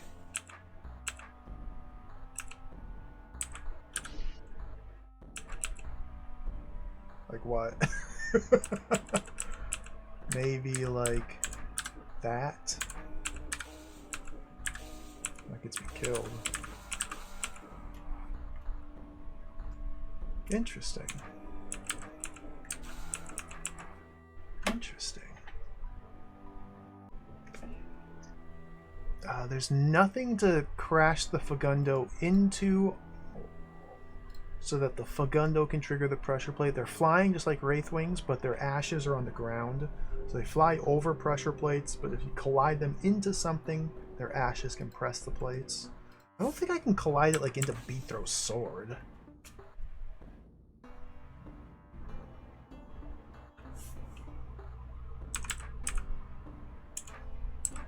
Not like this.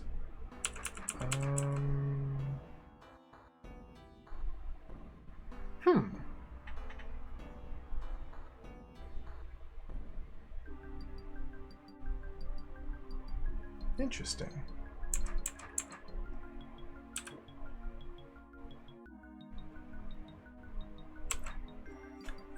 The order of elements resolving in the room. Beathro steps on the button, then the doors open instantly, and then all guards move, then the Fagundo moves.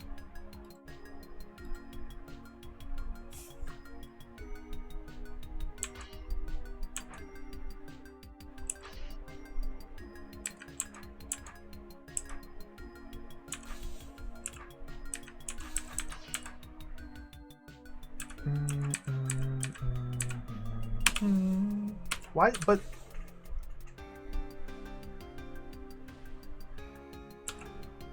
what? Okay, I obviously misunderstand something about this. What I thought would happen is Beathro steps southwest onto the button, opening the doors.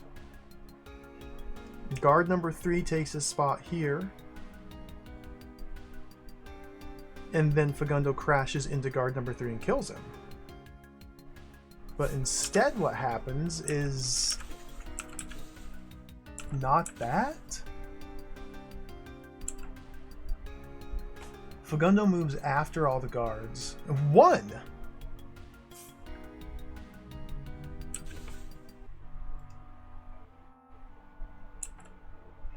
When I checked the turn order initially, I checked the turn order of the ashes, not the Fagundo, I think. Oops! Okay, I misread that then. So Fagundo moves before the guards. So yeah, what's happening then is the Fagundo is crashing into the guard's sword and exploding. And then the guard is stepping into that tile. Okay. So...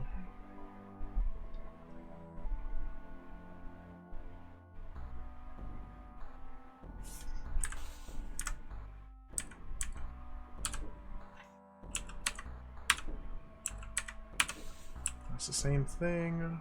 How did I actually make this help me?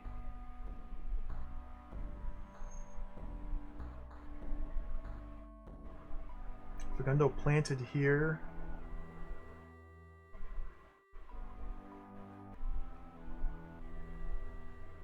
This is interesting.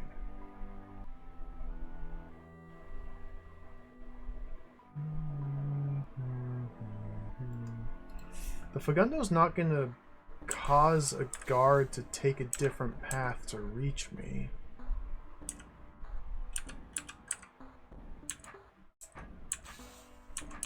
This is a very inefficient way of checking, but like if we... Oh, they don't even collide. They don't even...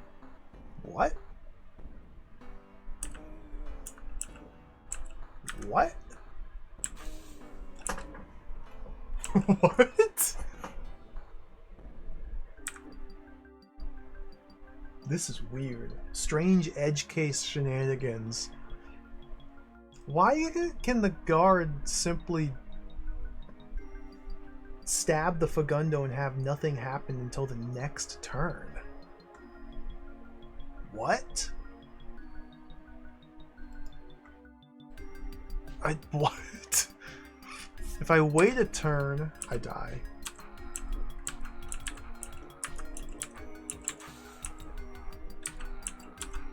What? I guess guards can't stab Fagundos? So I guess a guard moving its sword into the Fagundo does not detonate the bird. But a bird moving its body into the sword does detonate the bird. Weird.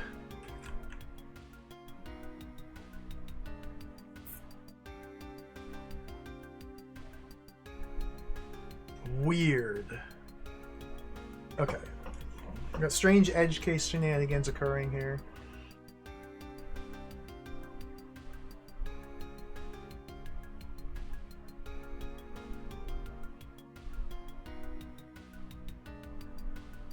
I'm trying to think of how to use the Fagundo to help me. Fagundo moves first. Guard here. So Fagundo were parked here, then moved here, then killed. Well, parking the Fagundo here is the problem, so we gotta park it here instead. Orient my sword south. Yeah.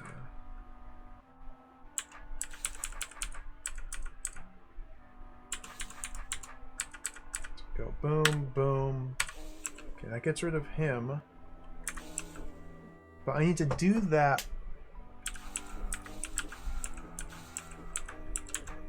Whoa.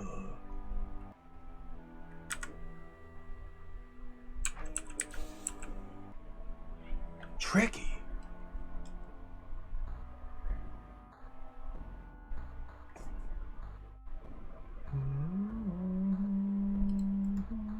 I want the speed potion. They can't be stabbed. Well, Beethro can stab them, but I guess by other enemies. They can't be stabbed. Their movement must be blocked to detonate. That does make sense, yeah. Just strange interaction. Although movement blocked by a force arrow does not cause detonation.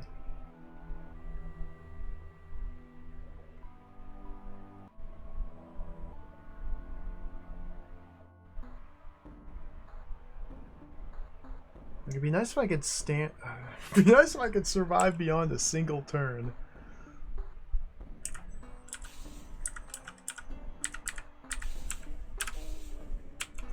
I mean, isn't.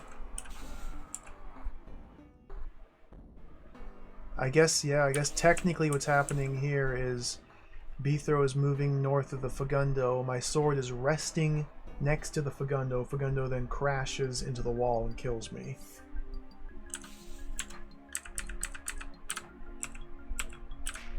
And that's stabbing the ashes. And yeah, this also proves it because Beethro moves before Fagundo. So if I were able to stab the bird, that would have killed it. But instead, for a brief moment, they coexist on the same tile, then Fagundo flies in the southwest. Yeah, okay. Strange edge case shenanigans, bizarre interactions between elements.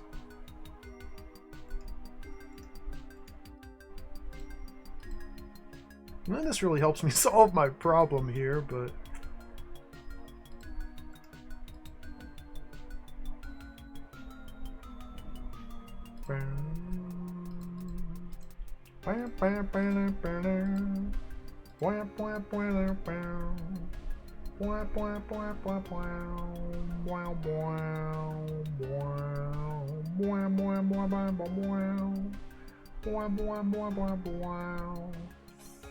Let's park the Fagundo on a force arrow. I was just thinking that. We gotta explore this potential.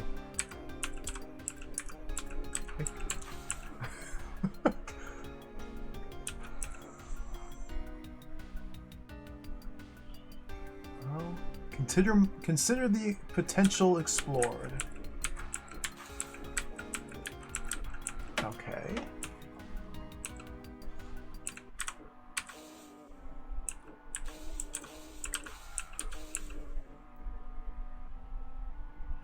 So after pressing the button, Bithro needs to move. I'm starting to close in on what I need to do here. I cannot simply remain in place directing the Fagundo because one of these four will stab me.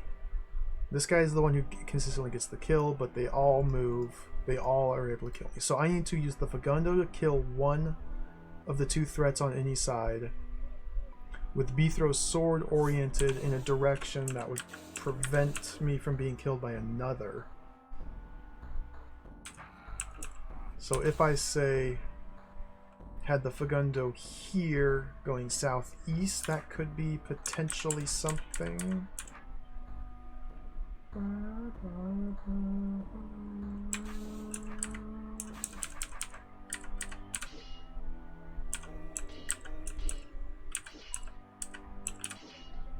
It's so weird.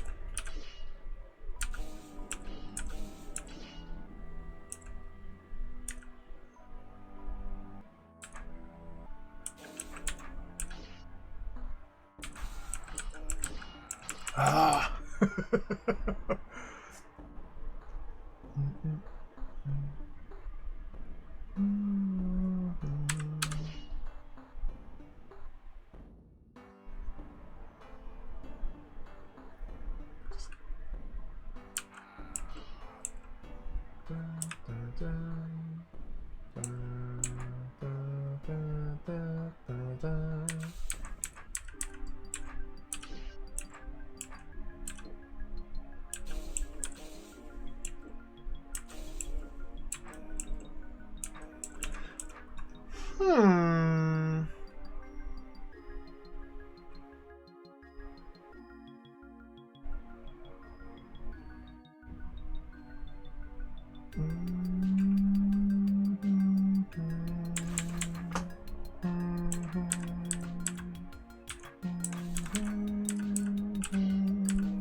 There we go.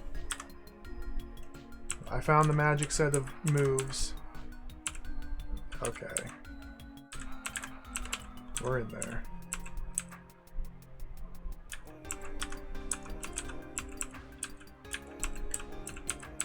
And now back to standard operating procedure when it comes to guards, just trial and error.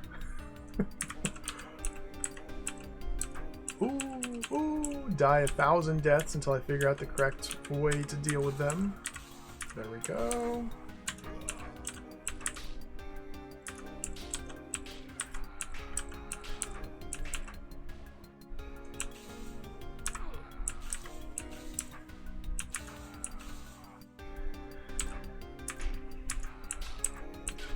Oh my goodness.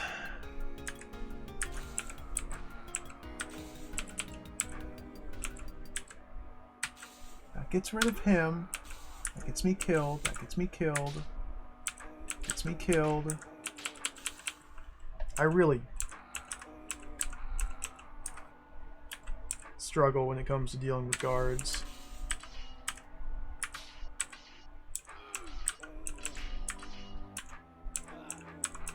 At least when it comes to dealing with them cleanly, I really struggle.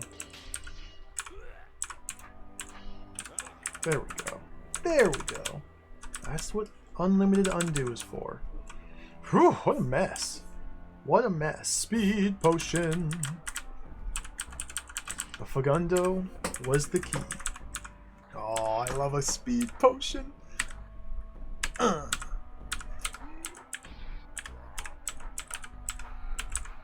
dying.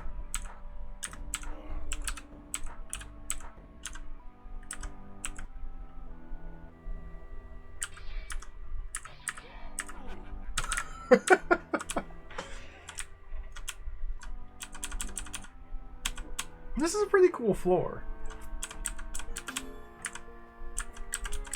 A little redundant, but that's kind of the entire point of it. And we got 4 more of them to go. Wow. Oh. I think this is break time. Let's pause it and take a short break. I think this is a good spot for a break. I want to finish this floor. And then we should now have access to the gigantic jewel. But I want to finish this floor first. And these 4 sets of stairs could lead to new locations. Like, I came in from this one, but there was only one. Like, what if each one of these stairs, yeah, this one goes down and this one goes up? This one is just, no, they're just stairs. Just stairs. I guess they could all be coded to go to the same destination. I don't know. Oh, it's worth, we'll explore. But we're gonna take a short break here. I need to remember what it's like to do so. We'll come back and play some more DROD. BRB.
Alright, we're back.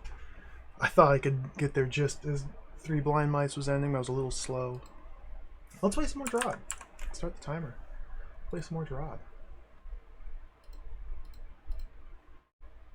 Ah, there we go. 4 times as fun. Quince North.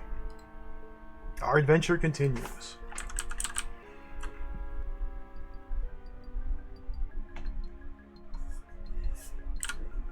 Okay, so yet again, 4 iterations of the same room.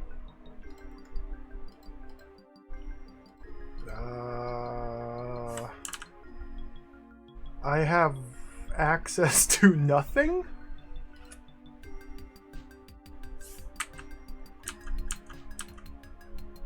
What? Excuse me?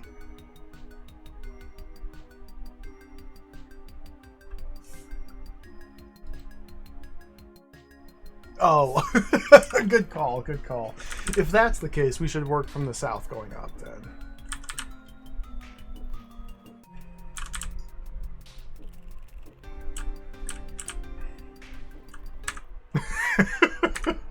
This makes more sense, yeah.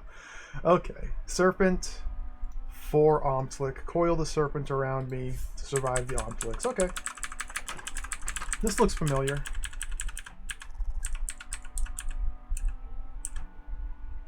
Be mindful of this. This will not be a problem? Or is this going to be a huge problem? I may have needed to detonate that bomb first.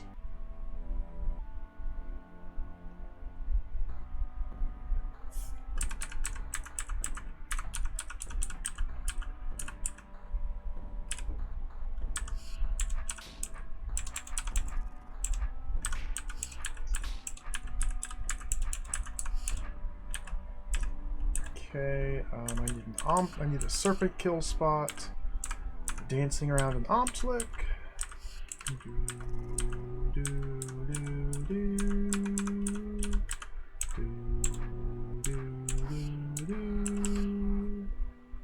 What are you doing there, serpent? Thou art going the wrong way. Be cool. Be buddy. Just be cool. Just be cool. I probably should detonate those bombs first. He's not being cool.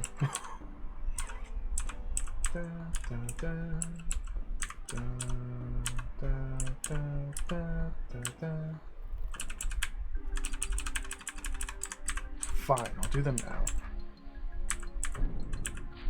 Oh, I've made a terrible mistake. Just kidding. I missed one!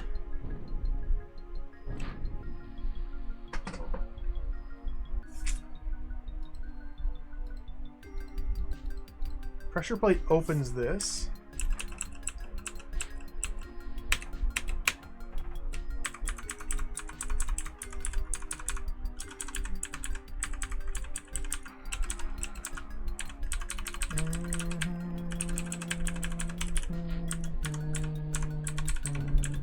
There we go.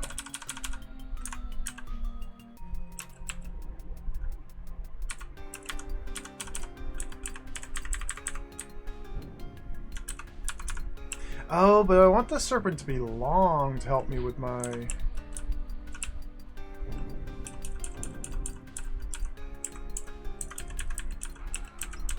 Yeah, I can kill the serpent right here.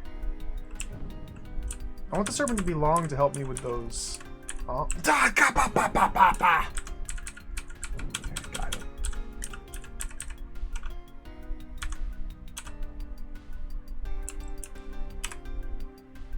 Dun, dun, dun, dun, dun.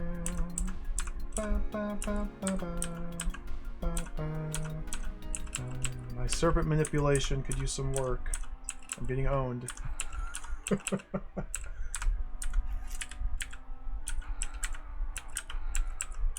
Wow.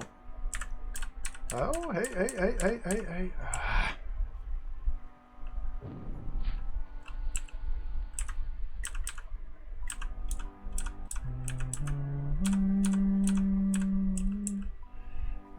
want him in horizontal preference. Step north. Now he's coming down for me. Just a bad shape. Okay, that's fine. There we go.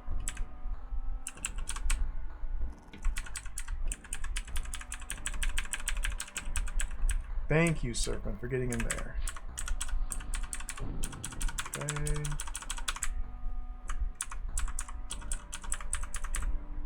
Give me a slightly awkward room, but that's the hard part taken care of.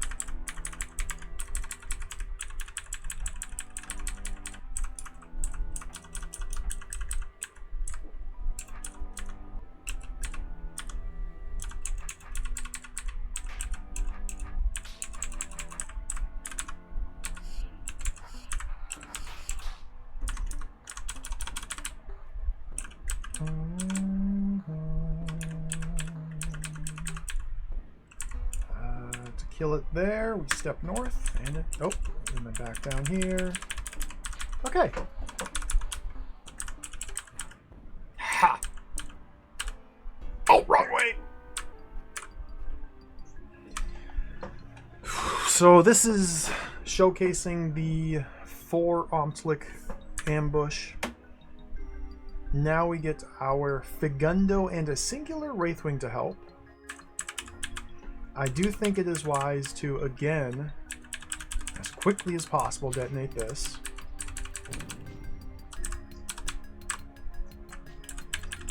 What's this button do? A single Wraithwing, huh?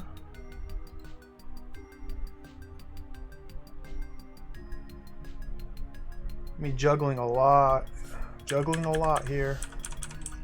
Although that will allow me to detonate the Figundo on the pressure plate. That's pretty cool.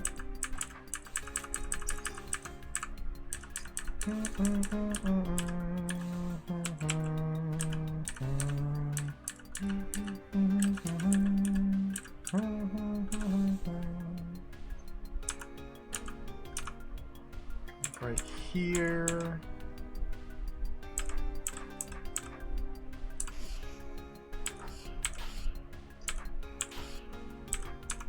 Okay. Clear. Cool.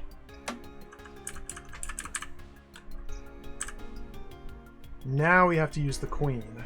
Okay. Man, what a mess this is gonna be. I have to use a roach queen to help me survive this. I mean, I gotta push the queen out and into here and use its roach eggs. Oh, we just have the queen press the button while Beethro's standing out here. Yeah, okay. Yeah, this is still fairly trivial. Sword orientation.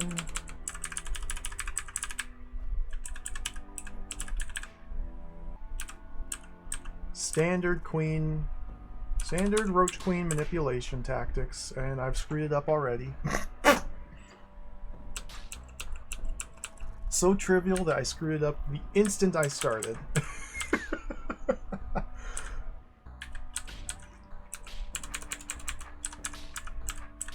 Okay, that's not where I want him to go.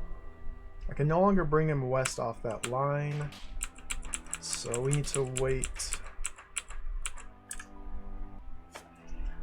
1, 2. I don't know if I can catch up to him quickly enough.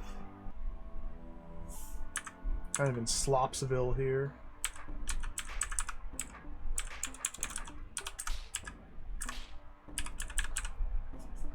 I don't have enough turns for him to get out there. 1, 2, 3, 4, 5, 6, 7, 8, 9, 10, 11, 12.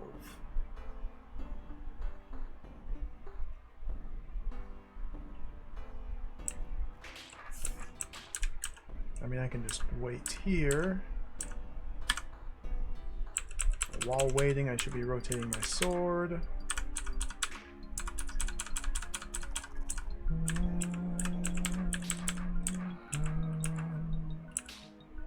There we go. 1, 2, 3, 4, 5, 6, 7, 8, 9, 10, 11. We can get him there.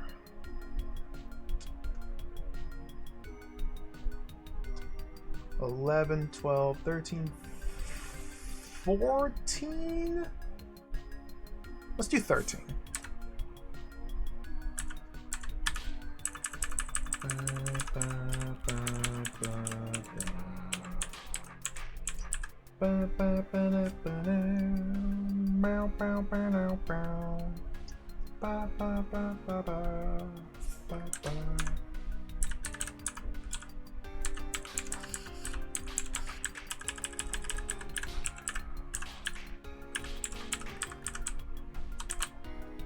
Should have set the bomb off sooner. My clear time, my high score. Clear. These are fun. These are interesting and fun. Redundant, yes, but it's interesting. Detonate. Make sure that kills that. So now we have a single arrow rotator token. That's not much. That ain't much. That's not much help. So... Whoa!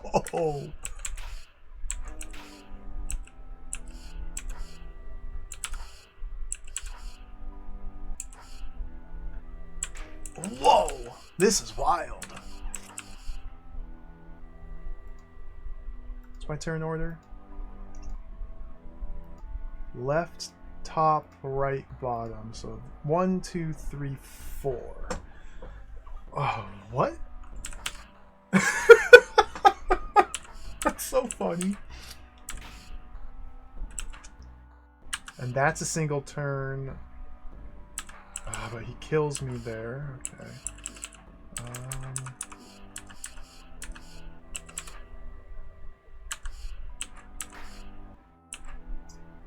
So I'm unfrozen here.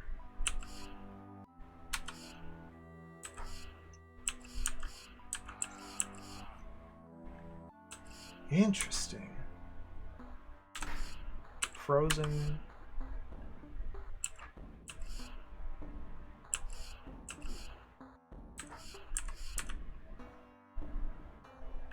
So the turn that they spin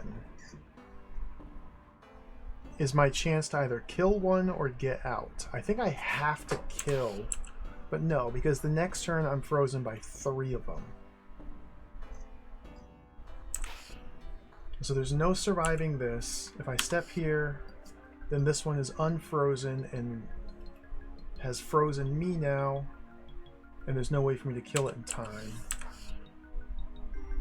If I block this one from moving into place, then it still freezes me. Same with that. Interesting.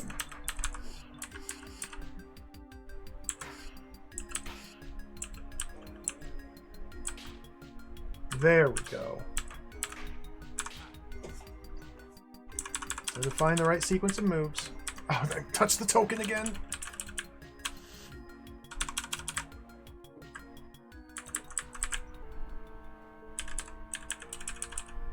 We're not, it's not over yet. We still have 1,000 more rooms. How do I get into the center? How do I get into the juicy? And here we go. Okay, what?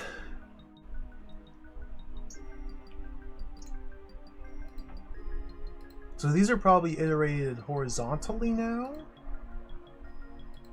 I don't even know. I don't even know. What am I looking at?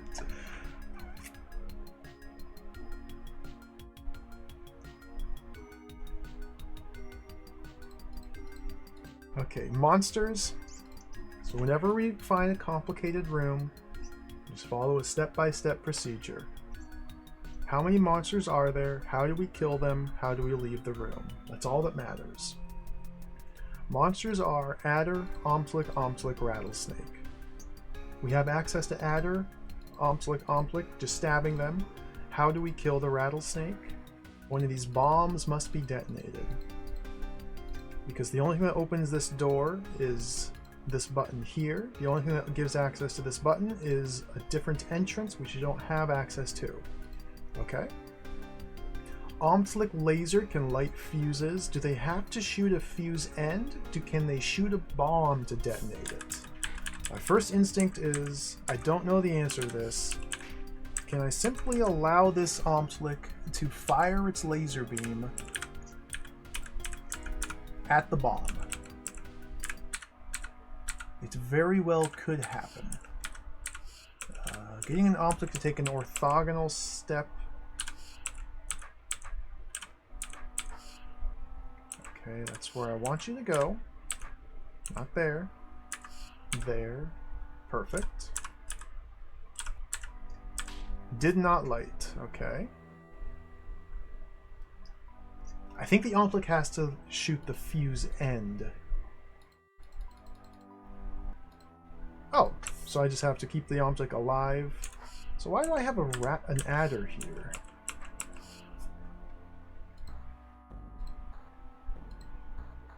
Oh, the adder has to hold this button down. Ooh.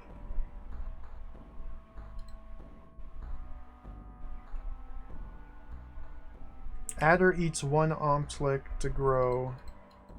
It doesn't really matter. If it eats both... No, Adder eats both Omtliks. And we send it north through here, pressing this button. And then this one. Trapping the Adder right here. Giving me access to fuse end. To kill the... Okay.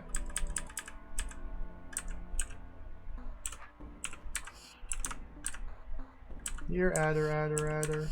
Rattle, Adder, rattle, Adder. I don't really have a way to simply hold these guys in place. We're just gonna have to dance for a while. Dancing with two Omtliks.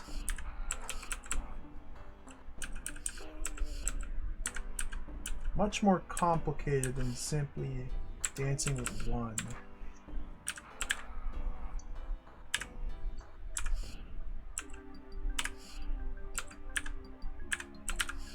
Ah.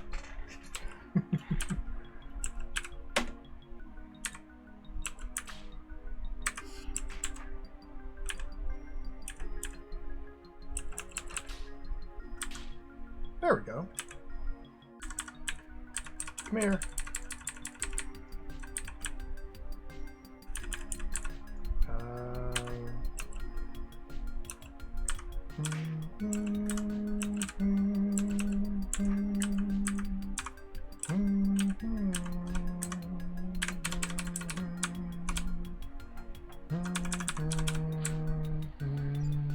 Boom. Clear. And looks like my way out is south.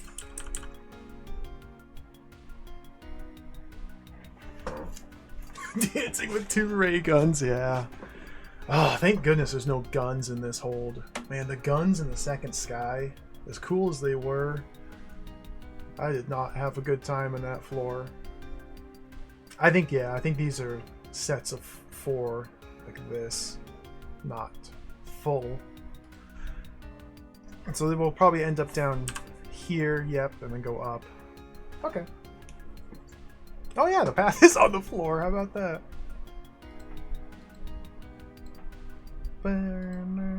Alright, so what's different now? What is different? I have a disarm token.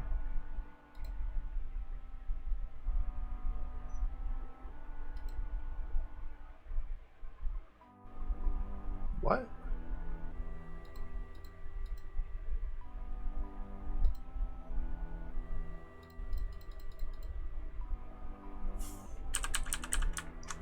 I think what I have to do... Oh, this might be ugly.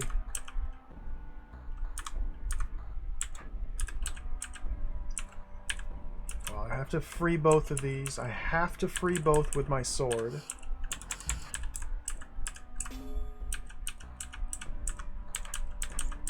So I can't activate a orb without my sword. I'm stuck. I know I can no longer reflect laser beams or block them. Ugh! So that means we have to, while disarmed, make my way over here to step on this button, which will close doors here. Step off the button to open those doors again. That will create 3 fuse ends and 3 fuse ends here. And then we have to shoot those fuse ends with the Omtlik laser beams. I don't gain access to the disarm token ever again. So I need to pull an Omtlik up here to the explosion radius and have it detonate the bomb without killing the other one. Each Omtlik must... I guess I could do it with a single Omtlik. That should be viable, and in fact much easier to deal with.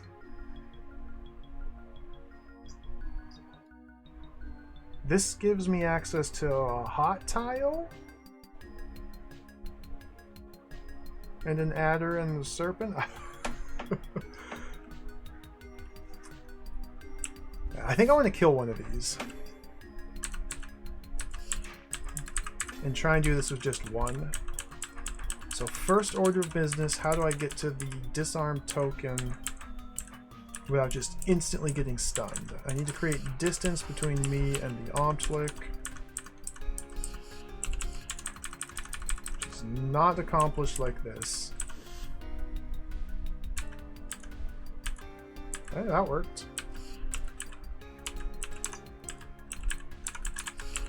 What's the pattern again?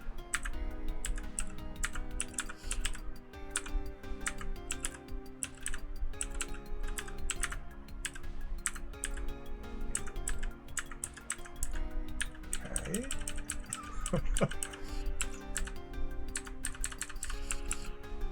I need him. So Omtlik facing diagonal is imperative. I can't. There we go.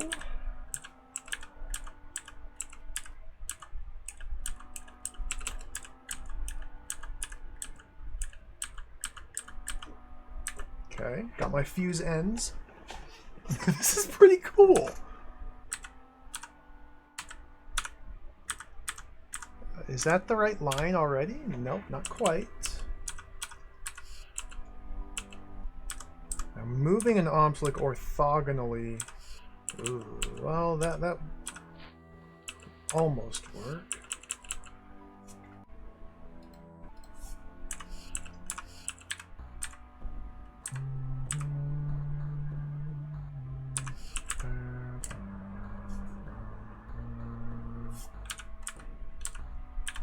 Got him. Okay, I'll do the same for here. You got me. Do my dance here. There we go. And this one I need to kill with the Omtlik. So I need to pull the Omtlik into the explosion radius and face it into the fuse. No, not like that! Well. Well. What's my radius?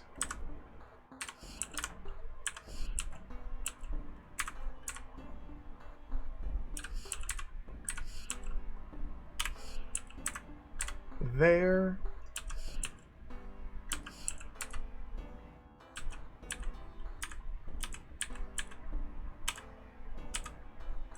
That didn't light? No.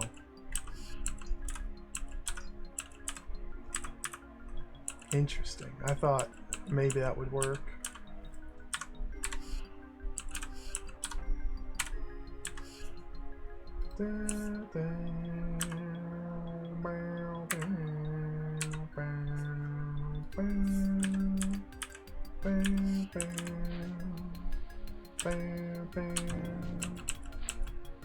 Dangerous. Cleo. Okay. It's kind of more luck than anything else there at the end, but I had the idea, just had to kind of brute force it to work. Cool. Invisibility now. Disarmed with invisibility.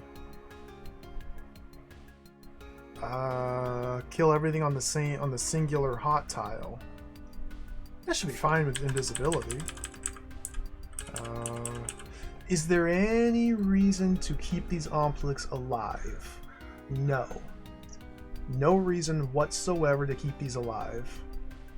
Because we're not detonating bombs. Just kill them.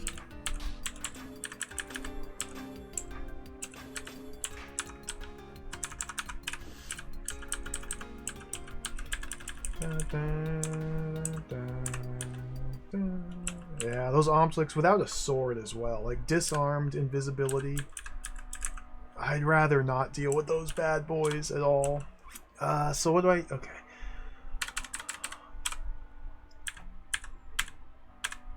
Okay, I want to send it north once. Which would be horizontal preference from here. And you send it south just once. There we go. Hey, Adder.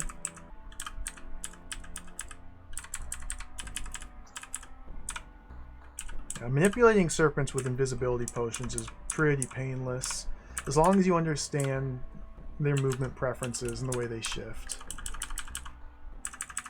Because then you can enter into the smell radius in a desired preference. Like if I want to send him vertical, just make sure he's thinking vertically, which he's not yet, but he needs to make one horizontal move.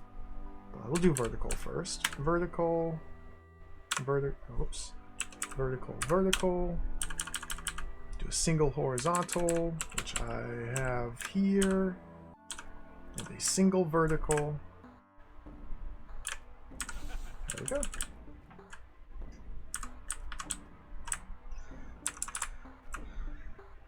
Final iteration. Mimic Potion.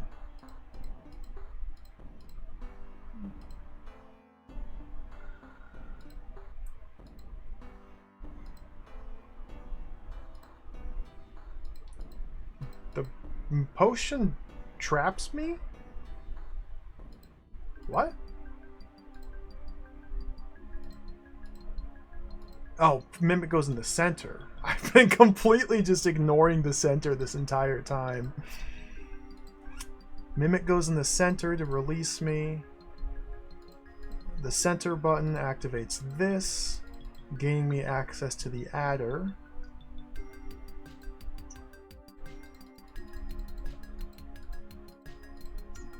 I can release the Omplix and kill them whenever. How do I kill the rattlesnake?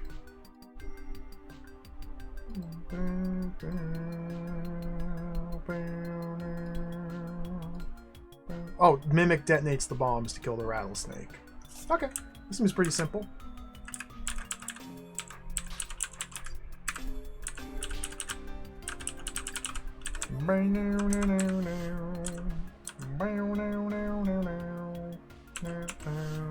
Oh! Complication.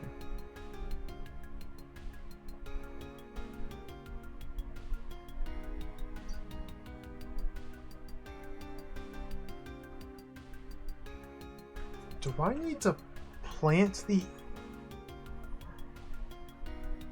Omtlik somewhere? I have to use the Omplix as a ratchet. As leverage. I can't just kill them. Okay, that makes sense. So yeah, I need to move Beethrow east, northeast over the bomb, east and south to get here. And then step off the button while keeping the Mimic locked into here.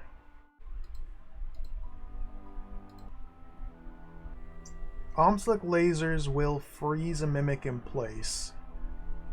So we need to position the Omslick such that the Mimic is frozen, but the Omslick isn't moving towards me? Put the Omslick on the Force Arrow? No, because those are closed before I... Oh, weird.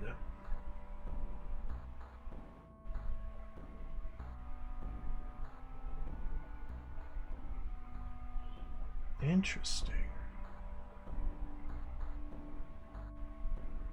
Like, I understand that we need to freeze the Mimic in place, because we're not bringing anything in here to use as leverage. But that means Beethro can only move while this is frozen, save for one step. But the Omtlick will not be frozen.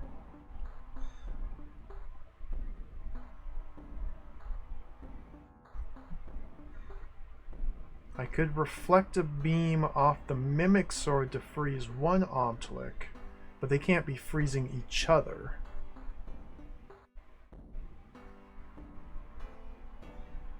Huh. It's like if I... Okay. Let's back it up.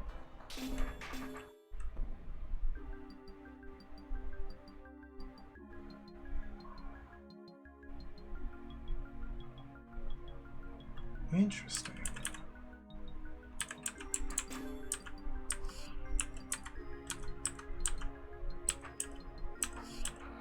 Eek. I'm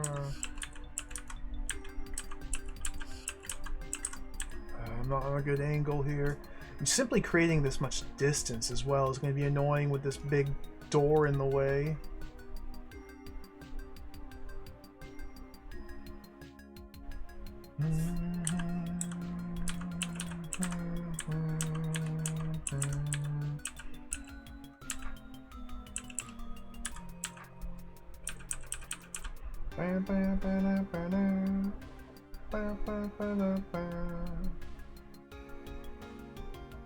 Okay, maybe there's something else I can do here.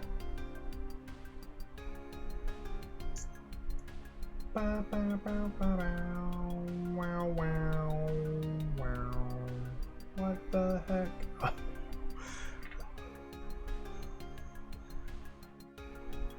Oh, this is tricky.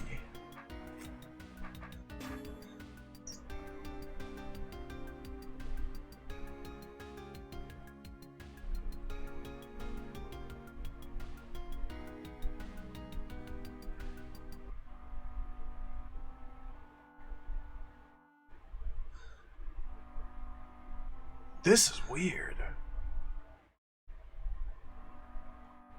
Like, I'm not even sure how to get to the potion while keeping on. I feel like I need Omplix up here while I'm down here drinking the potion. Because the Omplix needs to be aiming their beams at Beethro, and the decoy has to intercept them with his body.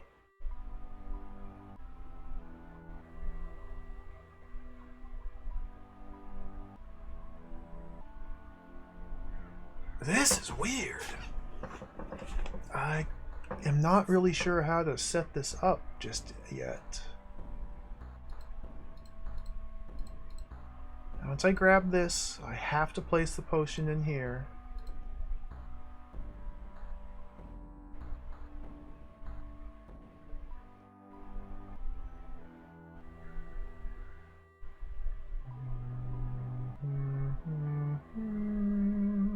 Two Omplix as well.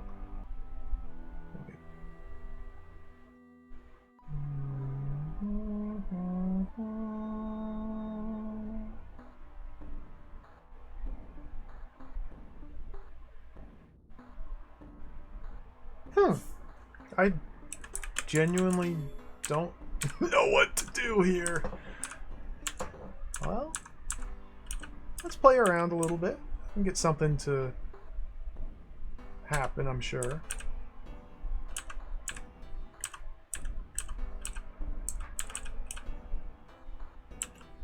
Okay, this is a decent line.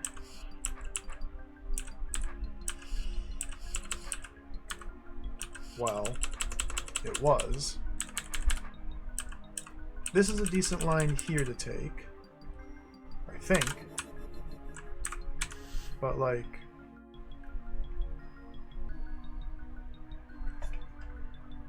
what? He's just coming right for me, and I cannot move around him.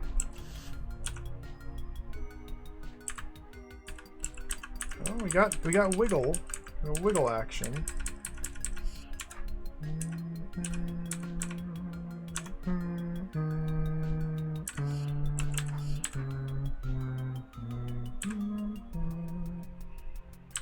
I don't have enough space to dance around this guy. Dun, dun, dun, dun, wow, wow,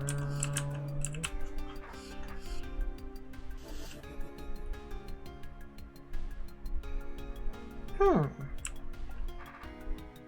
Interesting. Okay, so I need to like what?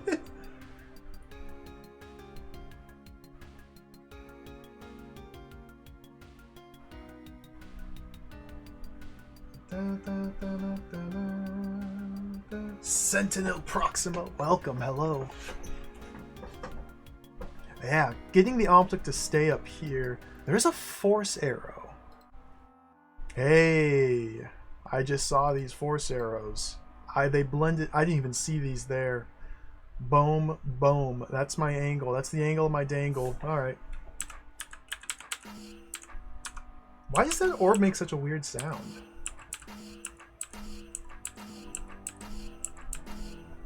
That's not a standard orb sound. Why is there a non-standard orb noise?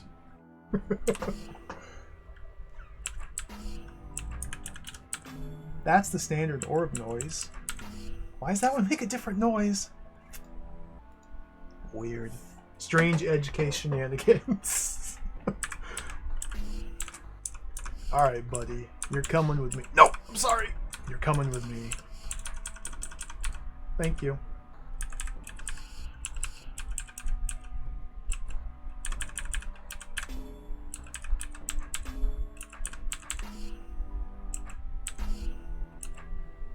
But, like, here the object's facing north.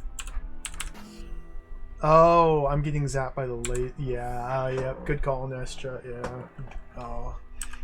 Getting zapped by the laser at the same time I strike the orb. Okay. I didn't even see those force arrows, so that should be the solution. I want you there. Nope. I want you there.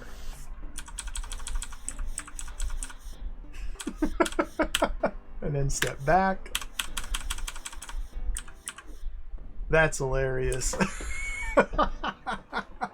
Cool. Good stuff. How's this guy dying again? Mimic detonates the bomb. That's right. Got him. Clear. Okay. On to the next set of 4. The next set of 4. Time to do this room 4 times. These I'm so happy that these are like kind of quick and breezy. Rather than like severe hour-long puzzlers. It's nice to have just kind of quick and breezy rooms like this, even if they are a little bit redundant. Alright, speed potion is my only tool in the first lap. Okay. Love a speed potion.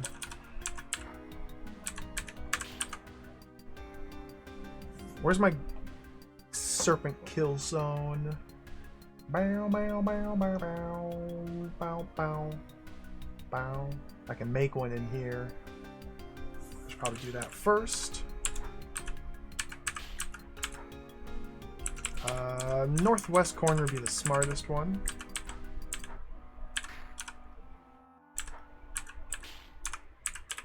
Got him.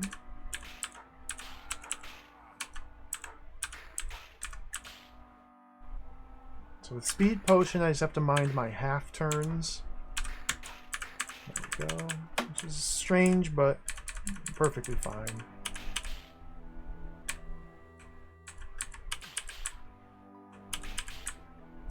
Guard. Cool. Nice introduction there. Now for lap 2. Adder is free, and that's it.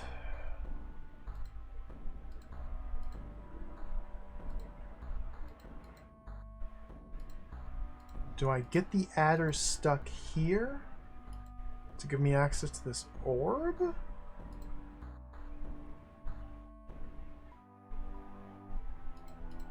So without a speed potion, let me just quickly check. Can I even deal with this guy? Yeah, trivial. Okay. I'm still not too familiar with guards.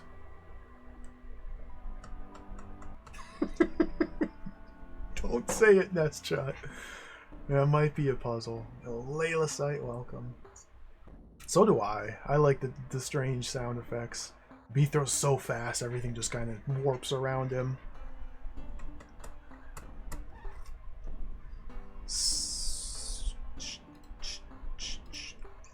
It seems to me like Adder just needs to come in here, embiggen himself, create a killing spot for the serpent. On the Adder, perhaps? It'd be a little awkward, but doable.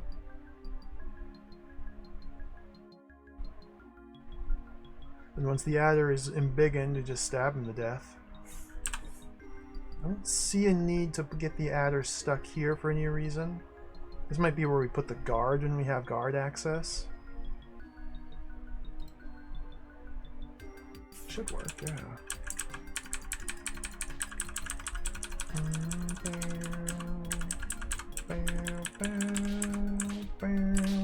Oh, well, perfect. All right, good stuff.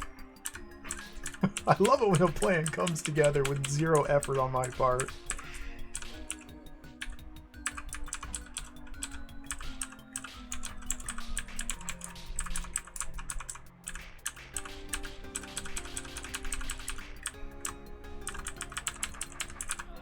Clear. On to the next. Oh, now we have access to here. 3 mirrors. This releases the adder and a corner. But these will just stay there. How is this meaningfully different? What opens that? That's the button. Ooh.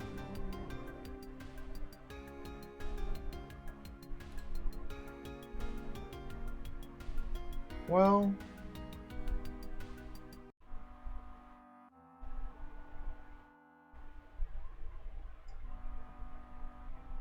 I feel like the same general approach would work. No, because once I release the adder, Beathro's trapped here until I smash the orb, and I can stand on this horizontal row.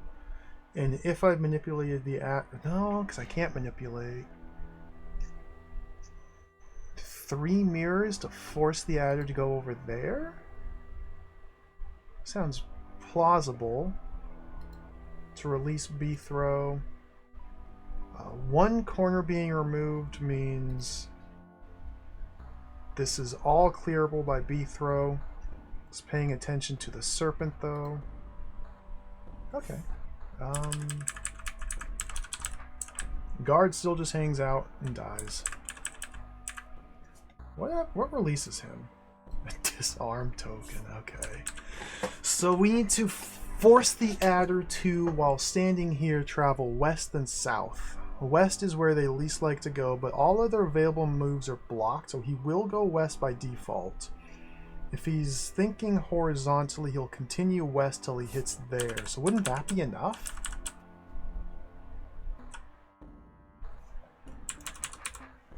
Seems like it. No, because thinking horizontally, the door opens. The door opens. Well, that changes things. And now we have a serpent on the loose. Ooh, okay. That changes things.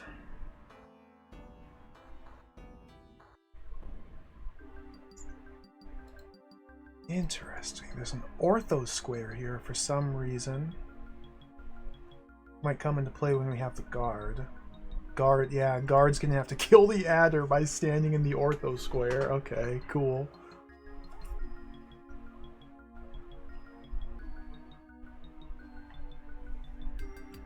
So if the serpent... So I guess I should investigate vertical preference.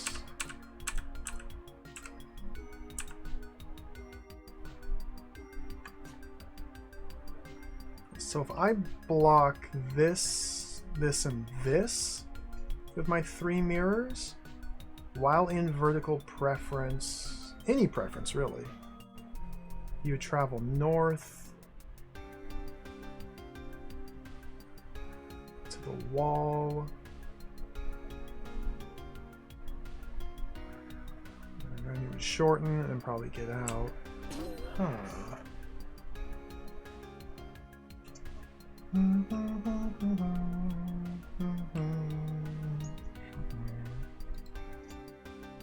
So is there any way to prevent the serpent from stepping there? I don't think that there is.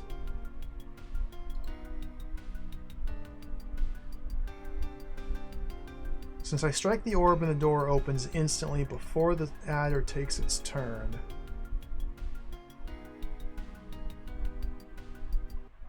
He's always going to go east, yeah. Unless east were blocked, he would never go west. West is their last. So he's always going to go there, which gives him a chance to escape south. And then I want him to go west, but again... Ooh! This is interesting. My only tools are 3 mirrors. I can't place them on the doors. Let me just watch him one more time. I know I just did this, but... Okay, from here. This is when we actually have control over him. Not really, though. In horizontal preference, he's going to come towards B-throw. In vertical preference, he's going to try to go north, which he can't. Therefore, he goes west, or goes east. No, he's always going to go east here, no matter what. Even if B-throw was standing down here by now, he would always be going east. And I do have this step I can take. So from here, he's always going to be traveling towards me because I'm in the same row. I have to move him, yeah, west to this button to release B-throw. Unless, can't I, wait. Unless I am fully failing to recognize, nope, because that seals that. Okay. Yeah, because that's wired to toggle these.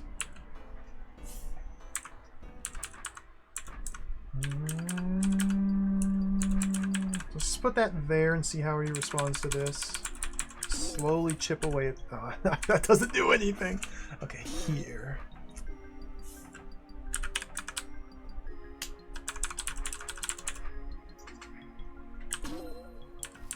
Not really caring about preference here. He's horizontal, so he can go north.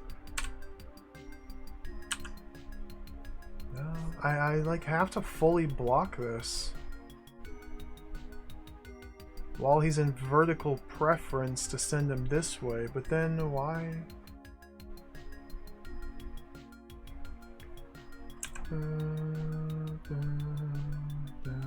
Well, we could keep him going north. I don't need to block this if he's thinking vertically. So yeah, I think this one must go there. If I wait a little bit, it's what? A 1. So from striking the orb, 1, 2, 3, 4 turns. So he should be arriving here at the start of vertical. So it's 1, 2. So it's 2 turns later. And as long as I step south, he'll go up there. So I probably want a orb. Now he's going to turn east here. So I need to block this one. Okay.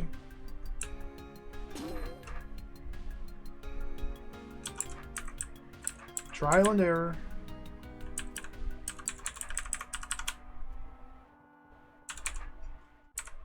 I think it was here? Was this the right timing? Oh, 1 later.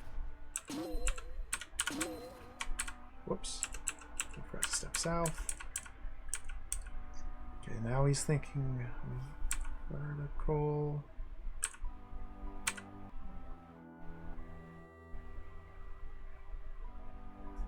So I need to get him down onto this row traveling west? Huh.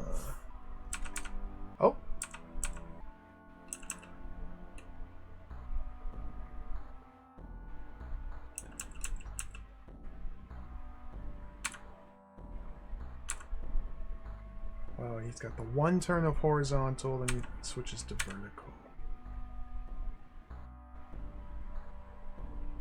So if this were now blocked, he'd go west directly onto the button. Okay. Puzzle solved. The power of trial and error prevails. There we go.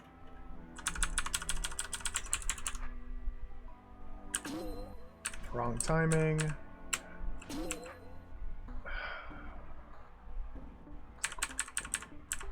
Here?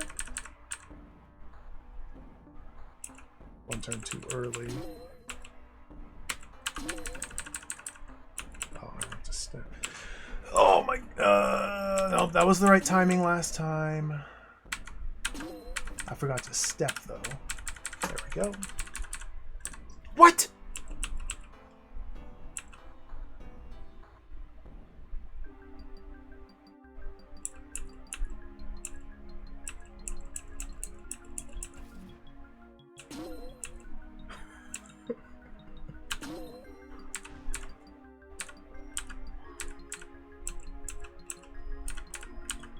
So I want this to be the switch to vertical.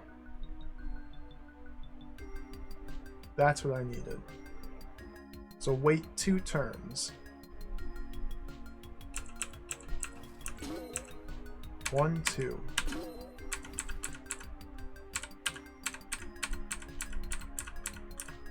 Perfect, perfect. Okay. Cool.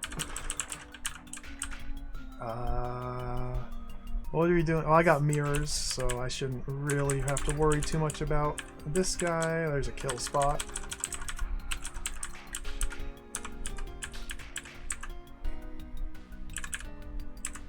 Come on, buddy.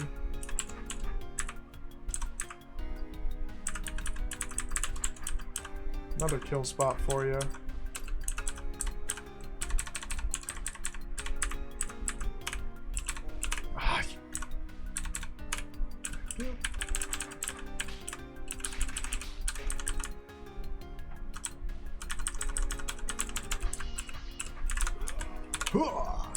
All right, the fourth lap. So now, yeah, we get a single hot tile, a disarm token, which opens this. Serpent kill spot yet again. We may have to trap him with a guard. Hot tiles don't kill serpents. Yeah, I think I won't have my mirrors because I'm disarmed.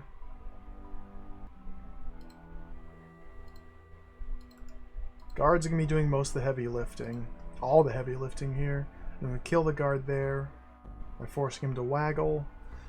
Serpent. What's my plan for serpent? I guess it doesn't really matter. Like, we got corner, corner. What opens these? Nothing. So I can even use these. Yeah, serpent, we'll just deal with them. I don't need a plan. I'm not speedrunning this. I'm just charging. Eek! Oh, that's even better. Okay.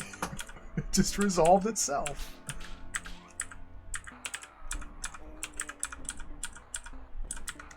Come on, man.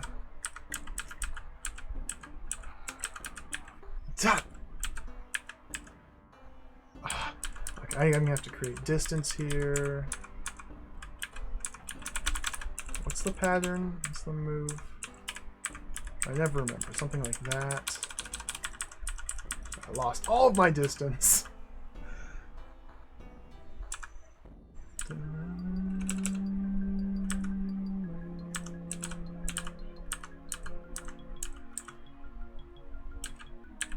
Come on.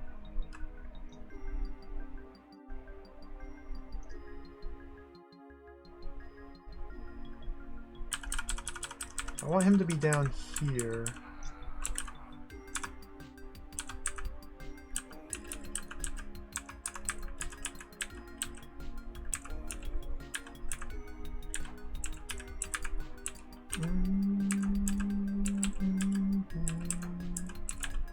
never remember the correct pattern. And it changes as you travel. No, not for guards.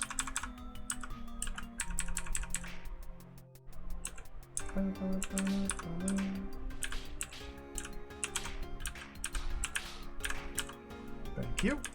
Okay, now one more.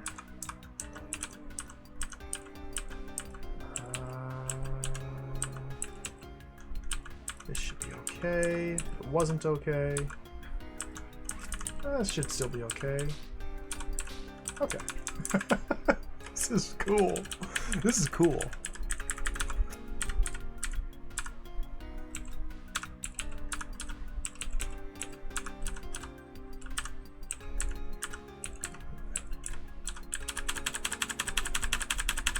Ah.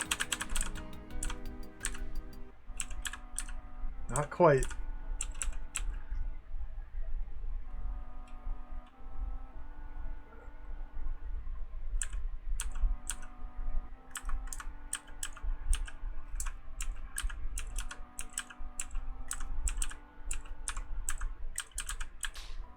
Oh, hey. Oh, thank you. Well done, guard. Most impressive. Most impressive. Now just die. Now, just die. Okay. Good stuff. I gotta get to the lower quadrant. My entry is the same as my exit here, I guess. Oh no, over here. These rooms are hard to parse. There's just a lot going on in these rooms.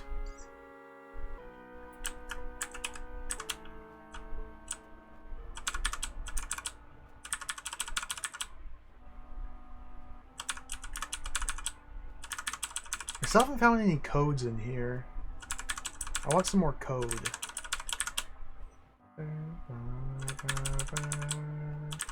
I don't think... I don't know. If it does turn out that you're meant to play through the entirety of the author's previous hold to get one of the codes, I may just look it up. I may just look up what the code is.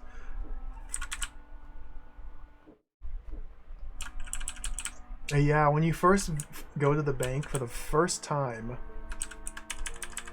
the bank teller says a Delver should be able to find all of the codes somewhere throughout the hold, except for maybe Dr. E. Will's code. And the previous hold by these authors is called Dr. E. Will's Mega Complex or something like that. This is a sequel to that one. So it is strongly implied that the code for the vault is in a different set of levels entirely.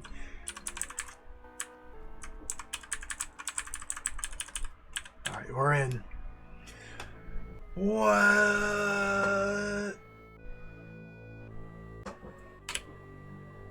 Everything's free. Mimic.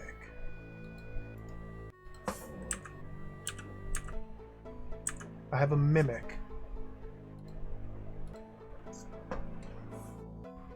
On the other side of the room, I have a mimic. And there are 10,000 monsters coming. Well, they brained 10,000 brained monsters, okay. That releases the golems.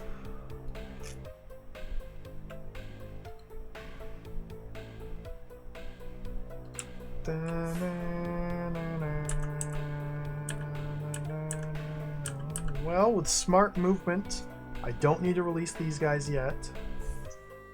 Instead, just dealing with brained goblins and wraithwings. But as soon as I step north... Oh, this is strange. Fuse end is there or there.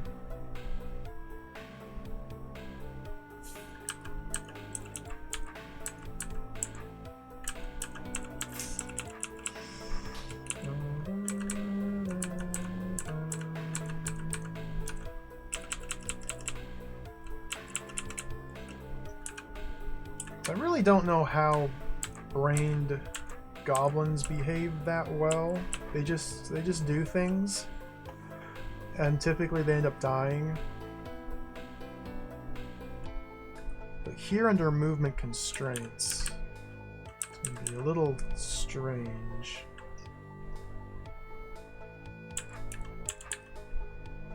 Don't really know where my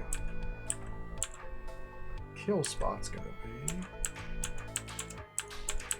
It's something.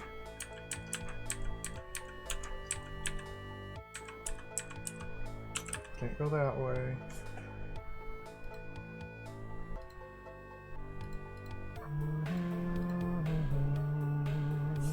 I guess if I can get to the mimic here.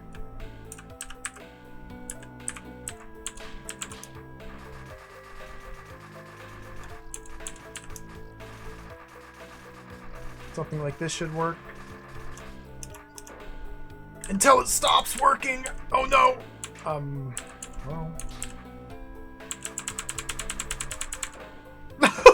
Brained golems! The brained golems got me. It's this button that releases the brain golems, so I just need to do my dance. Well... like that?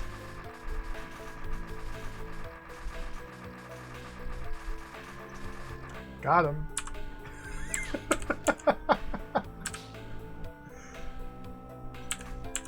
I don't know if I want my mimic dead yet. Like, this is obviously doable without one.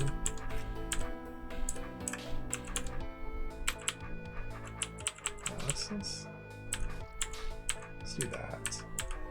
Oh! Ah! Ooh! Oh.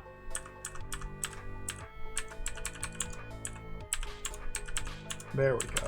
Now I can get rid of them.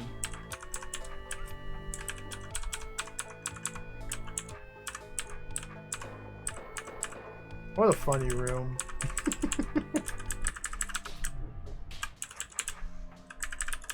Clear. I came in from... What? Is this where I came in? Oh, I don't know how I missed that every time. Yeah, okay. There we go.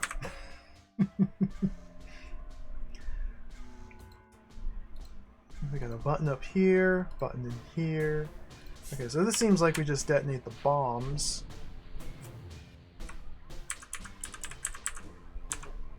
What do these do? Do I need these? And perhaps just survive this swarm without any assistance? Seems reasonable.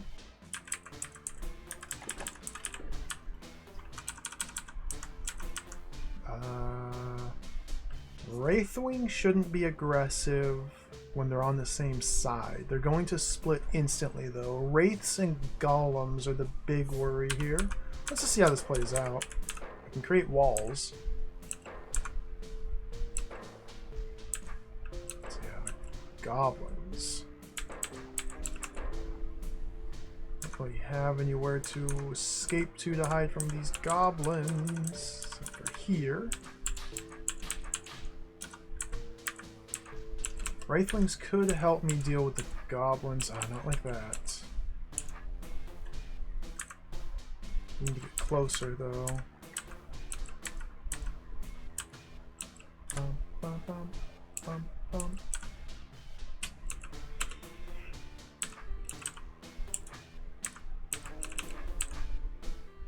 Bad.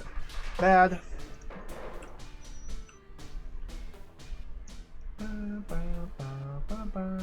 Like, that seems like the safest direction. Because those aren't going to hurt me by themselves. And these create my walls. It's just dealing with those two.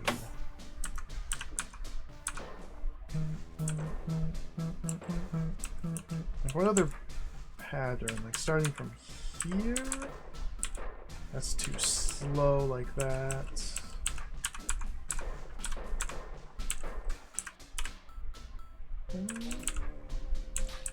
I got Goblin.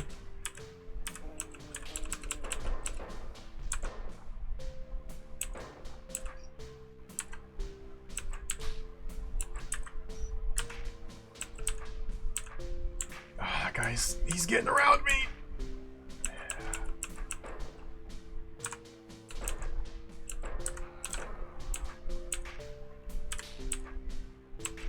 Oof, this is awkward. I feel like I need to retreat to here, but...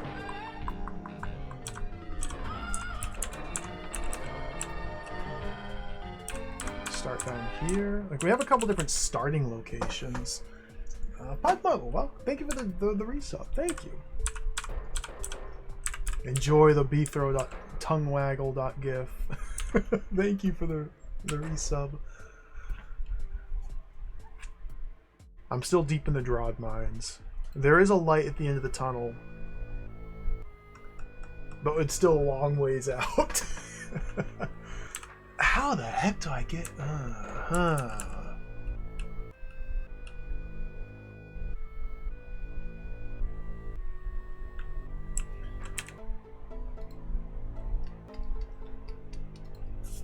don't suppose... I just don't have enough time to use a bomb blast to help me out. If I drop the walls, it does extend the radius of the bomb by 1, but I can't get to this button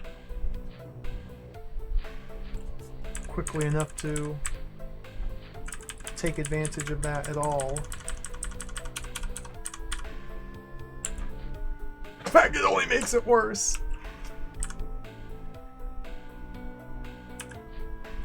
Yeah.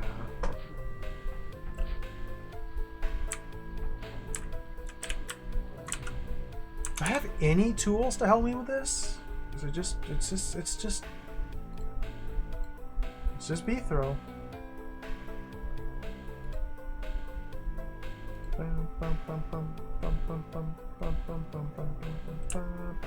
The only one that has a brain is this one, but it's not like I can choose which quadrant to detonate.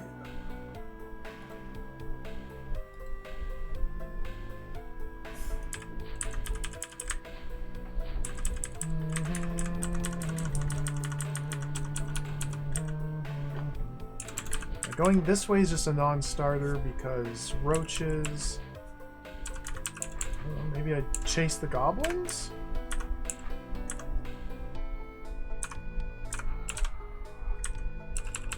Like, those golems are not friendly.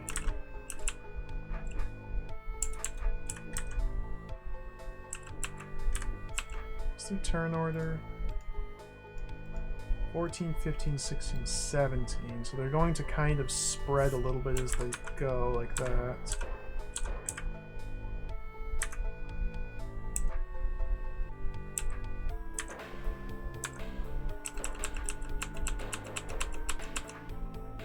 Yeah, I don't really have many other options other than retreating in this direction. I guess I can try with a blessed sword. No. I feel like I'm forced to make these moves.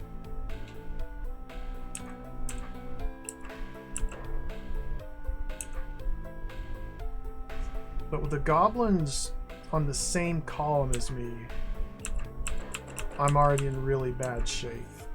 But they will always be in the same column.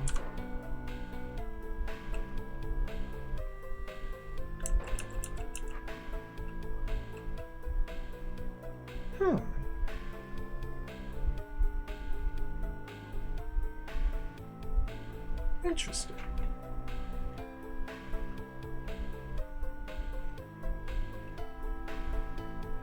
It's like I keep looking, rescanning the room in search of something that can help me. But no.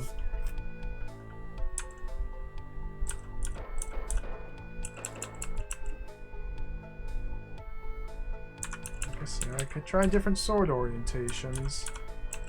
Well.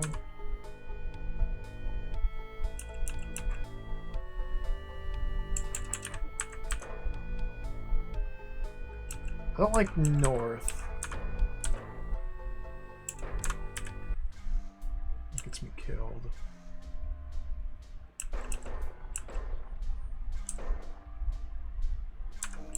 Ooh, ah, ooh.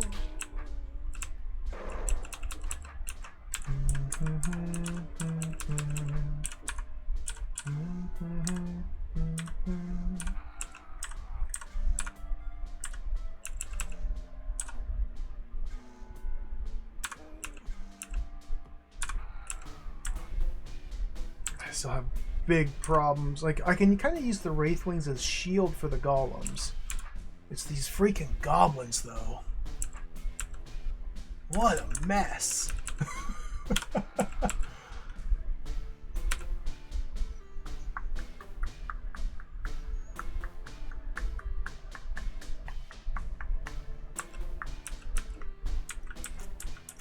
Sort of just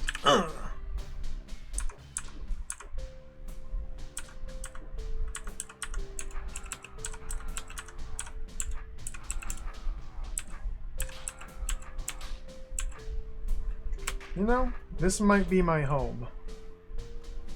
Maybe this is my home down here.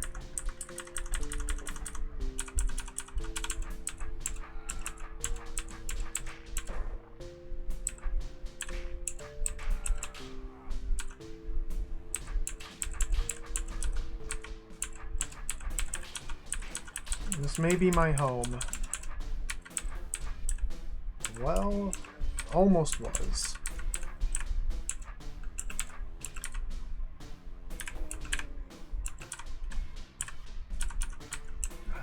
Can I use those roaches a bit better?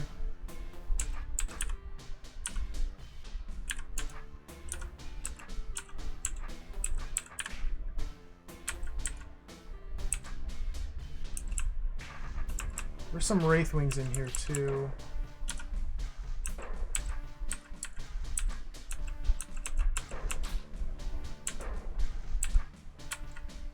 Ah, he's aggressive. Oh, he was.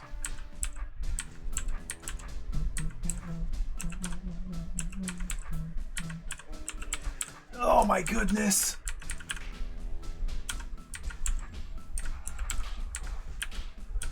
Oh, now I didn't get any of the goblins.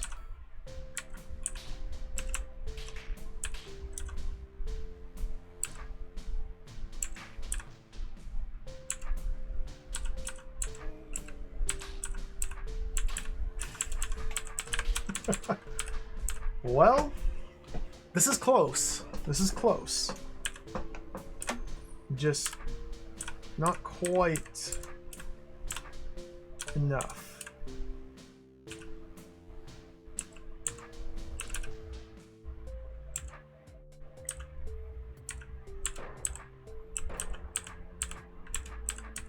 Maybe it could become enough. This feels really unfortunate. I think okay, I think golems are saving me here.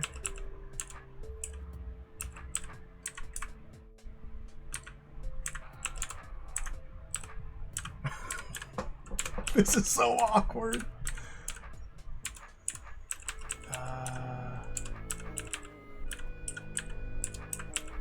I don't like this.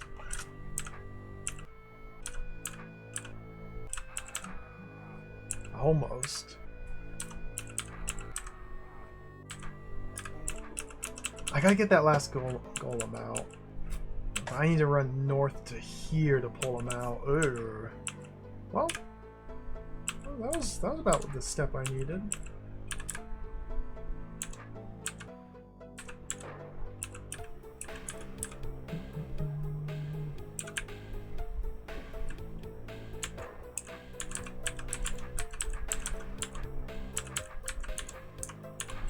Come on! Oh my! Ooh! Ah!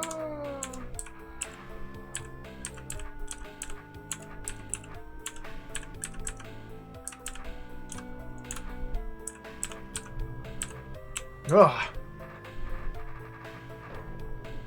So this should easily be workable. It's just 3 goblins in open space. This should easily be workable. There's enough corners here to peel them off. It's just... my goblin fighting technique is quite sloppy. Now we're down to 2.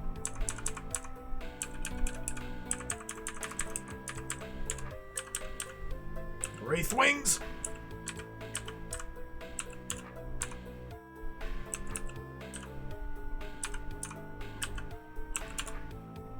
Ah, Wraith wings!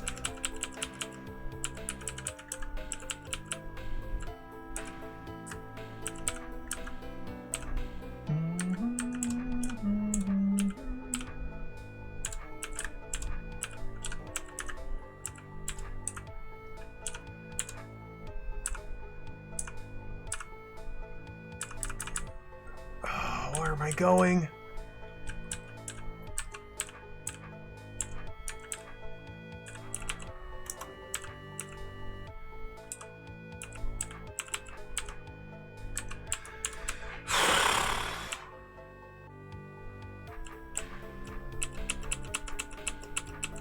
If I can get back here, maybe? I don't have a plan. It's just 2 goblins, I know. They're owning me.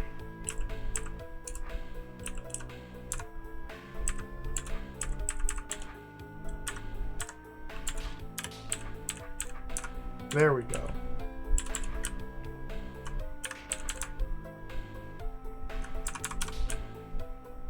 Clear. Whew. It's tricky. That was a tricky little encounter there. Speed potion. Speed potion versus literally everything. Oh, now we're talking. Now the fun begins. Oh, baby. Oh, baby. We got speed potion against literally everything. The carnage begins.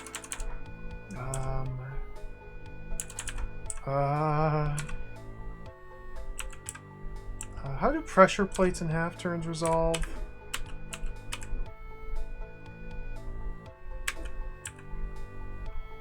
Oh, okay.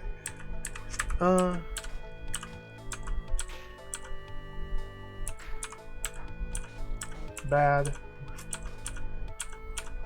Fine. Okay, that should be pretty much solved.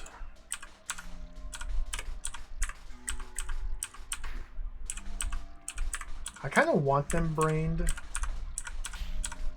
rather than unbrained, because since they're brained, they're all like clumping together like this. So I can easily, or more easily, dance around them while they're brained.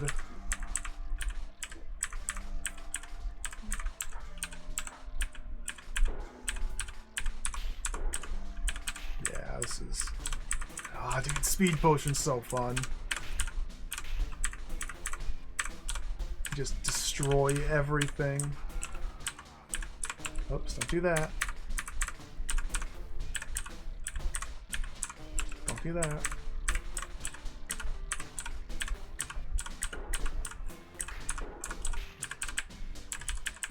Cool.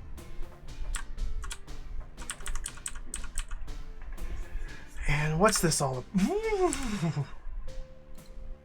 Oh.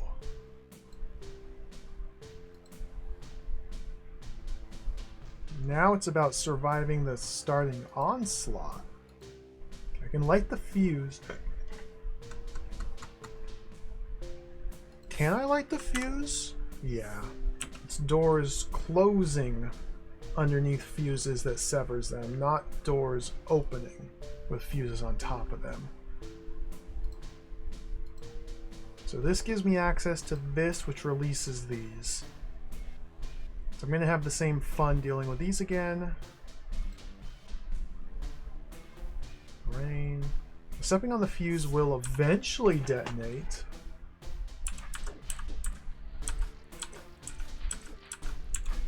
Oh my goodness. Don't go there.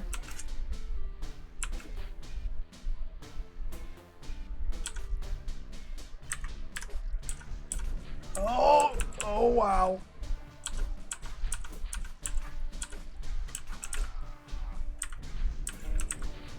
I went there again.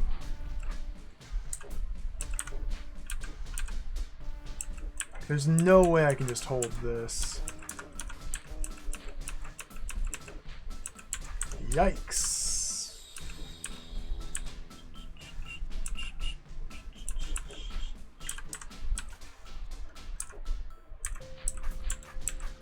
Can't hold that. Wow. That's a lot of brained monsters. So this many brained monsters is kind of a problem.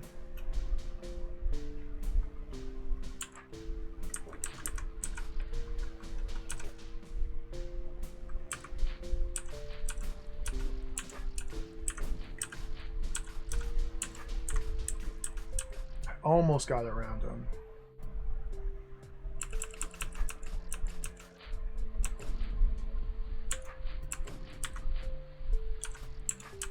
There we go. Not quite.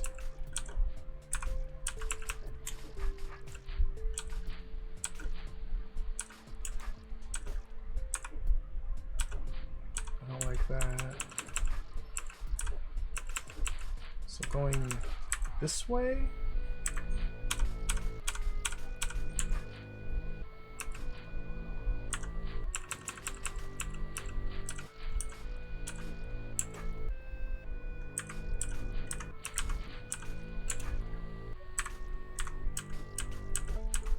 And then I get boxed in by these guys. They must have planned that. Oh, wow. Okay. That just lined up so perfectly. I cannot... Okay. Cool. 47 combo.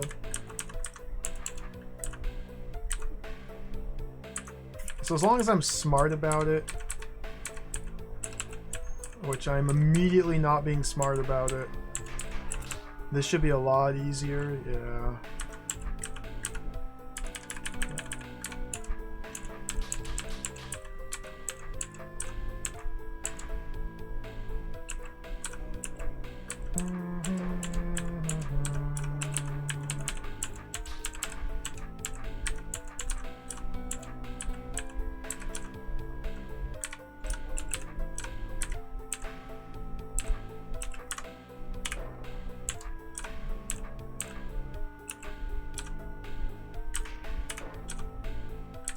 My nice wall here.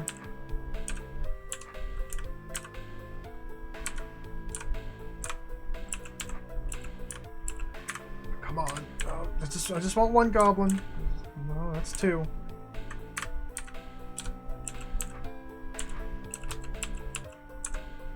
I don't think I can force two in there.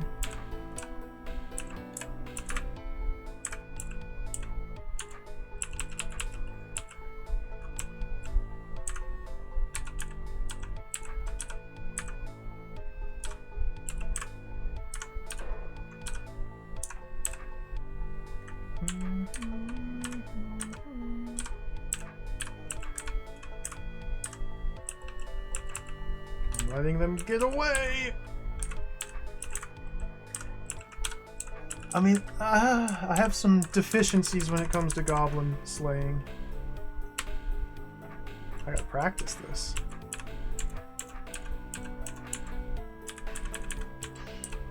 I'm so used to dealing with goblins by just kind of hurting them into a choke point and just letting them line up and die.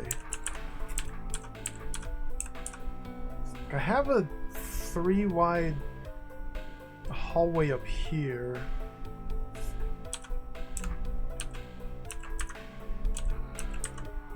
Get out of here, Wraithwing.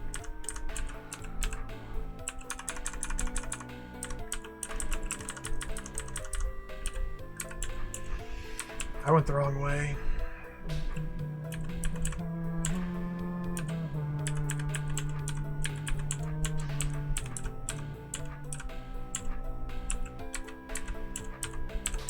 There we go. Hey, let's do that again, shall we? Yeah. Here we go. There's my killing process. Okay. Those rooms were tricky. Those were tricky. Next set of 4. That's a lot of golems! Evil eyes.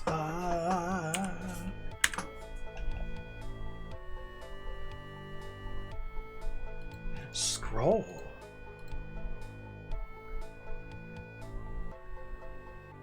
Disarmed mimic.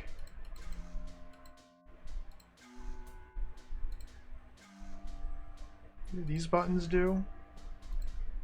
Close those doors. That's fine because they're already closed.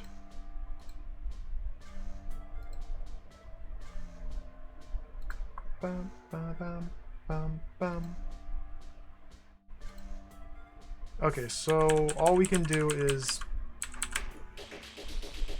not that, because I'm gonna... Oh yeah, those are gonna be obstacles to help me survive the onslaught. Don't do that.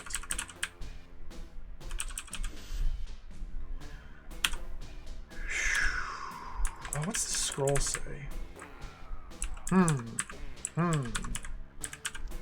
The mimic in this room is out of order. It will not mimic anyone wielding a sword. Okay. I see.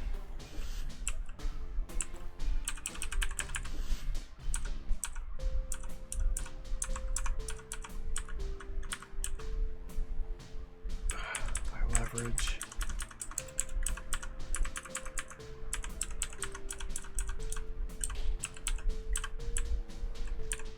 I can manually rotate, yeah.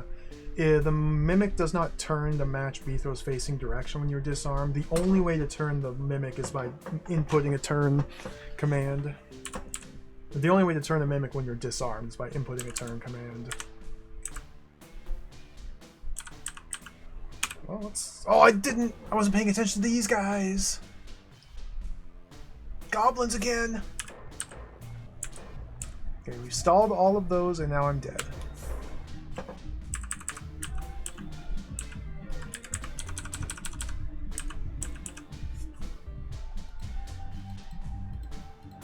Yikes.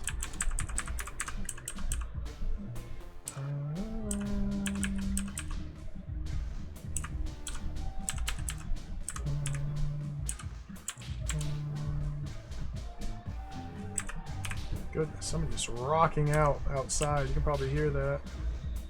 Ooh. Well, I can make walls here for me.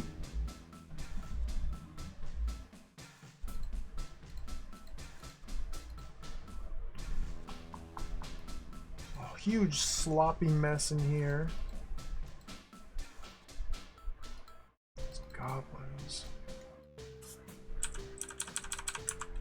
Maybe I go for the golems first? Go a little more.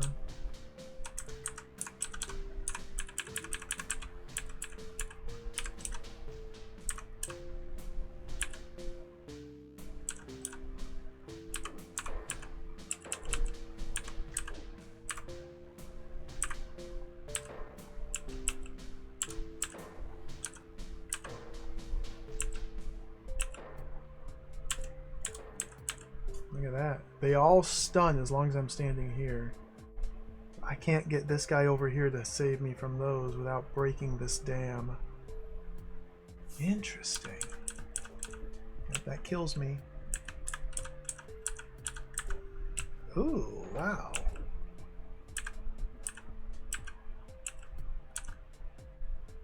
So the roach over there is a problem. This is weird. This is interesting.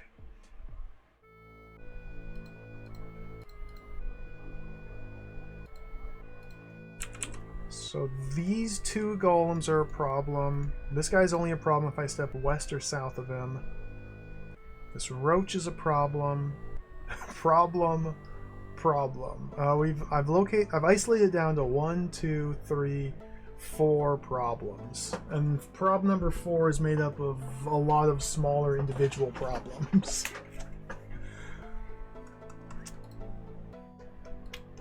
I can't burn the mimic on any of these bombs.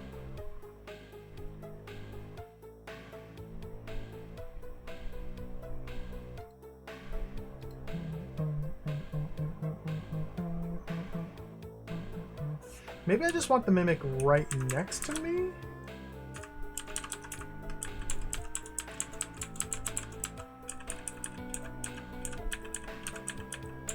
Like that? Well, except for the problem of that killing me, that's close.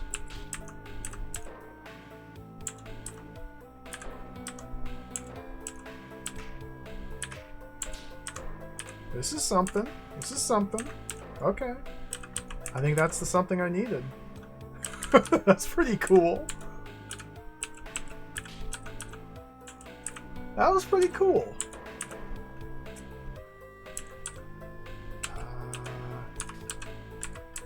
I don't want a golem to get in there.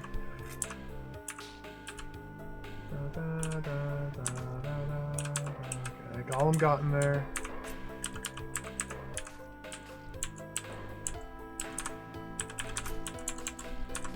Okay. Looking pretty good now. Perfect.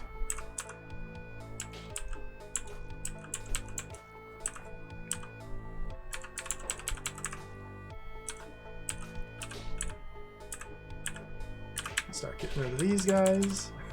These rooms are really cool. There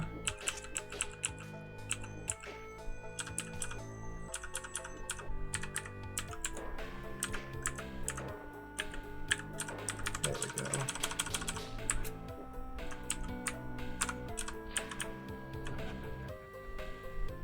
North. What changes now? I can detonate 1 bomb, 2 bombs manually, 3 bombs manually, leaving me adder and goblins, and that's it. So why would I not want to do that? Oh.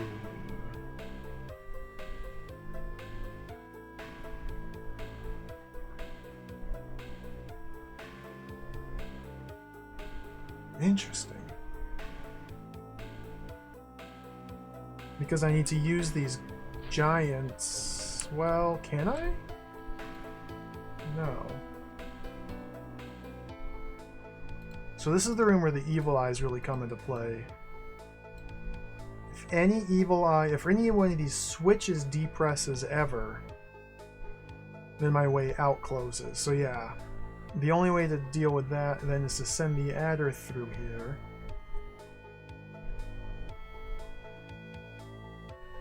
I can manually send the adder out. I probably need to fatten it up a little bit more and get it caught here. And then I can stand here and stab the adder to kill it.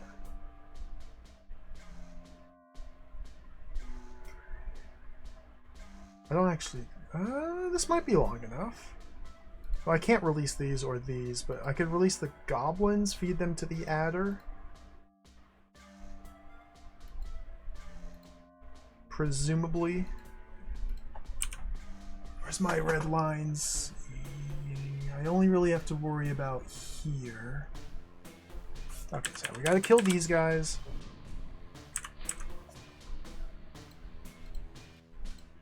Now, these pressure plates, all the ones in the little cages, just open those little cages. I guess to prevent you from having them as walls to... I don't know. Don't really seem to serve too much of a purpose. So that whole thing's gonna open. Oh! Oh, that's... Yeah. Oh!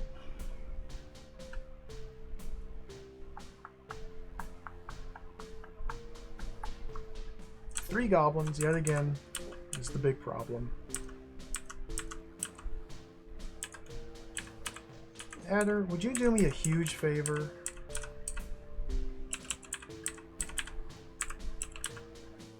And have a different movement preference when you arrive at me?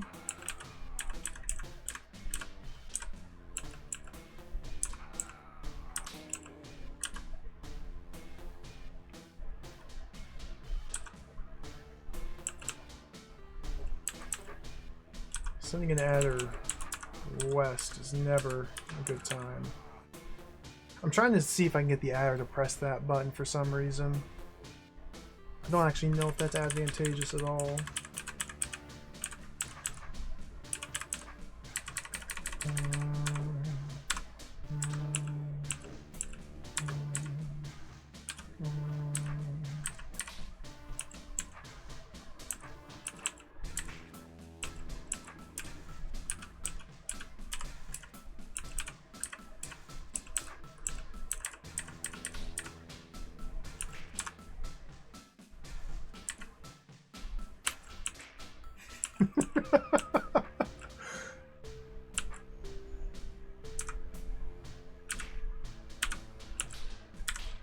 Thank you.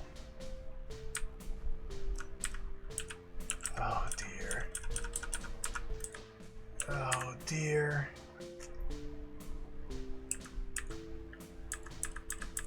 Get him at her. Thank you. This is so funny.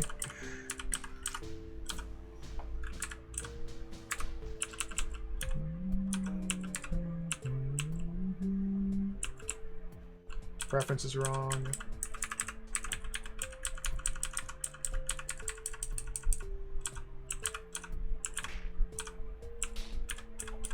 That's not gonna work like that. Sending him. Oh.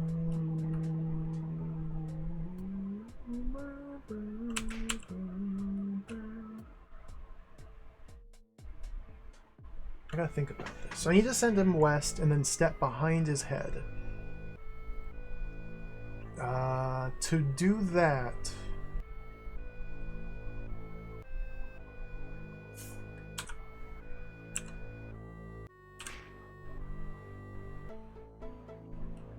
the only way he would continue west is if I am to the west of him. So I need to like have him go like that? Something like that? This is gonna be awkward.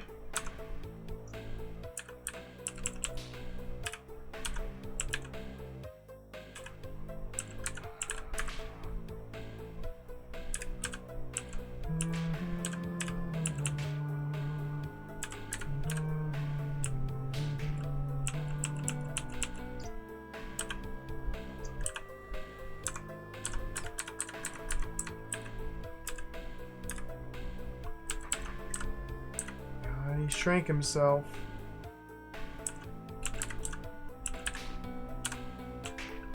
It's like from here to get behind his head. I guess I could. Okay, well, you have to send him directly south onto here.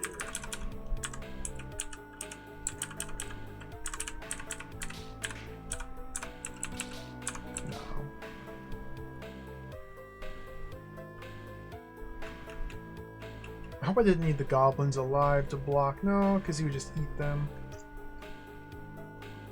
Send him west. I need to now step west.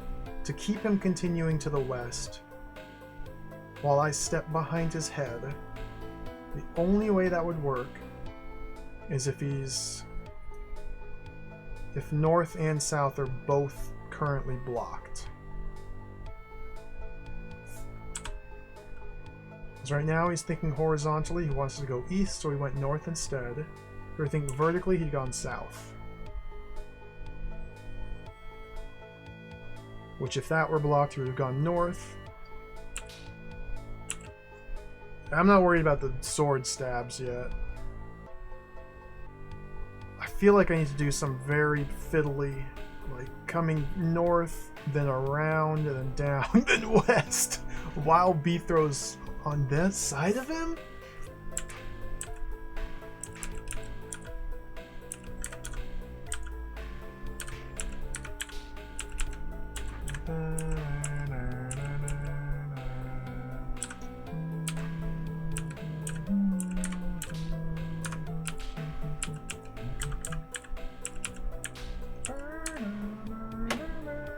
So to do that, it would work. That would work. That would work. Yes, yes, yes, yes.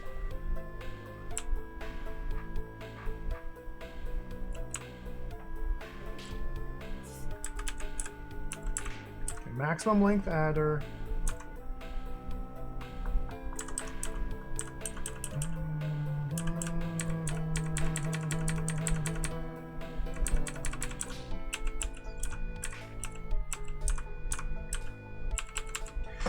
I have to think about this. I gotta plan this in advance. So I need him to arrive here in horizontal preference, which he's not.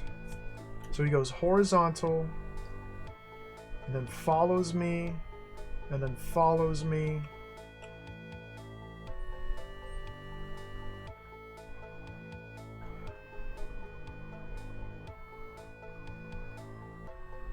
It's that west step.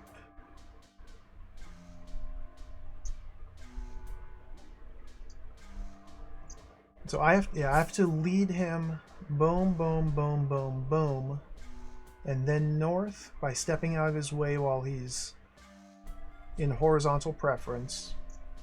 And then he goes west, and then I can get behind him and keep him going west. That's how it has to end up. So he needs to be vertical here. Vertical, vertical, vertical, vertical, vertical. But he should be horizontal here. So this needs to be like towards the end of his horizontal preference, I think. So we'll just do the standard serpent technique of just kind of dancing around and seeing how things line up this time. One turn off. Let's just dance a little bit more. Horizontal. See, he needed to be in horizontal for one more turn. So that way he would follow me that way. And then go north. Horizontal for 2 more turns. Wait. 1, 2, 3, 4, 5. So he needs to be changing to horizontal on this turn? Which means I need to be standing here while he's in vertical? That's not going to work. So I need a different approach.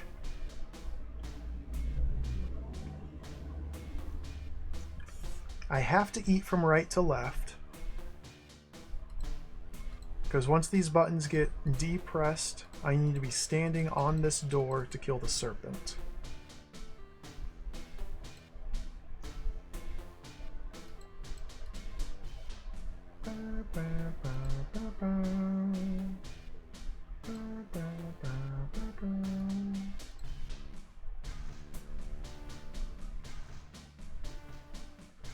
Yuck.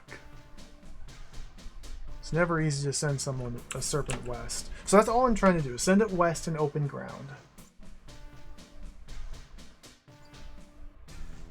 Basic. Standard serpent manipulation. Send it west, and that's it. And have it keep going west. And then pull it north here. Pulling it north, well, yeah. As long as I'm behind its head, if I step north, it will always go north there.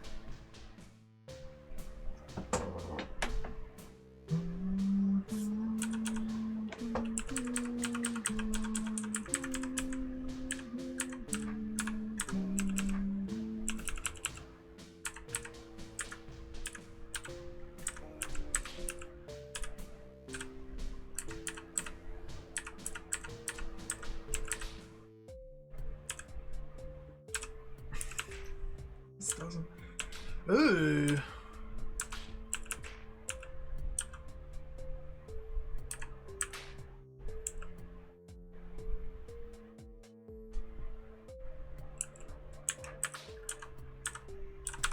Hey. Maybe it would be easier if I get it down here traveling north and go around that way. Maybe.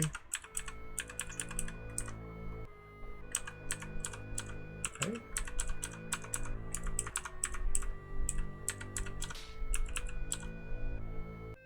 Vertical. Because it has to go west from here.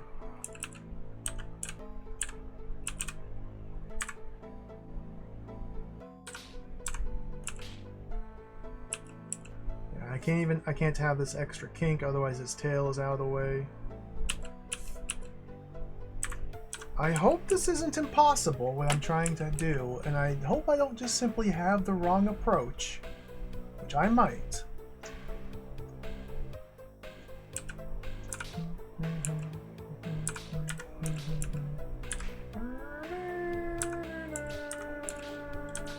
I don't think the preferences are lining up.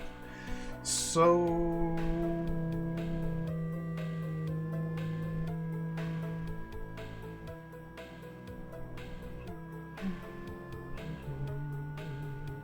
Wow, wow, wow, wow, wow, wow, wow.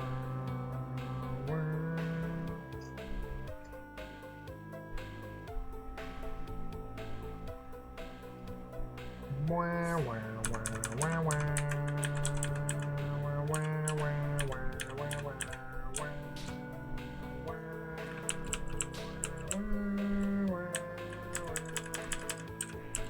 So then I wonder.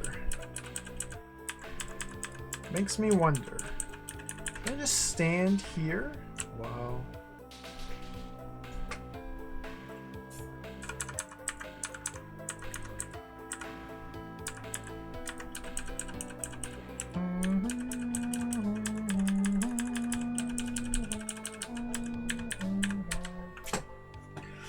All right, I think that's the new plan of attack. I need to get here while the serpent is here.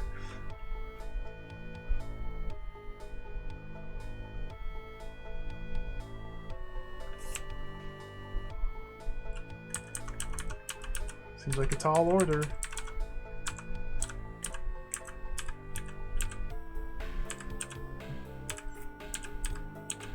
Except it does like northwest or northeast corners.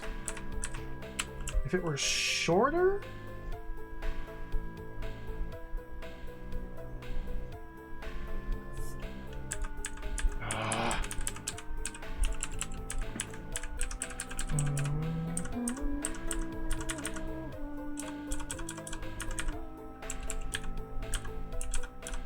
Yuck.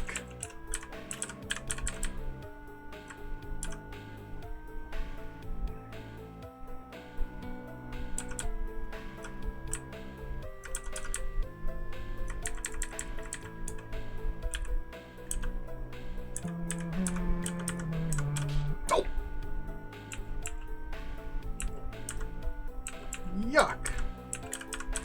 Yo.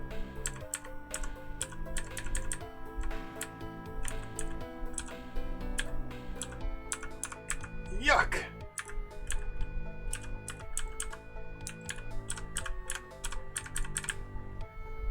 Now, I need to actually have a plan. A tricky little room. Linchpin puzzler, welcome. Just Beethro. Oh, little green snaky boy. Some eyeballs.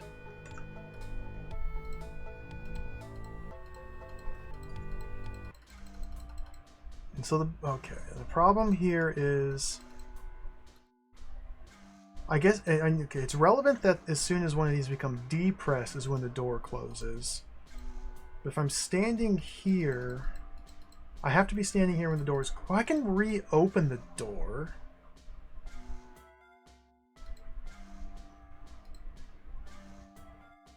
I get one chance to reopen the door after it's closed.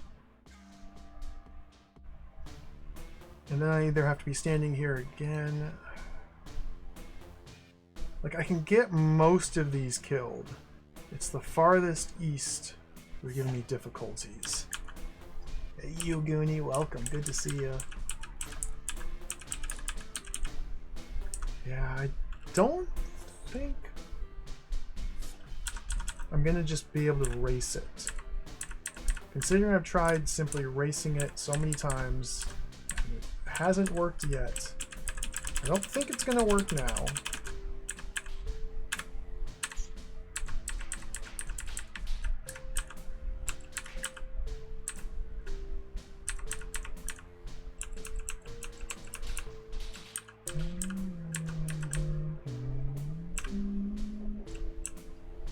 Plus, that's just gonna get it stuck there.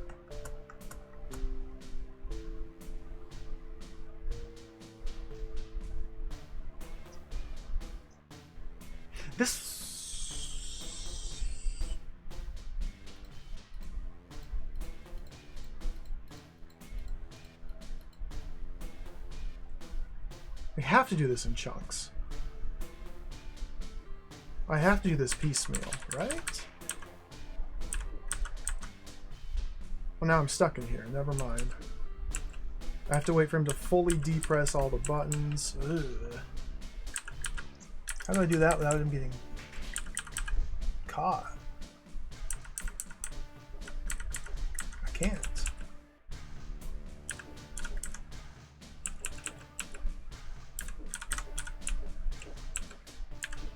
Dun, dun, dun, dun, dun, dun, dun, dun, dun, dun.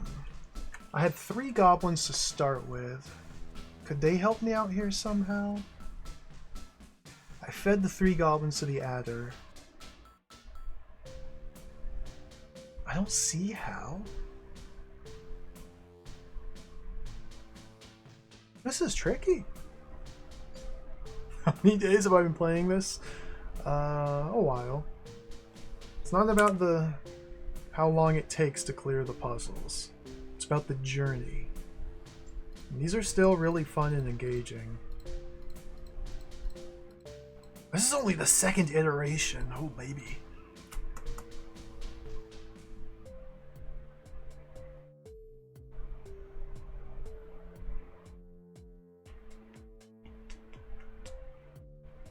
And yeah, the adder is not long enough to eat all of them and wedge himself there.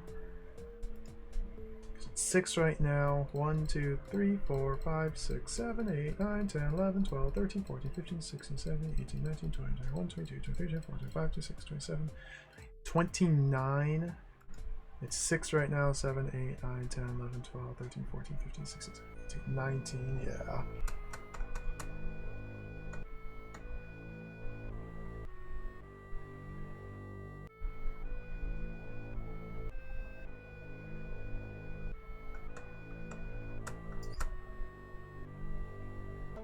Doing it in 2 chunks seems like the best bet.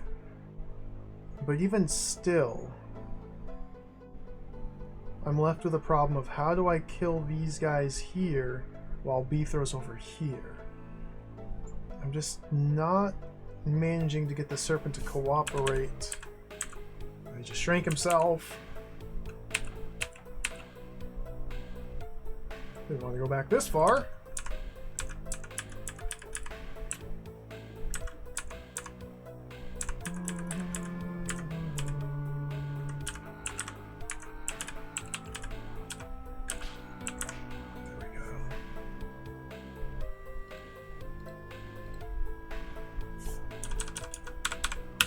Get that checkpoint. Let me just go back to the start just to make sure I didn't miss anything.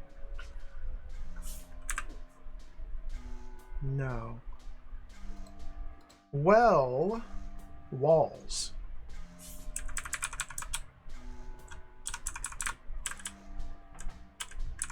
I have walls. The walls here could entice better movement out of the serpent. Bum, bum, bum, bum, bum. Bum, bum, bum, bum, bum. Bum, bum, bum, bum, bum. Because this fuse blowing up these is unavoidable, but I can wait to do these if I have the walls with me. Still we're having a distance or a length problem. But I could send the serpent east here. Oh, that's how I'm supposed to do it. Doy. You just manipulate the serpent.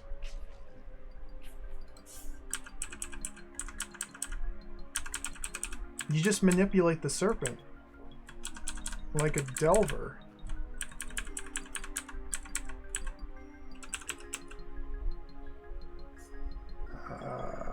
Probably want to, yeah.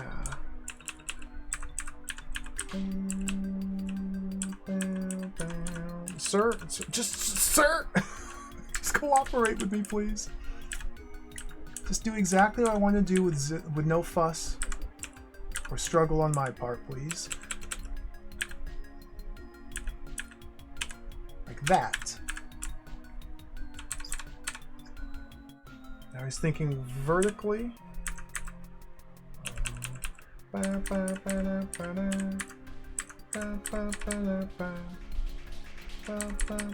we go. I don't know why it took me restarting the entire room and trying to think of how to use these walls to finally clue me into that. I guess it's because with this wall here, I figured, ooh, yeah, I could loop it around, but then I just realized, no, serpents, you just make them do what you want them to do. That was a cool little room. What was your idea, Cadus? Did it involve like swapping eyeballs with goblins somehow or something? I don't know. Doesn't seem like it's possible without like a stick or something. Oh, Helical, welcome. Good to see you.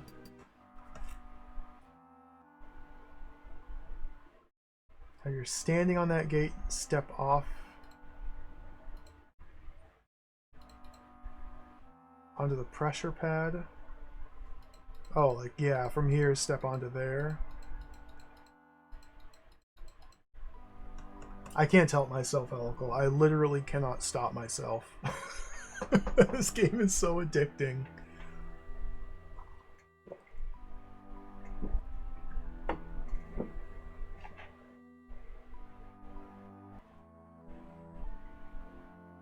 Getting a goblin trapped there with the adder walling it in place so I could kill the evil eyes? Well,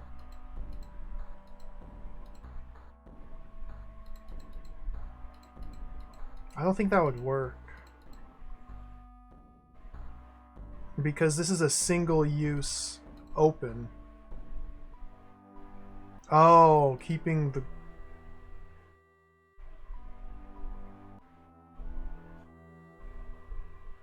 I can only use this once after all those are pressed. Oh, keeping a goblin right here. Stick the adder in there. And then somehow keep the goblin there while I close all... Ooh. Yeah. I'm glad I didn't have to do that. Alright, what's different this time around? Disarm token means we may or may not get a mimic. No. Adder has to kill everything now? My boy. The adder must kill everything. Not quite.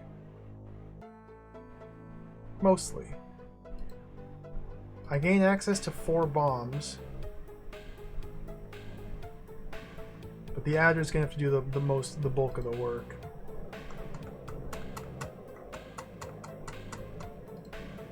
So it feels like first thing I should do is probably eat these evil eyes before releasing the monsters. Do I get Mimic? The Mimic can waggle, but I can't ever release him.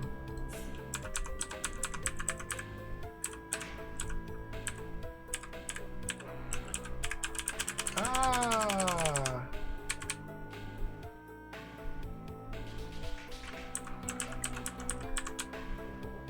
I feel like just having this length will help me out a little bit. Man.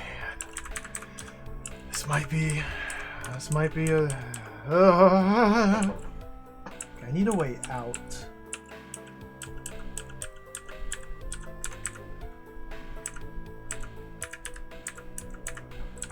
Help me, Adder! No, turn the one direction you don't turn, please. There was so... Oh my god! What? Okay, well I should probably think of a better approach to starting this.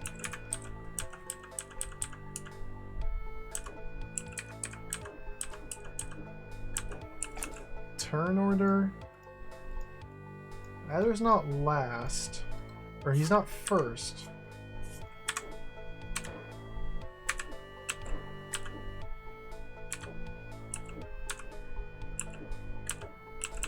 I don't like this.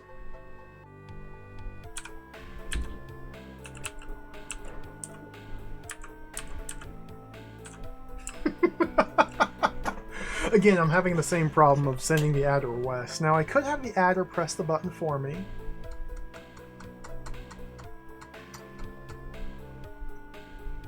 But then the adder would be over here, and the enemies would be coming towards B throw.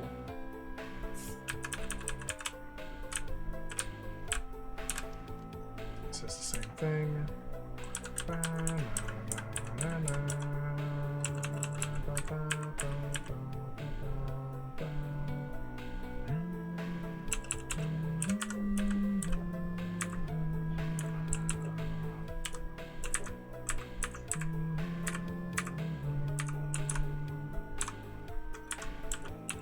You're not eating anything, adder. Thank you. There's one.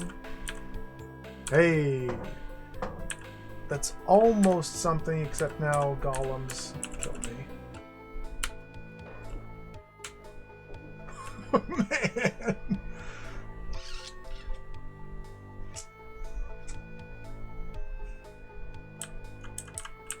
This is pretty cool.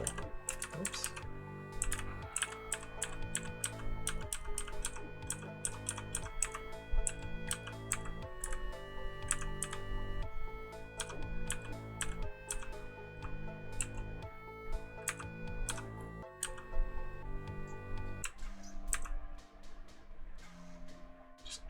Just go west. He's not gonna go west. He's not. He's just not gonna go west.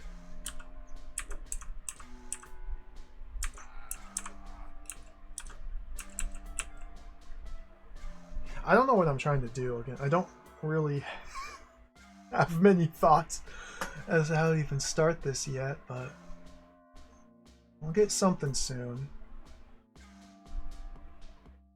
Not having a sword means the adder must do everything unless I'm able to detonate some of these bombs. So I guess I should try and prioritize bomb access, because while I'm towards the bomb, the enemies will be coming towards me. As long as that doesn't kill the adder.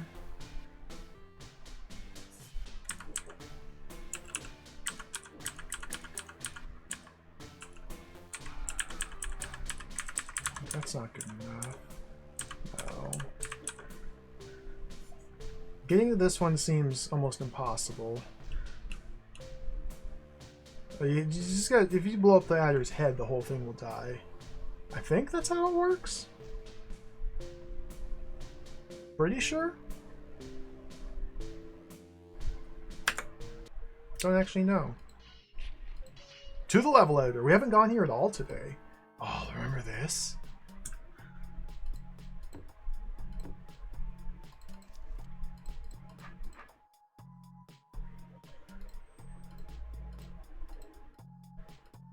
Mega Serpent.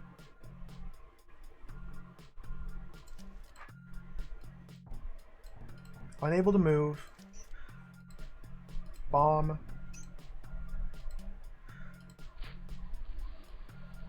Fuse.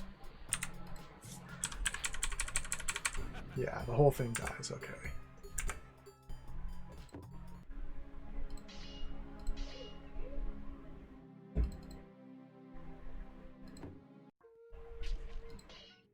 As long as I save one of these bombs for adder destruction, and we're still fine. That gives me 1, 2, 2, 3, 4. 4 bombs to use. 5.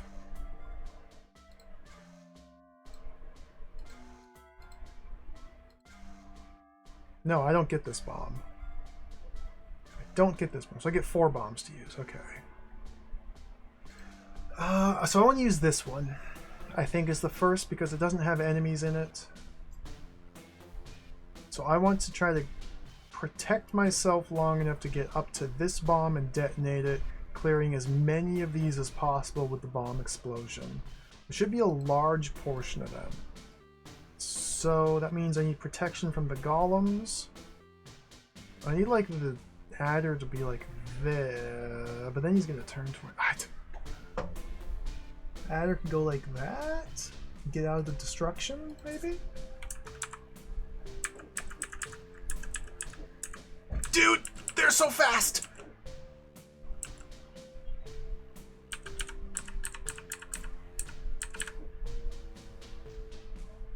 should have been in horizontal preference. You should have been in horizontal preference. He wasn't.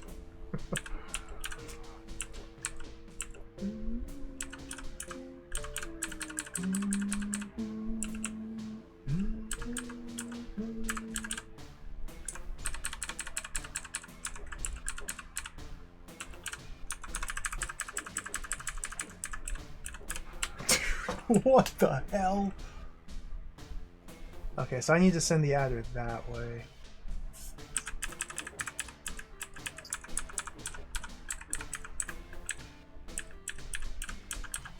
And then get down here, and then get up there.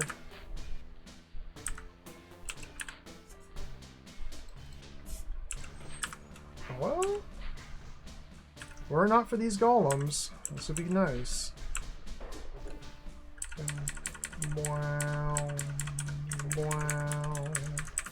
Wow.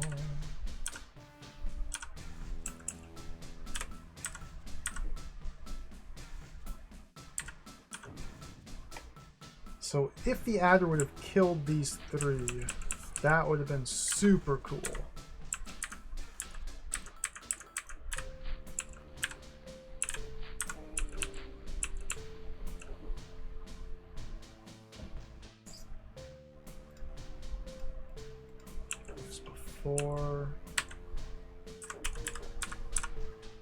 Or even blocked them. Then I'm stuck!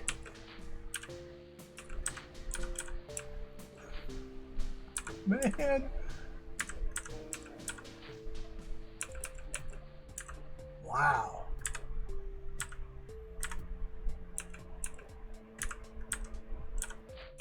Ugh! This is ugly.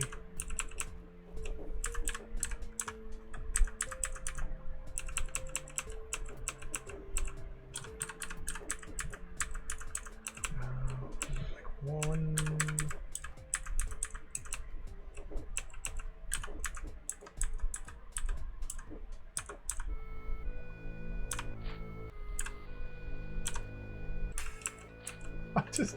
It's just not cooperating.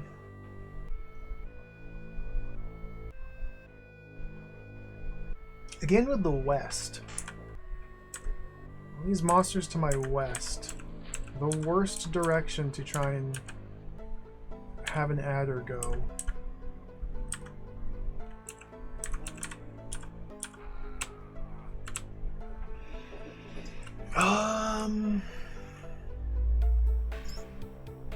Okay, new plan. Adder comes down here and eats these, giving me access to the bomb.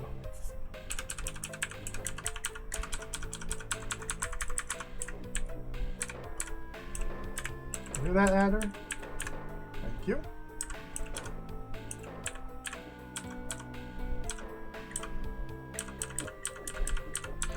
Oh dear!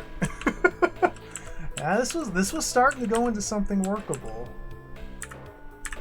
Hey, hey, hey. Okay, the movement preference changed.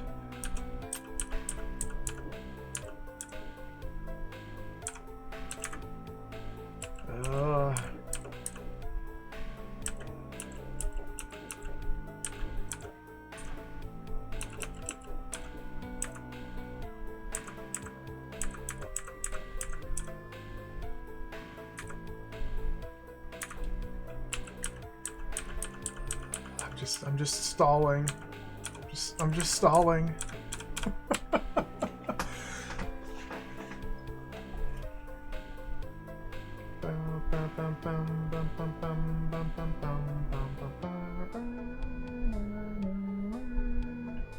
Seeing as how these are mostly golems and babies, let's instead keep the evil eyes alive.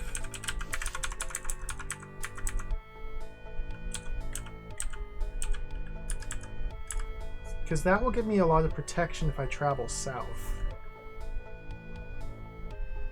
Probably complete protection.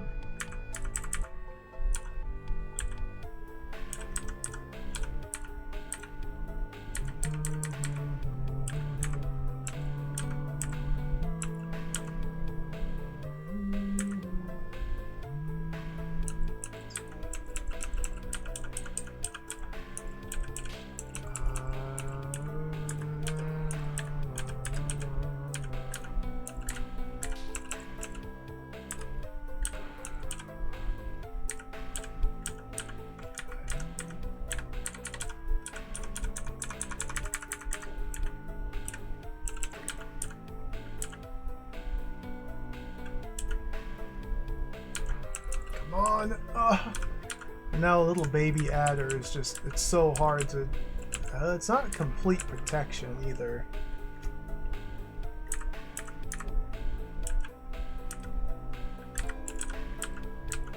Goodness gracious, man.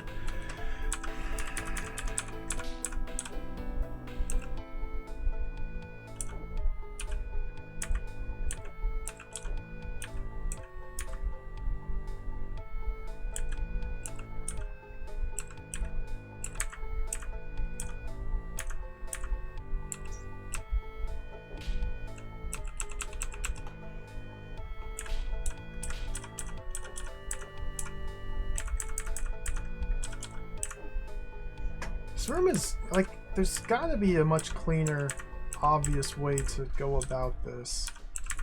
Considering I'm just kind of trying whatever. So I can lengthen the adder if I want to. If I were to lengthen the adder, I feel like it would be best done with these eyes. That way I could leave these ones here to provide me with a bit of a barrier to catch these babies and golems on. Okay, so let's start with that. Partial lengthening.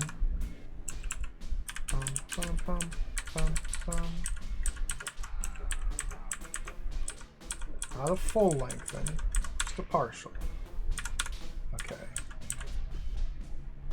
Now with our added length, I really have to worry about these guys and then detonate the bomb. I think that's the next play. So to have the adder effectively eat these guys,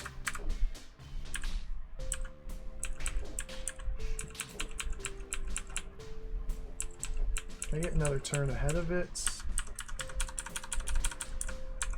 Not without it taking a different course.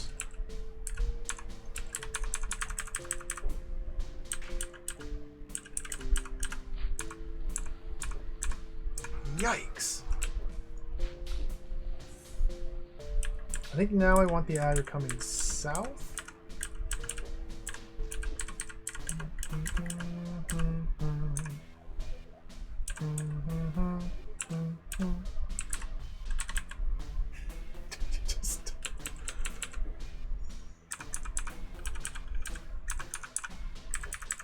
I don't...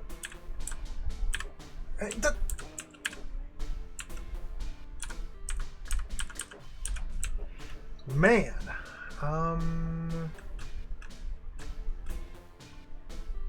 yikes.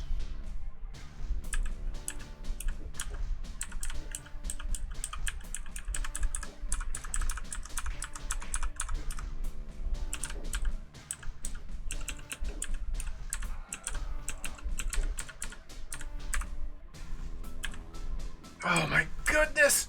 Just eat them. How do I even, like, do this? I can't. What the? This is real sloppy mess gaming here. This is not good.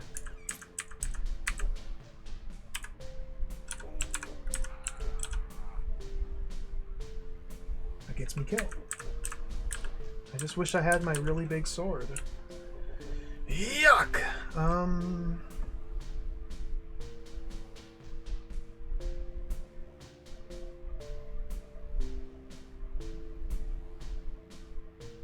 There's nothing else I can do. The adder has to eat them all. The problem I'm having is the enemies are on the west side of me. And south. Mostly.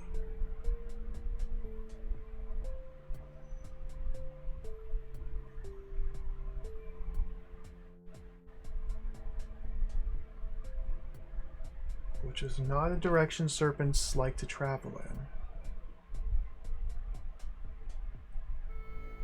And also, I don't have a sword. Man.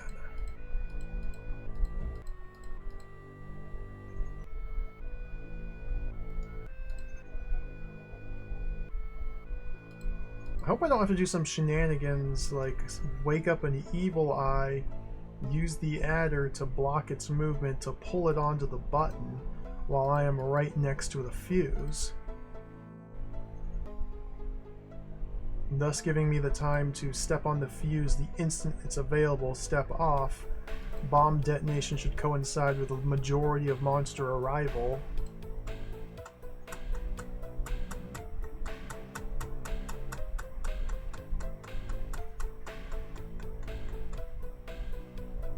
I mean,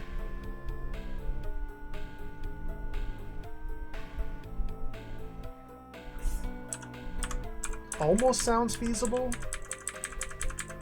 W snake! You snake. Would you look at that? Hey.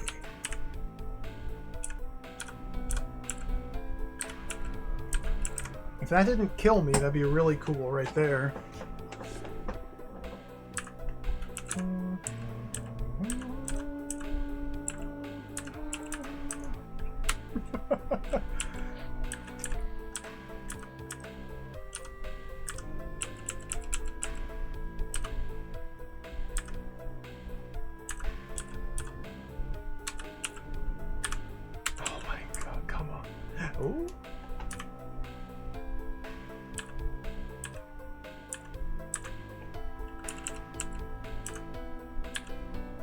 I got a bomb to go off, but I don't think I can get out of here.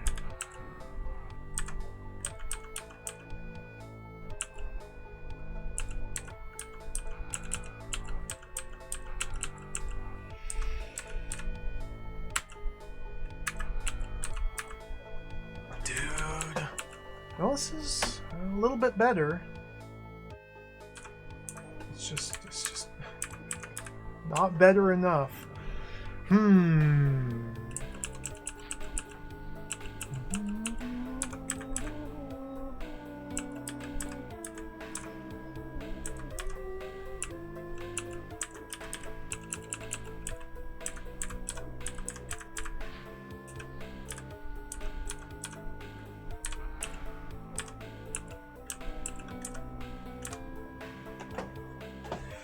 Oh my goodness.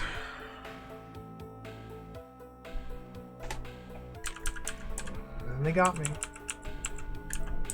So we need to come up with a plan that actually works. I think that would be beneficial here. If I'm doing this movement pattern and the evil eyes down there aren't helping me whatsoever,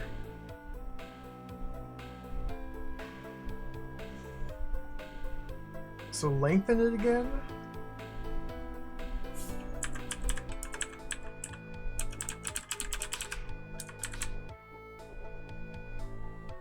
Did it just shrink?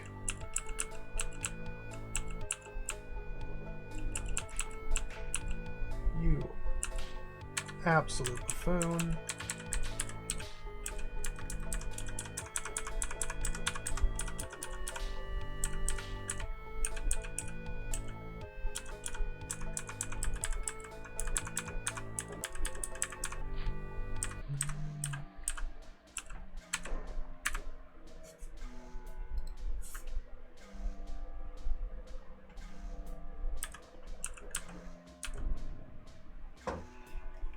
This should be workable. Maybe these golems are still a huge problem.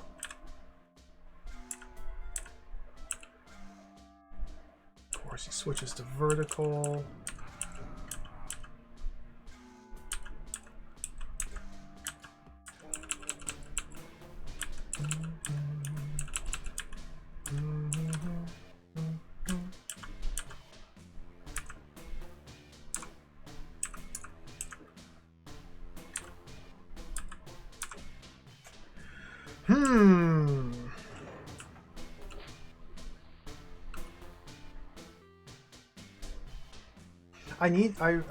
If I could get rid of these guys, I might be able to work with what I had going on here.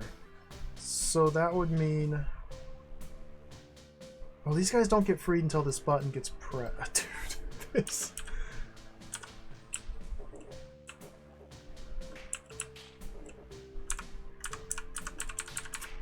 I haven't been able to get to the southern bomb yet. Maybe I just have to try harder.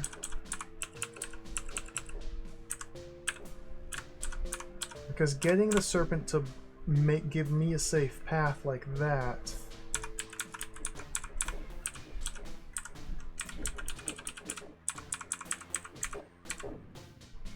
That was a decent start, but now I'm dead.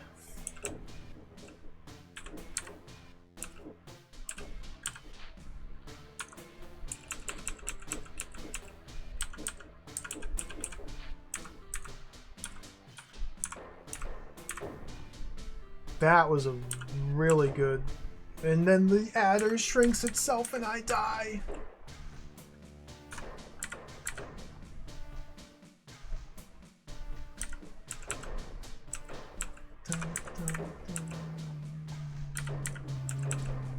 It's almost like he's too long. Like if he were one tile shorter, this would be a lot better, I think.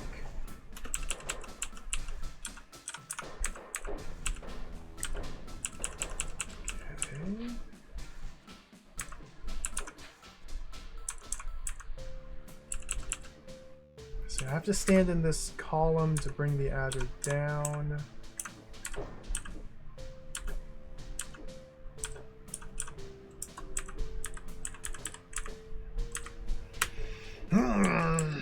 This should be almost there. This is kind of frustrating. I don't know about this room. It's a little too fiddly, tedious. Can't do that.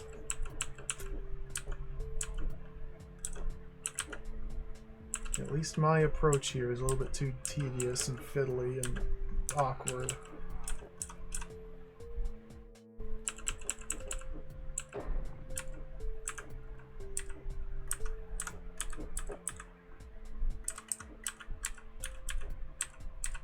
Save me, serpent.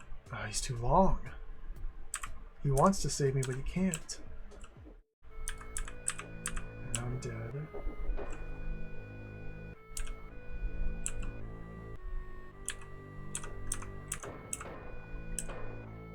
A few more meals? Make him longer?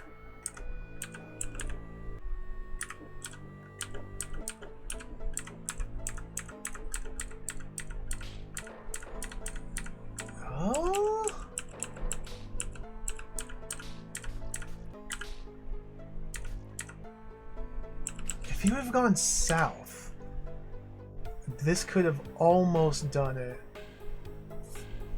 He's in a horizontal preference.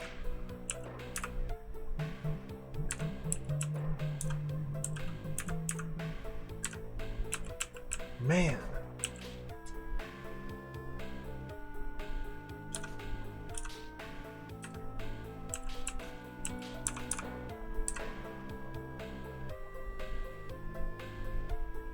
Now he's going north. And that's my death. Well...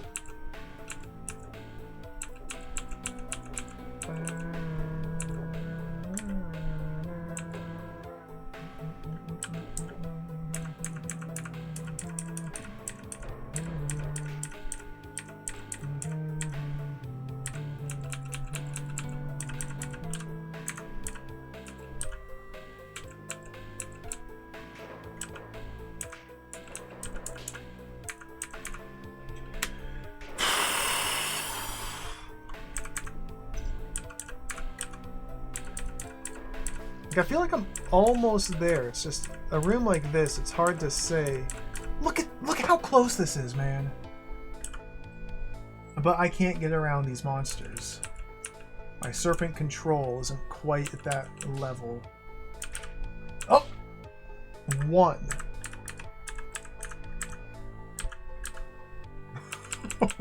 One.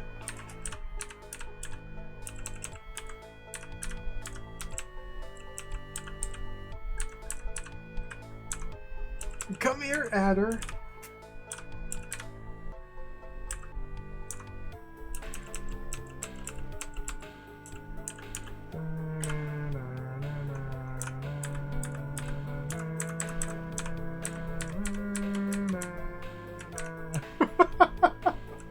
on, serpent. Don't be a... He's being a dum-dum. Okay.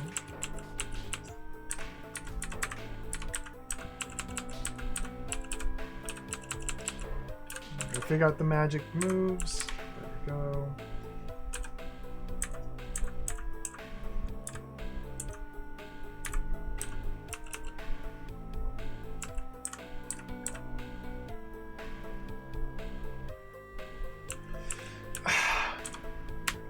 Just a golem. Could you eat that golem, please?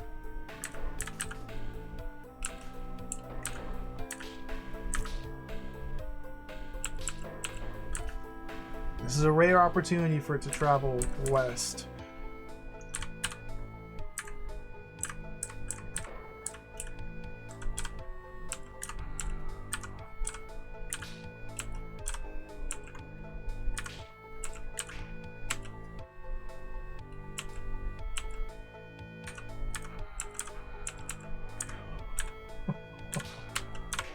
This is so frustratingly close.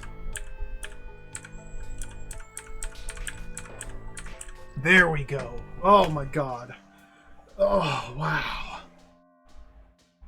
That wasn't... That was...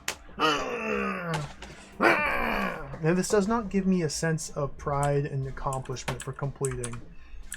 It instead just feels like I suffered and flailed about wildly until it just happened.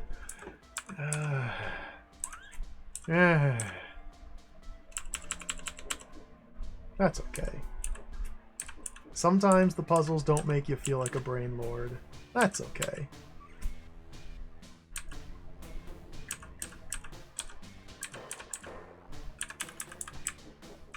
Ooh. Serpent, you've been a terrible, terrible thorn in my side, so now you're dead. Okay. One more room. Let's see how Rab Scuttle does this. 94 moves. I did 385. Let's watch the pro.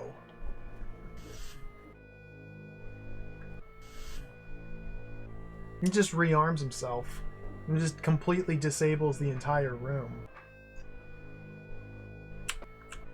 What?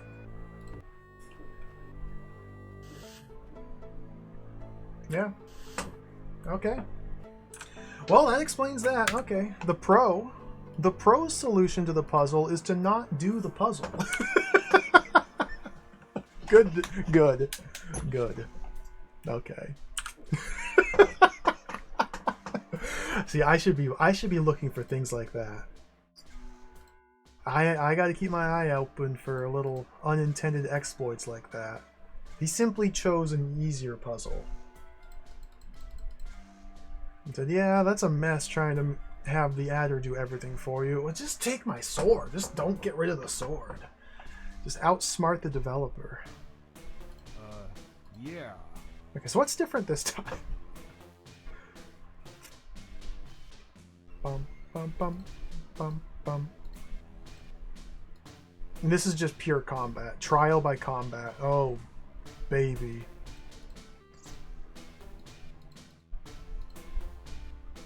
As far as I can see, there is nothing to use to my advantage. We just kill every monster all at once.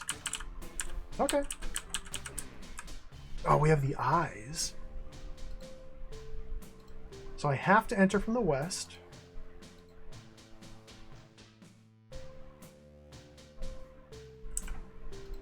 The eyes are still hooked up to the same pressure plates.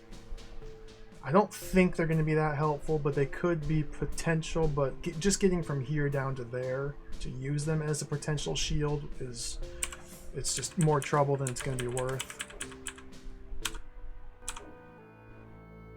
Okay, so goblins in a 3-wide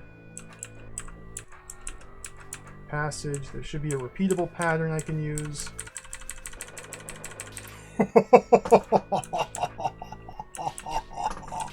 I like that. That's how the adder should work. I died.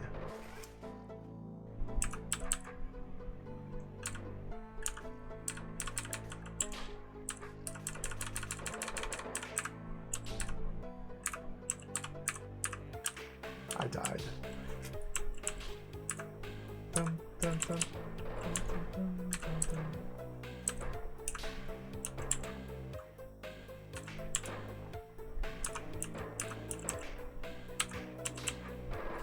Okay, surviving this would solve the entire room. In fact, that right there might be enough.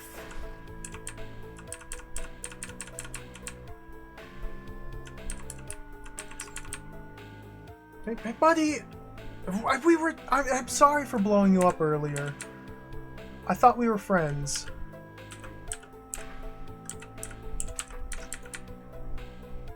I thought we were friends.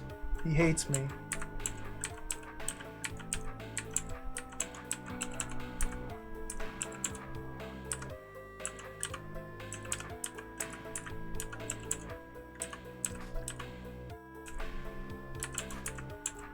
Let me try and filter out.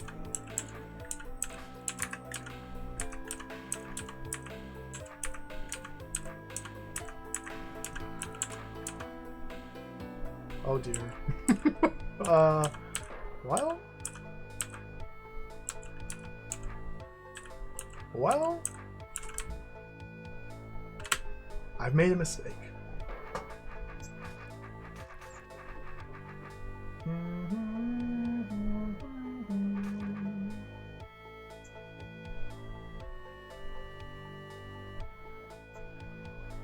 When did the adder do that? Here, okay.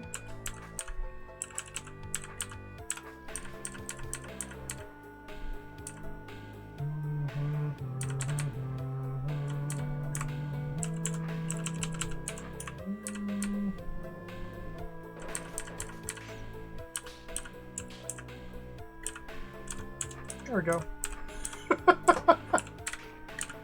Cool.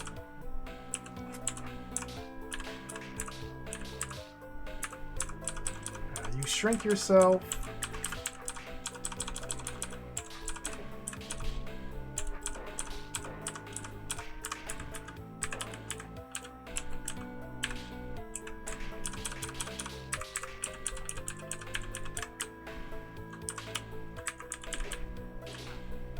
Clear. All right. Oh man, that took a while. That was a challenging set of rooms. Let's get out of here. Oh, I gotta check these other stairways. So now we're not done yet. Oh, how the heck do I get out?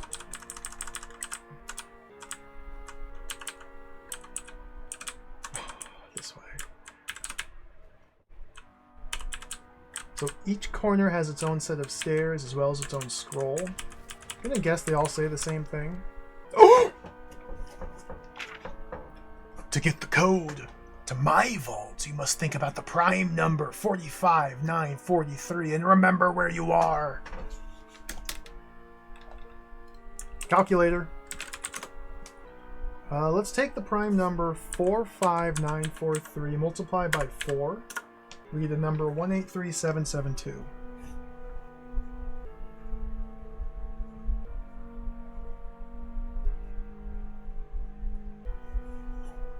Okay. We are in a level called 4 times the fun. So take that number, multiply it by 4. I guess I should see, does this take me back to the bar? It does, okay. Well, I mean, we have to hit all 4 of these.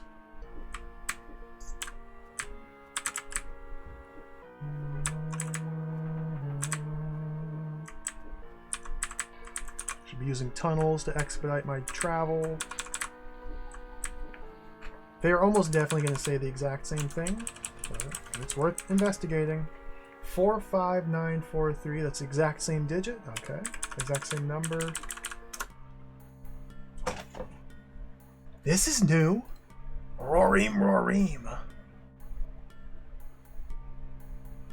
What? 3rd place tie? Oh, I'm gaming. We're gaming. What? I didn't do anything. I got a tie.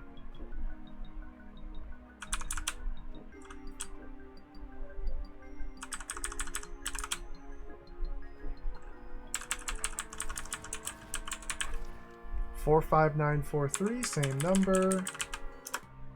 Roaring. It's a different. Oh. Oh. Not yet.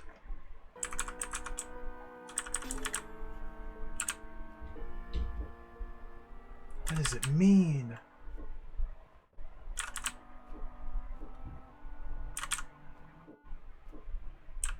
So I don't want to back up to the vault and just touch the giant jewel yet.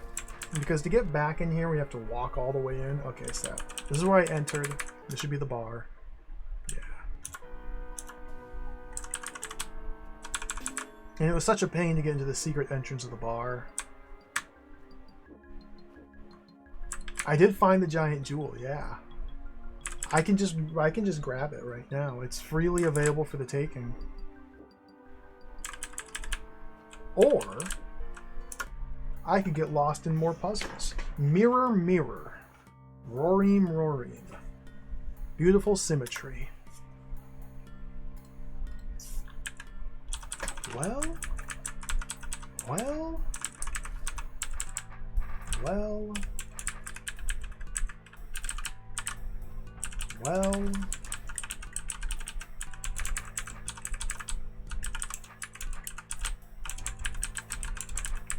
I didn't think there were any secrets. I have a clone down there, so I can pick which direction to go, regardless of which entrance I take.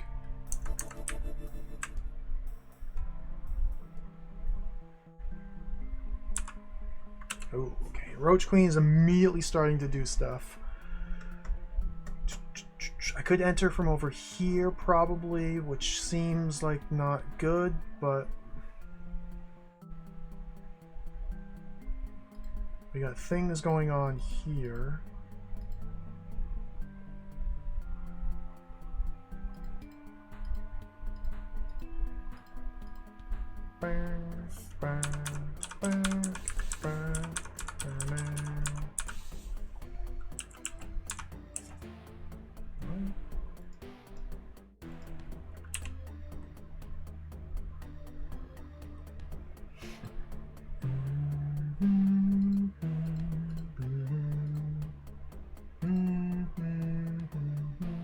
Okay, so kill the roaches, kill the queen, kill the adder.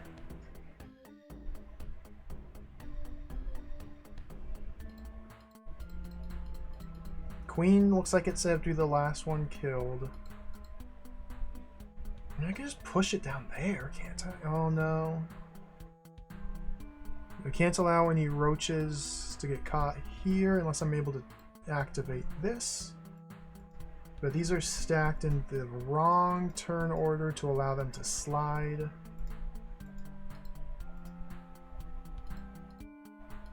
And they don't slide when stacked vertically, they only slide when stacked horizontally. Like these ones here slide, these ones here will not. This could be another, in fact, before I get carried away. Yeah. Okay, this is another iterative puzzle, I see.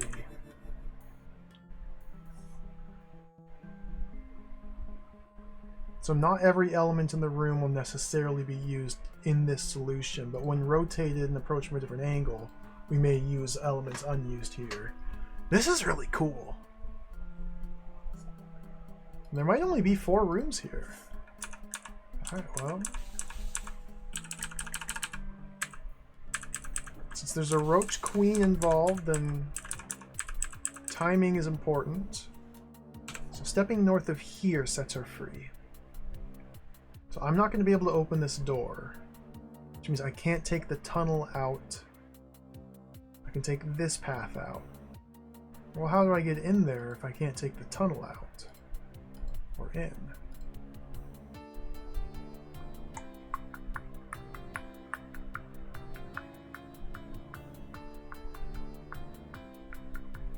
Can't get up here quicker.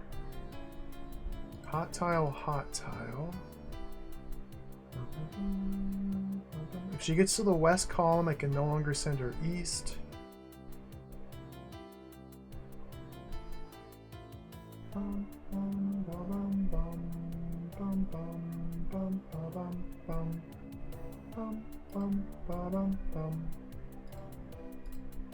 Adder just seems trivial. It's just a snake.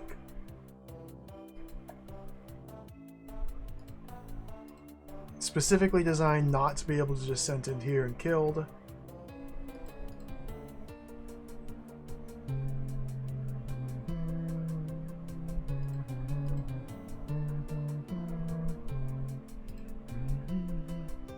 Queen. Like I can send it southwest from here, and then I would need to rush over here and send it due south. Seems like a stretch.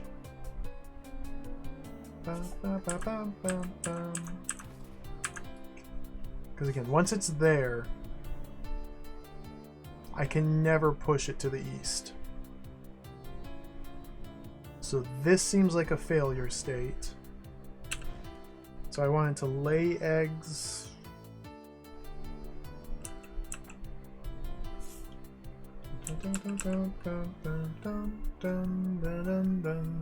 I don't have any control over it from the start. It immediately starts running northwest. Unless I'm meant to re-enter from the center. Center re-enter. But even then, I have no effect over... I wouldn't be able to kill these guys, so no, that's out.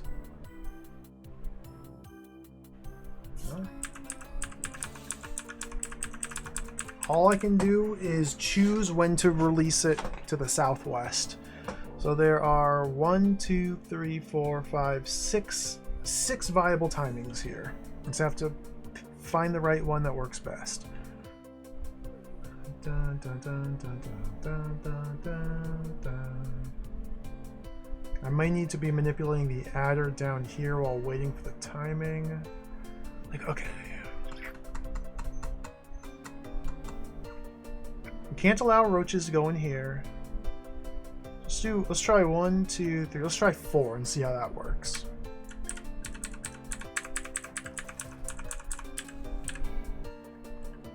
It got caught in there, of course.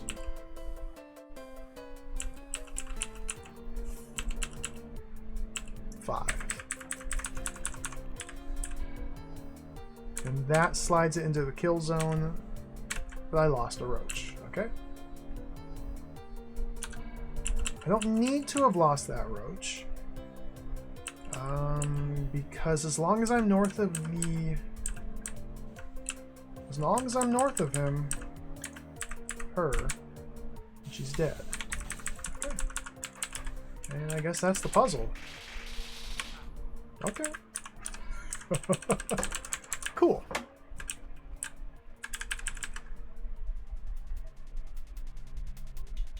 Goblins! Oh, clone though.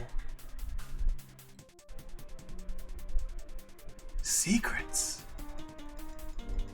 Leading nowhere. Okay. How do I get out there? Through there.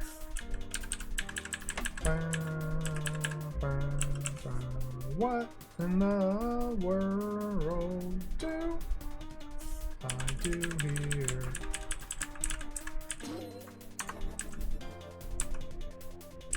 Telling me. What did that dwarf even do? I don't even know what I'm doing. Gave access to this.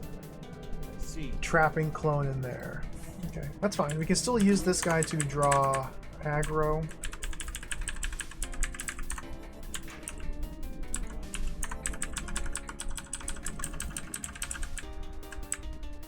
Now...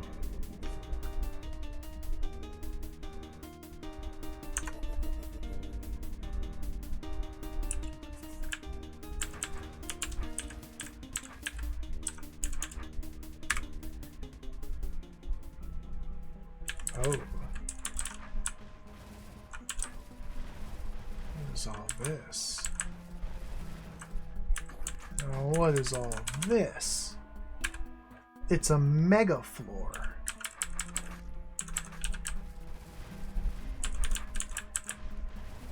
Okay, it's not just a little 2x2. That's fine. I lost my clone. Okay.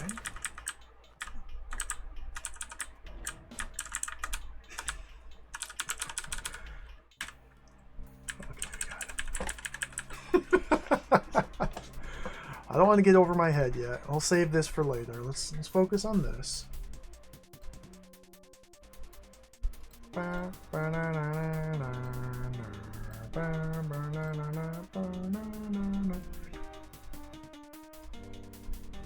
Okay, so I can... Okay, this guy just stays in place. Okay, I think I see it. He goes there, we switch here. I go here, and I need to now press these buttons, one of them to release him. Ooh. Okay, there's movement constraints. What?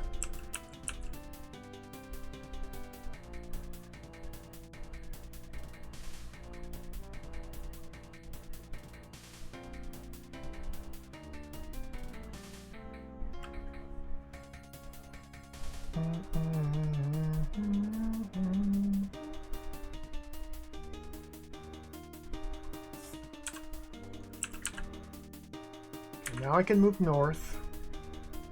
So I can choose to move north or south, but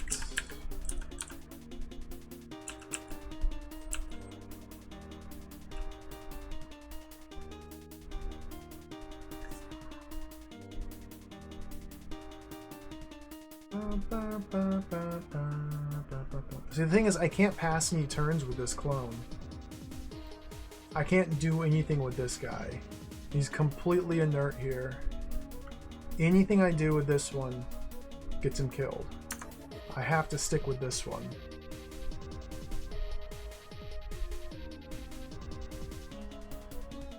Until I get to one of these buttons. But getting to one of these buttons requires getting roaches trapped. So... well, I guess only one of the two clones needs to get out. Yeah. So I can pull them through the force arrows as long as they all go in the same direction. And then clone ends his life forever trapped here, while the other one can clean these up and clear the room. So I just cannot go south of here. Ever. Okay. You said it, Elfblood. This hold is a lot. It's awesome. It's really cool. It's also a lot. Like, it's so much.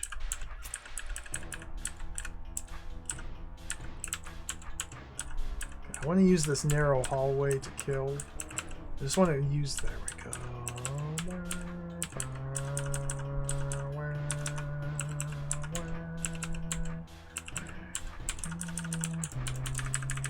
This works too, but slow. Yeah, my goblin techniques have gotten quite rusty. I can peel one off. Kill him. I'm still able to find little spots like this most of the time to deal with goblins, so my sloppy technique typically doesn't really matter.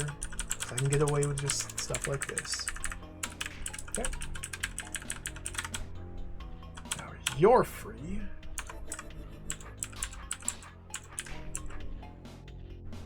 And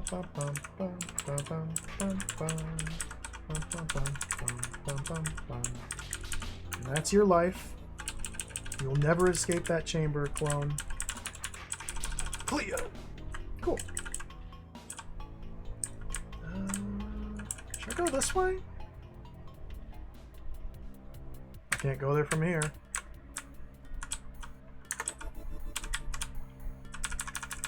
I'll do this other iteration first.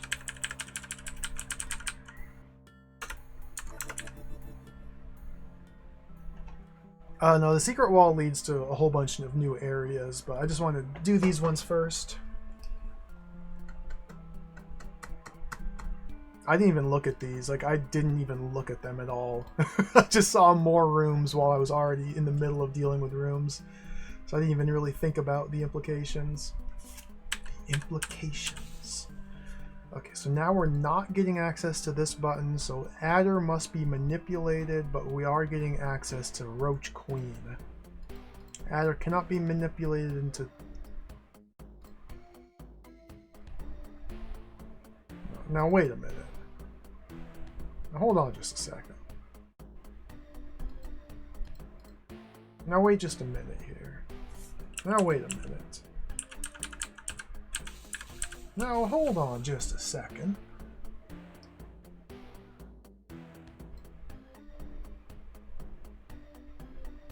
Now wait just a moment there. Well, you got a problem here.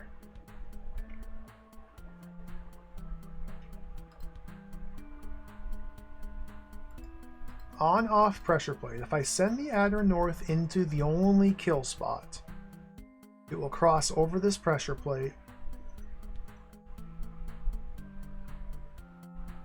We need to shrink the Adder on its own body by manipulating him from outside until he is shrunk enough to 1, 2, 3, 4, 5 tiles or less. Yep, that's it. It toggles this door. Well,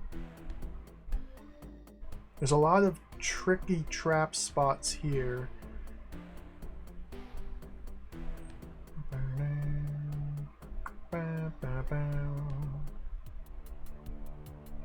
So if I had him going north, west, south, if I had him going into here, going north, stuck here with his body wrapped like that, release the plate and send him down here. 1, 2, 3, 4, 5, 6, 7, 8. It's too long. Let's just kill the Roach Queen first.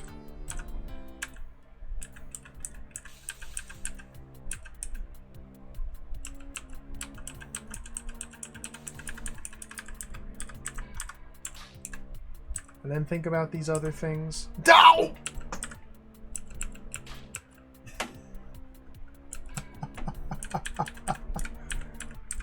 Oh my god.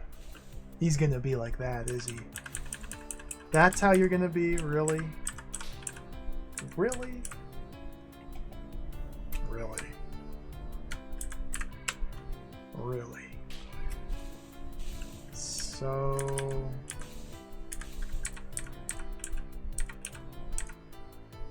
What are you in horizontal? So you're going north? I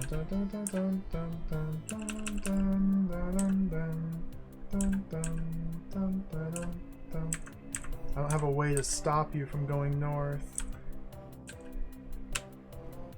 Ooh, interesting. Can't get over there in time to meaningfully. Okay.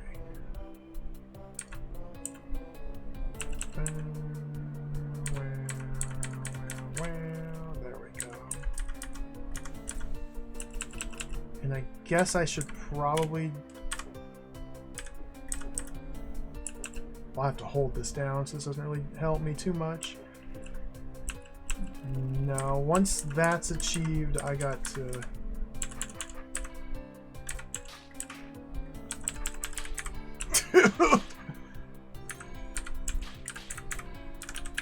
Oh my goodness. Okay, whatever. I see how this is.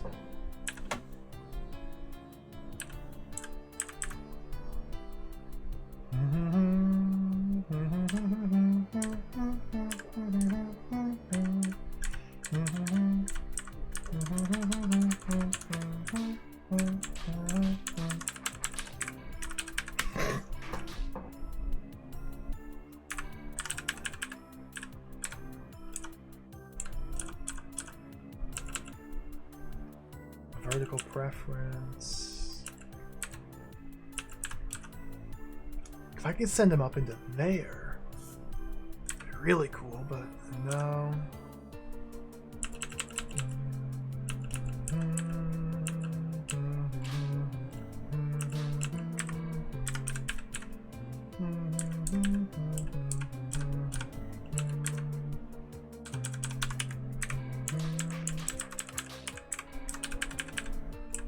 Not quick enough to rescue him yet.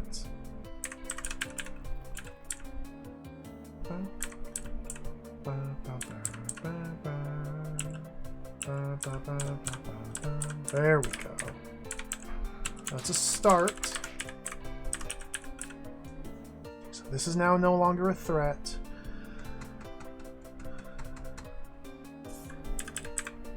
I think that this is just simply for altering its timings.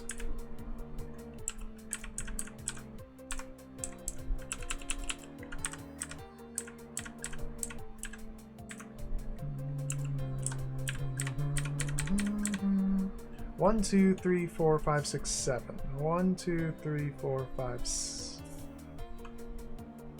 this enough? I don't know. I can't count. Who do you think I am?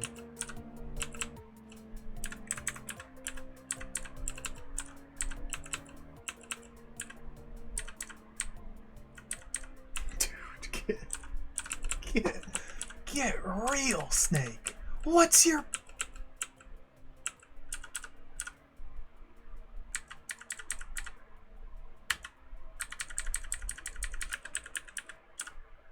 Get... Of course. Let's use the tool given to me. Okay.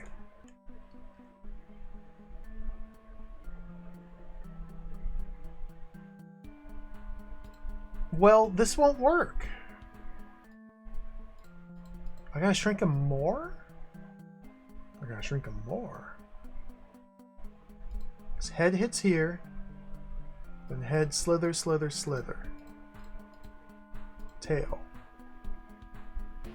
He needs to be 3 tiles long?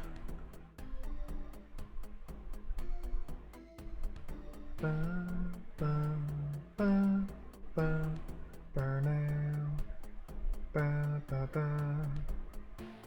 You gotta do it over here.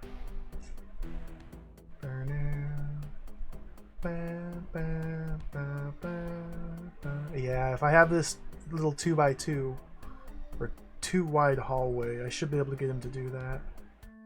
Okay, so we want him to be in horizontal preference here the entire way, because if he changes to vertical here, I'm screwed. So we start horizontal here. So we say vertical, vertical, vertical, vertical, vertical, horizontal, horizontal. So now? Oh, that's now.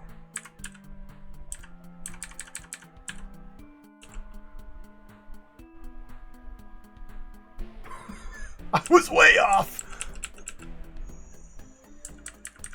Now.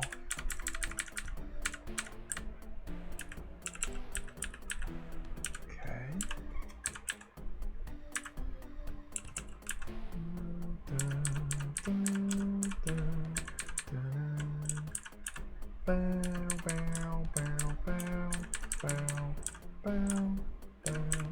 What the heck you doing?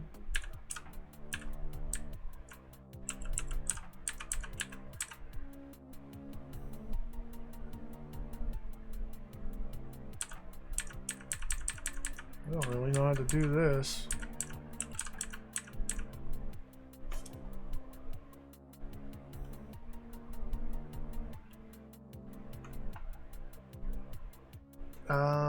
Okay, so sending him west, everybody's favorite direction. Standing here in vertical preference would send him north. If that's the last turn of vertical, you can switch to horizontal, horizontal. I mean, that's just simply not going to be easy. Unless we have all these landmines down here.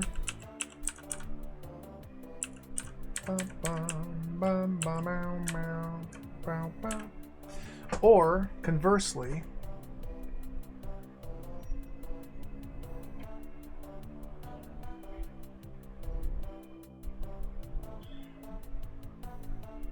I can try and actually make this timing work again.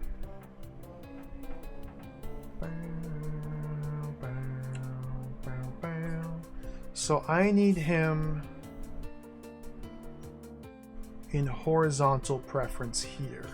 But I also need him in horizontal preference here.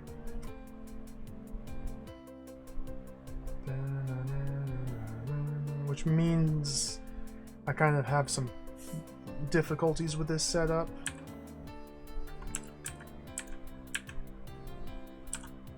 Now I can get him down to 5.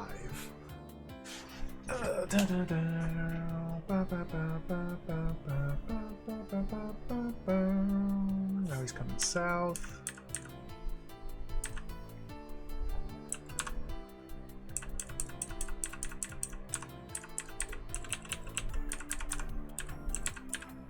There we go. Interesting.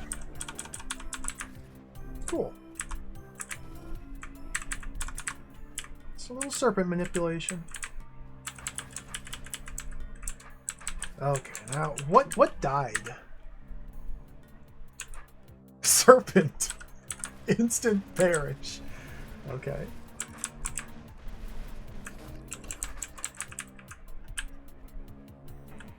Which means this is an unsolvable puzzle. I'm gonna need the help of the serpent, I feel.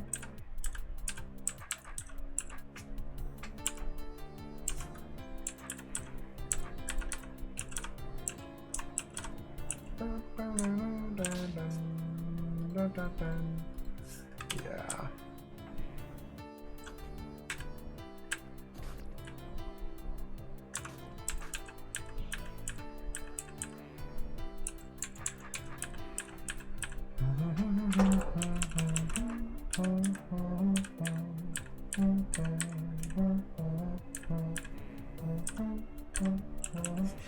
What's my turn order? Serpent moves after all the eyes. Okay, it's just a given. So for a snake to ride the serpent horizontally, for a snake to ride the serpent, for an eyeball to ride the serpent horizontally, we need serpent eye, because otherwise the eye moves in front of it. Eyeball just needs to be either on its tail segment due south or southeast of its tail. Like a DROD perfection style puzzle.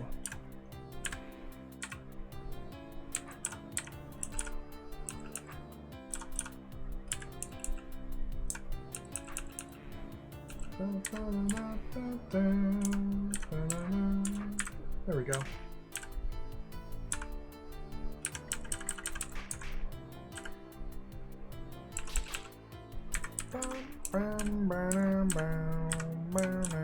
Come and die, please.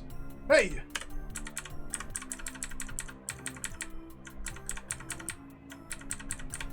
Hey! Thank you. Clear. Okay. 22nd place. Nice.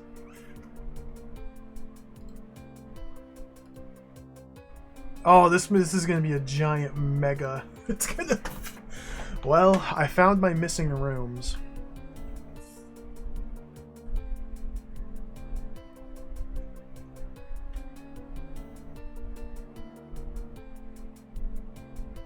What?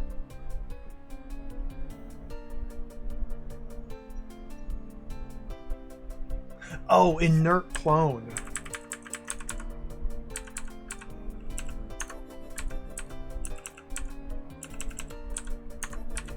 Inert clone.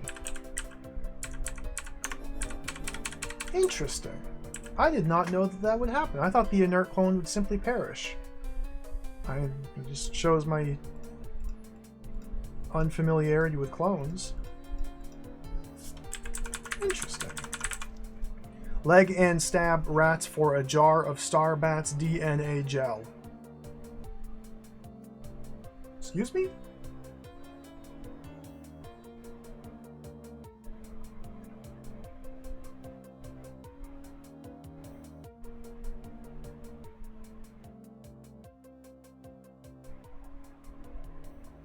Oh, it's a palindrome.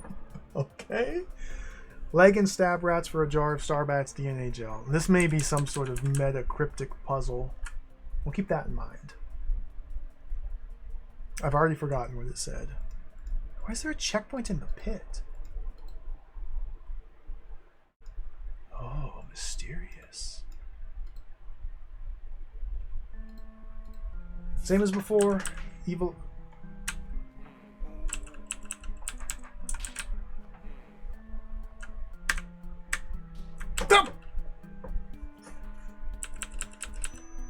What?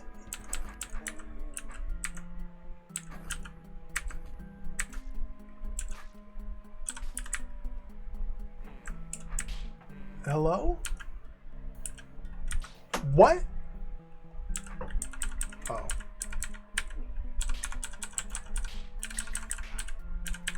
Oh.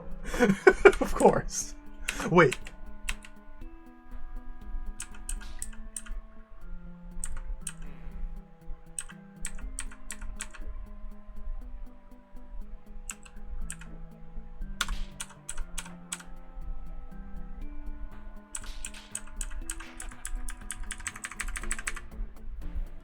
Sixth place?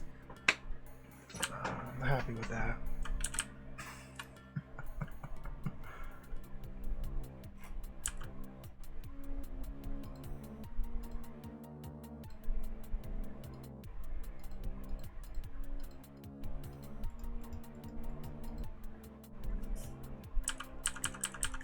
Oh, I signed up. I had free trial memberships of CaravelNet Tefla. So now I can submit my high scores. I can check the top 8 high scores for these rooms. That's really about it. So yeah, it's automatically submitting my turn count. Well, I don't think it's submitting. I think I still need to manually submit them if I want other people to download them, but it's comparing my solution to the fastest known solutions. And now, if I want to, I can just download the fastest solution and see how the heck you're supposed to do it. Look at this!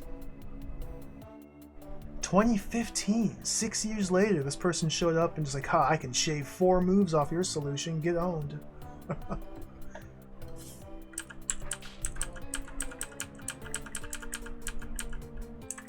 It is really cool, yeah.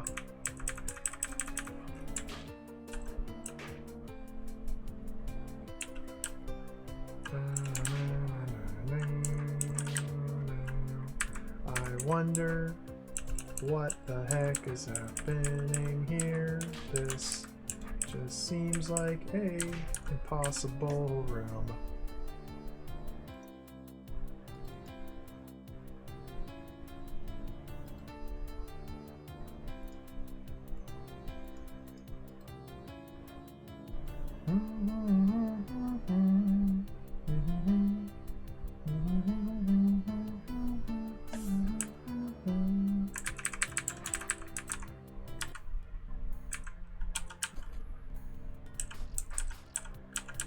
Does that help me at all? No, it pulls them out.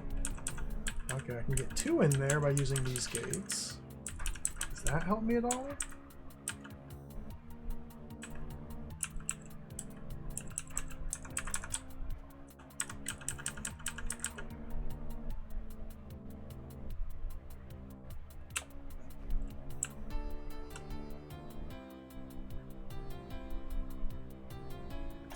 So these roaches here are on force arrows.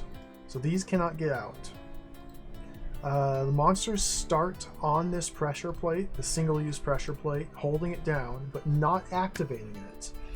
Once a monster steps off the pressure plate, then it releases, and then if it gets stepped on again, it does its move. It's wired to close this door. So Beethro needs to be either standing on this door when this pressure plate gets released and repressed, or I need to maintain this pressure. Killing these? That's not going to happen.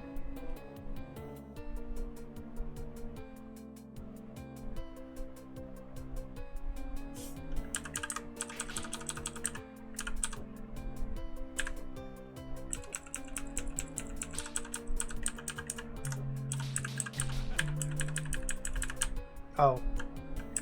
You just stab the roach. The solution was to just stab the roaches. Okay. Okay. I stabbed the... These... I keep expecting these rooms to be like ultra mega difficult challenge puzzles, but really these are a lot simpler than like the first 3/4 of this hold. They're cool, like it's fun. And it's nice to kind of get a bit of a respite. But I'm primed to look for ultra confusing challenge puzzles when a lot of times you just kind of walk in there and stab stuff and it kind of solves itself. This is kind of more about just creating cool things to do rather than actively challenging the player at this point, I think. And there's still puzzles, don't get me wrong. Okay, kill the adders. Well, can't kill the adder like that. Ooh. There we go. Alright, that should defuse that.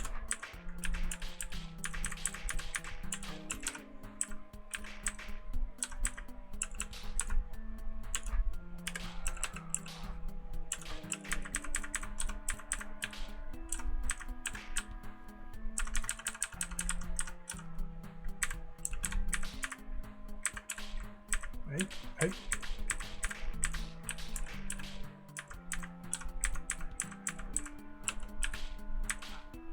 Okay.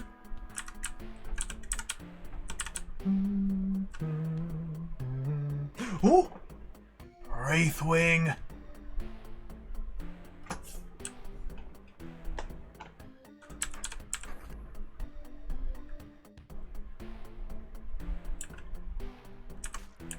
I may need those babies. This is even this. I see a single Wraithwing and I start to panic. It's you just stab it. You just stab it. You just stab it. Why did they give me 2 decoys? I could have even killed the Wraithwing with those and not chased it in here. Yeah, I guess I don't know how these are iterating, or the outer perimeter doesn't really seem to be... Oh no, okay, this one is an iteration or variation of this one? I don't know.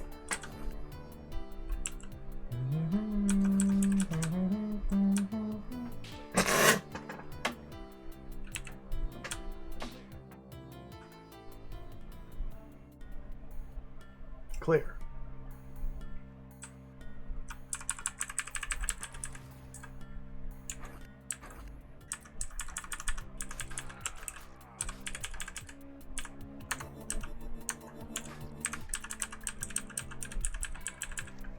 Oh, what?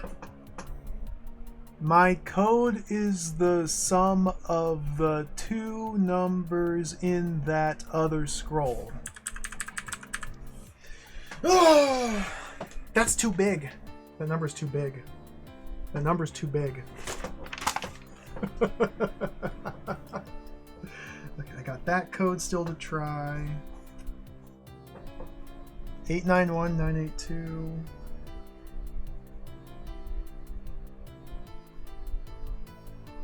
$913,624.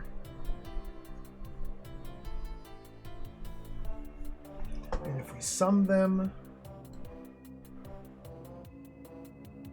891, 92 plus 913,624, we get to 1,805,606. Okay.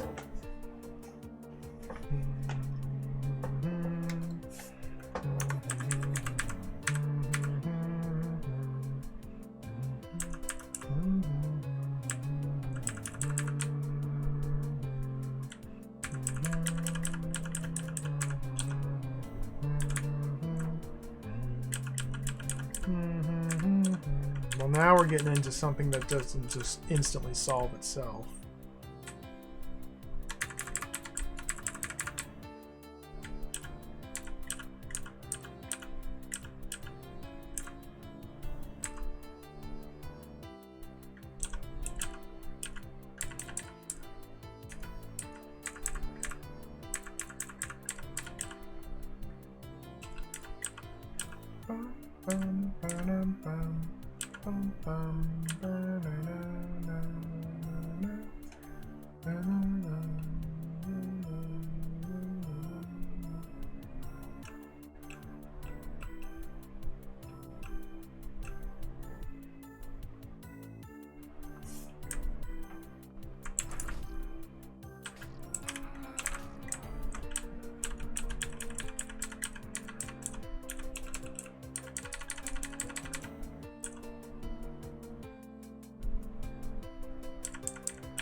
Ooh.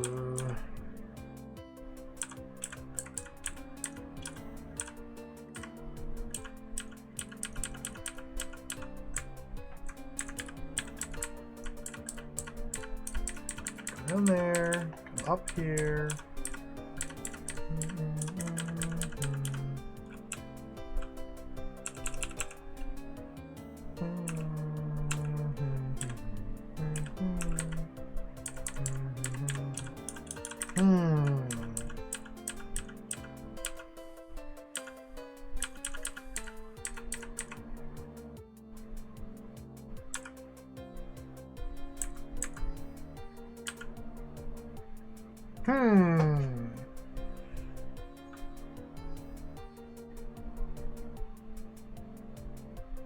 Oh. Well, yeah, the only two serpent kill spots are here or here, so I need to send him west while standing, manipulating from the east or from the north partially.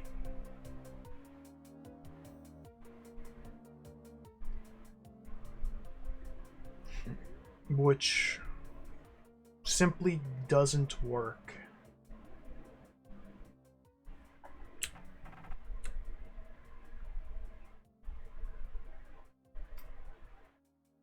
This is how it starts. If I enter from the south, then he's going to do this no matter what I do.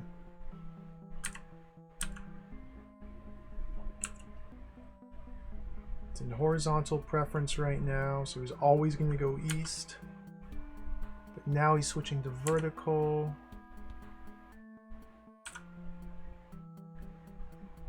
It's like I need to do that strange coiling pattern I was trying to do in a previous room.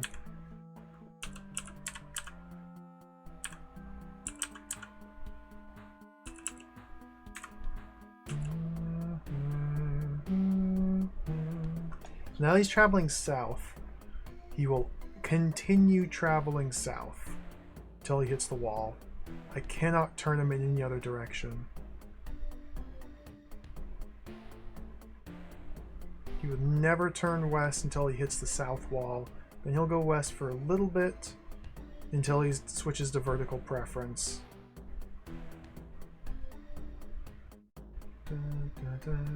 Huh. Even here, I'm not far enough west to easily manipulate him there. Oh, I do have a different set. Not really. Slightly different.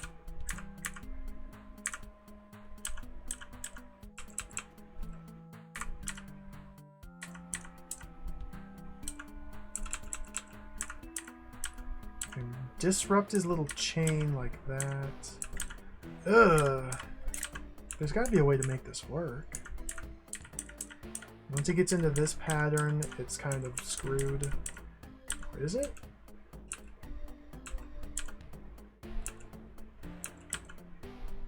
Nice horizontal. Vertical. So while he's in vertical preference, if I step north, he would go east. If I step south, I can continue him to go south. I can pull him south with me. So I do that. Now he's going south till he hits there, and there's nothing I can do about that.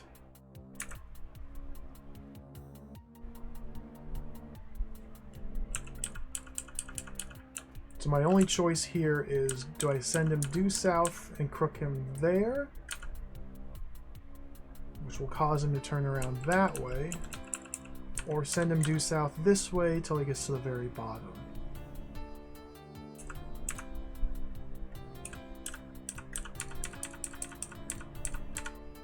Ugh.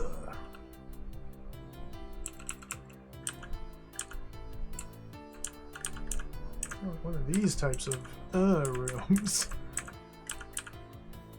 There we go. Alright, or I could just wiggle and dance, and then the room will eventually just kind of just happen. So, there was a pattern that worked there. I want to see that pattern again. Where'd my demo go? Why do I not have a demo for this room? What? Oh my god, I didn't solve it. Oops. Okay, gotta do it again. I cut the gel, babies spit out, unclearing the room, and then I left before killing them. Okay. Good. Good. I got tricked. Well, I mean, sometimes you get tricked. I got tricked. So it was what? Pull him.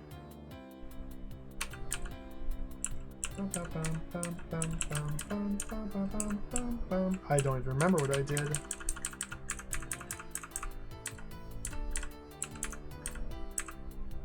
Yeah, I need the crook there, bounce him off that, and go there. Okay. So the trick was to send him north, turn him, and use that northward movement as a southern barrier, and there's just enough length to do that right there. Okay, cool. Nice room. Cool room. Not too bad.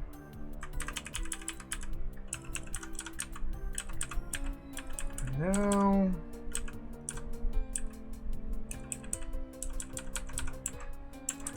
Now we may have a problem here. Yeah, now I definitely need the decoys. Because ortho square means the Wraithwing must be pushed away from a decoy in a straight line? 2 decoys to work with.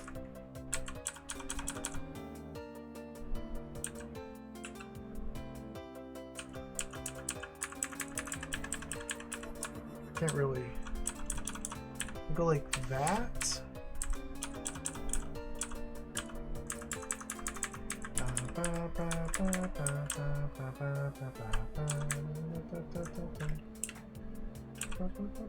I'm not really sure what sort of arrangement I want for these.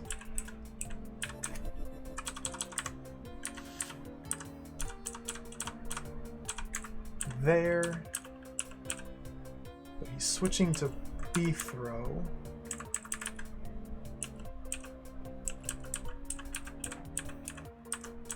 And using multiple decoys to push monsters around is always just weird.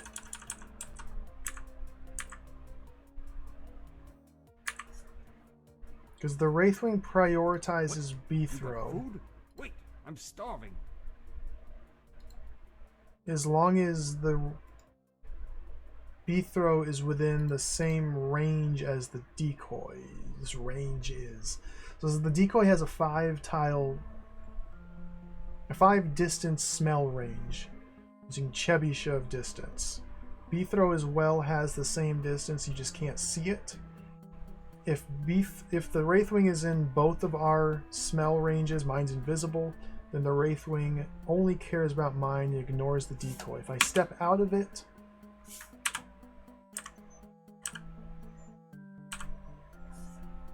then now he's looking at there.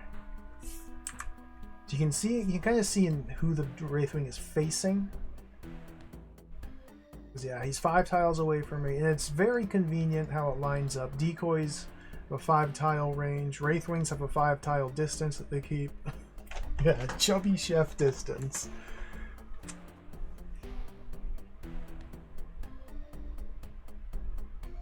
And this Wraithwing will always be passive. So I think I need this decoy. I don't know.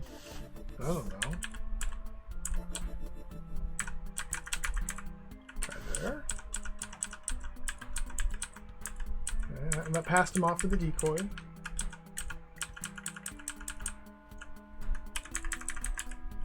And now I just can't.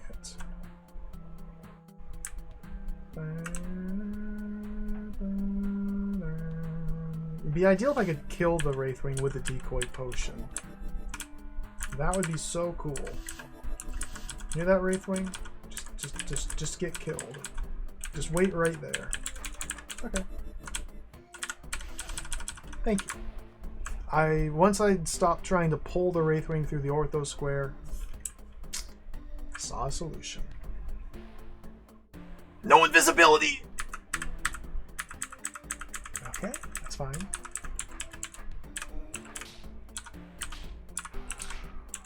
I don't think I want to be here.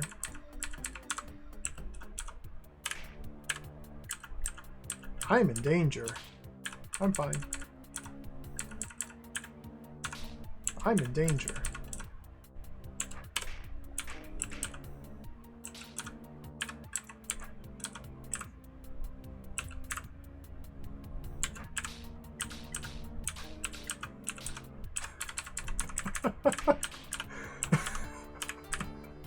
Okay.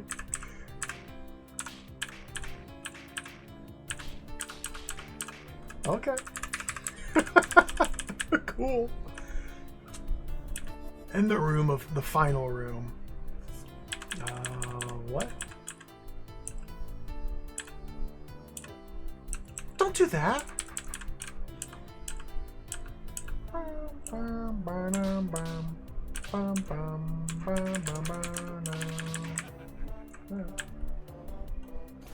I did it again! They knew what they were doing. They knew what they were doing when they put those there.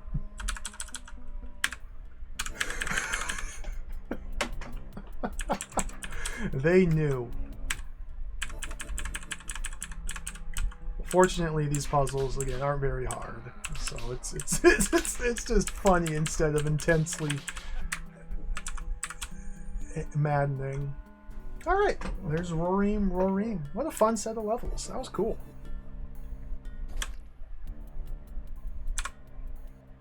I almost did it again. This is my way back.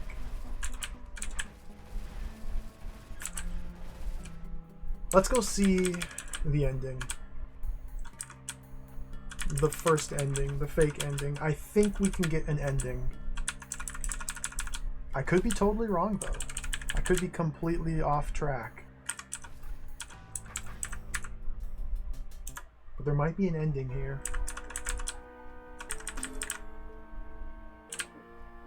We're not done with the hold, but we might get to an ending.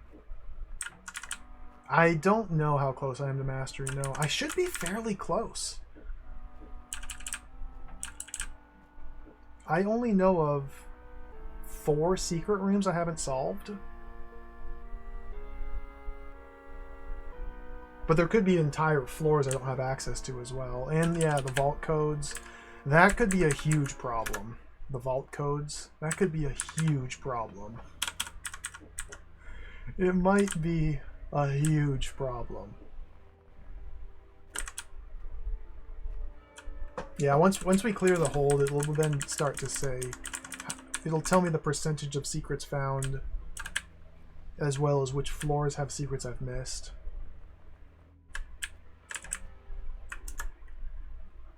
The bank.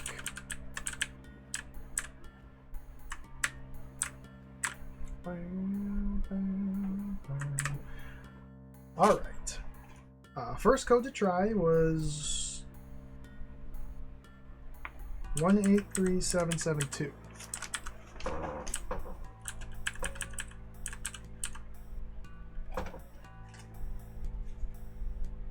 I have a question mark. I don't even remember. Like, I'm already forgetting where I got all these. Check that off.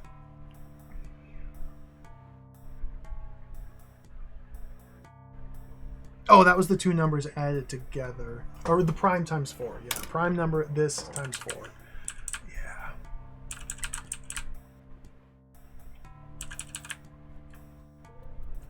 Ooh, look at that. Spiders!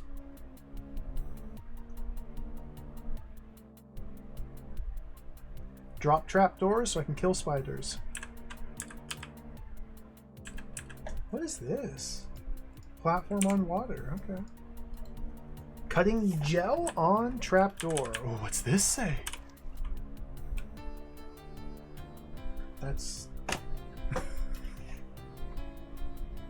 okay. I mean, yeah, that's true. The math checks out.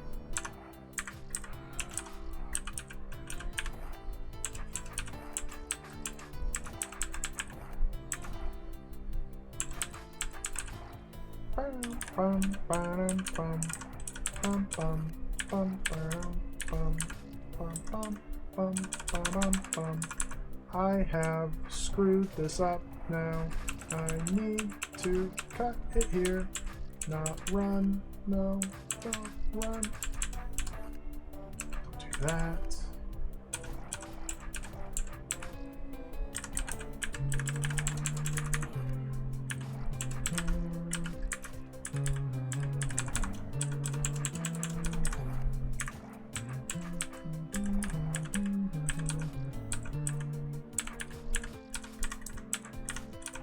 Okay.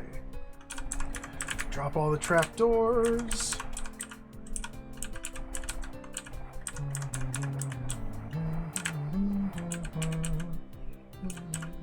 I don't want to be by spiders when I'm done with this.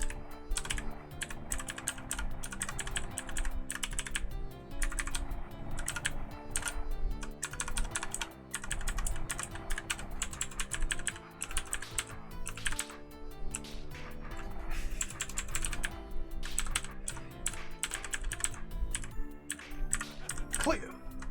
Cool. I got trolled so hard by one of these vaults. I got completely owned. It was awesome.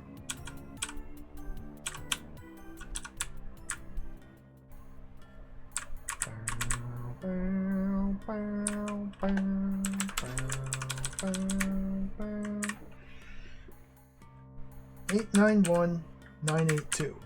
Nope.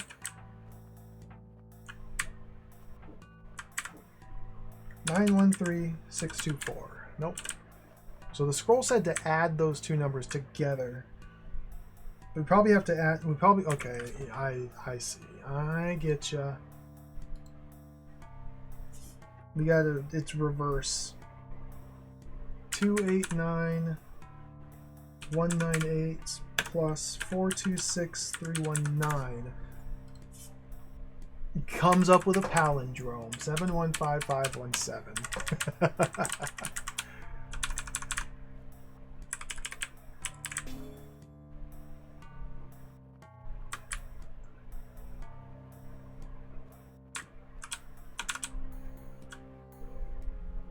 Butterfly.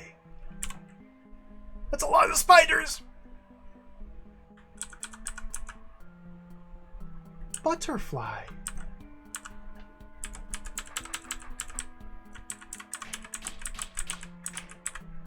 One of those two codes is almost definitely from another hold entirely. Man, I don't like to... I bet a lot of people have done this. I don't want to just leave this hold unfinished while I go do another gigantic monstrosity by the same authors or architects. Just to come back and redo this. Beautiful.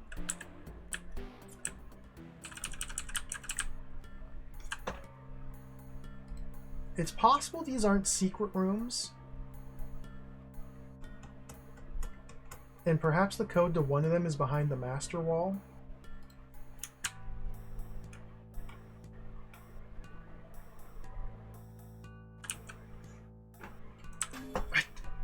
I didn't...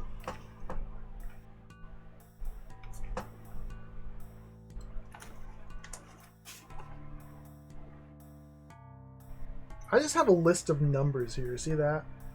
One of these numbers, I didn't write down which number leads to the jewel. It's one of these numbers.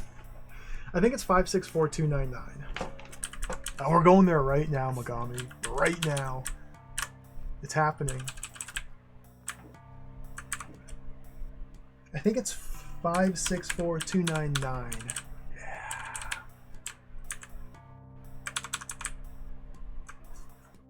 So a path there and a path there that are undiscovered still.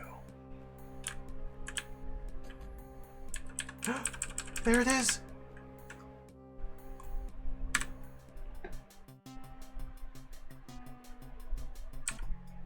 Epilogue.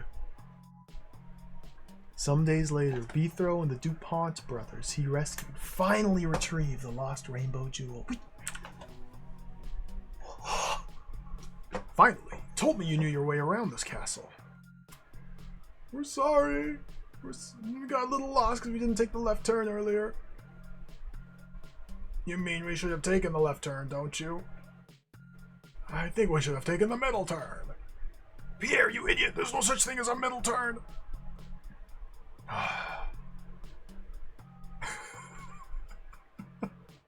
Oh, first place! That was hard work. I wonder how the wimpy goblins could lift such a heavy object. That's a good question. Splendid. The Slayer?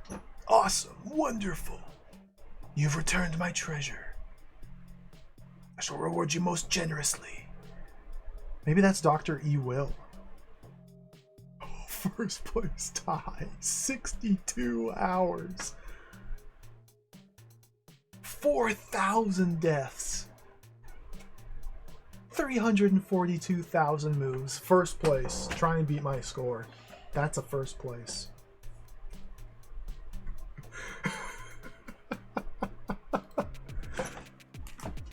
91%. Let's go. Finally, Bethro's quest is completed. But many questions were still left unanswered. Why are the rainbow jewels so important? What was being built in the middle of the underground lake? Who's the rightful owner of the submarine? What submarine, you might wonder? How exactly did the goblins manage to lift such a huge jewel?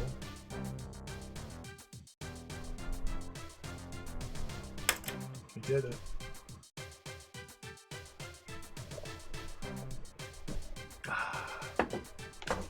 Wonderful.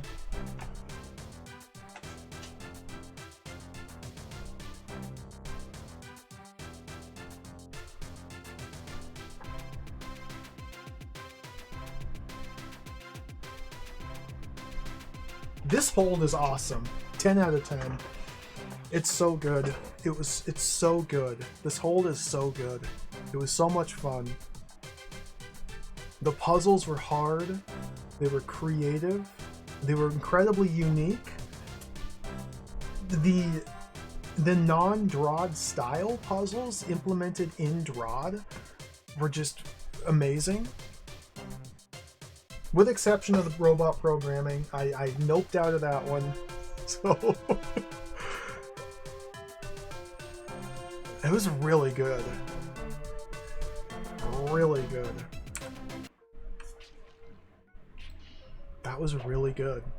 There's still 50 rooms to find.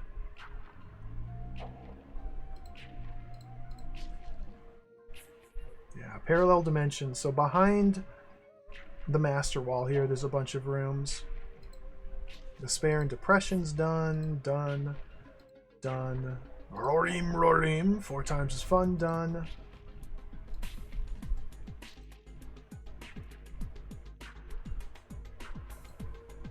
Okay, one of these two vaults, one of these two is a secret room. The other's not flagged as a secret.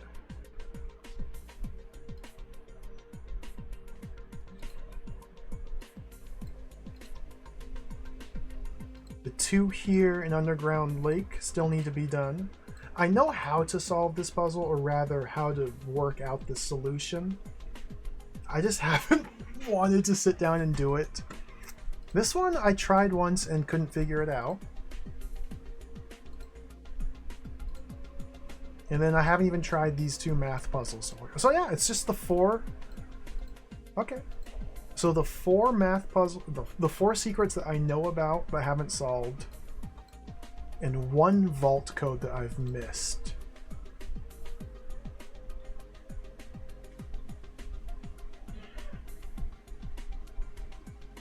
I wonder where the vault code is. Yeah, dude, look at the map art. That's another thing about this hole that makes it so awesome to play. Just the cool art on the minimap. It's small, minor detail, but it really adds a lot. It's really cool just seeing a cake. Or the skulls everywhere. Like the bar, the warp zones and their fantastic little circular designs. Yeah, it adds a lot of personality, I agree. The diner, all the meals.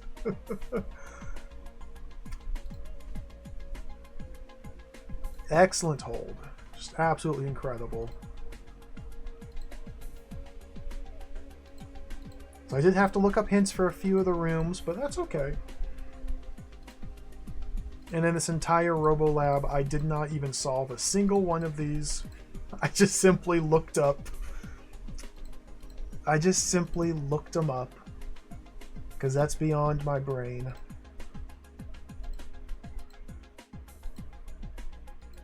So, we're not done with this hold yet. Until all the rooms are cleared and all the secrets have been conquered, we're not done with this hold. But we are done for today. I think I'll save the last bit for another stream.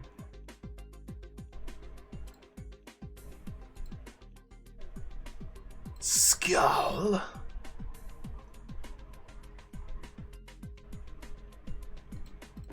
What does that scroll say? I'm so lonely, I miss my friends. Who are you?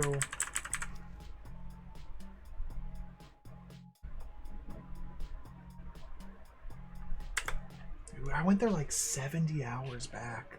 I don't remember that. What did this scroll say?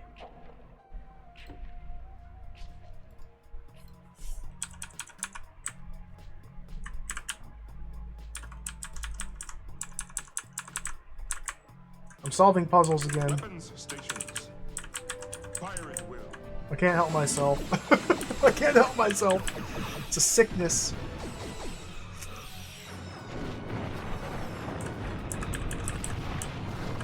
This way?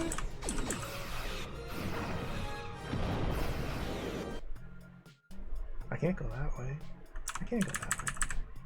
Now, Dieter Lavos, thank you for the 500 bits. Holy smokes. Thank you, everybody, for the GGs.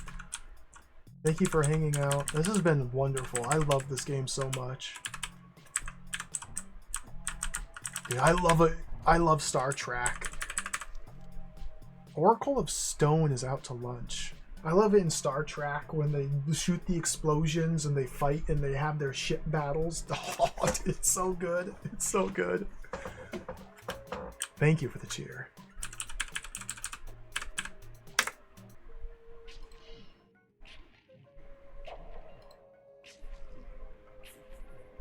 I'm just thinking about these codes. I'm just thinking about these codes, man. I missed the codes. Let's pause it here. I'm gonna get wrapped up and absorbed into puzzles again. But where's the codes? Despair and depression? Is this a code?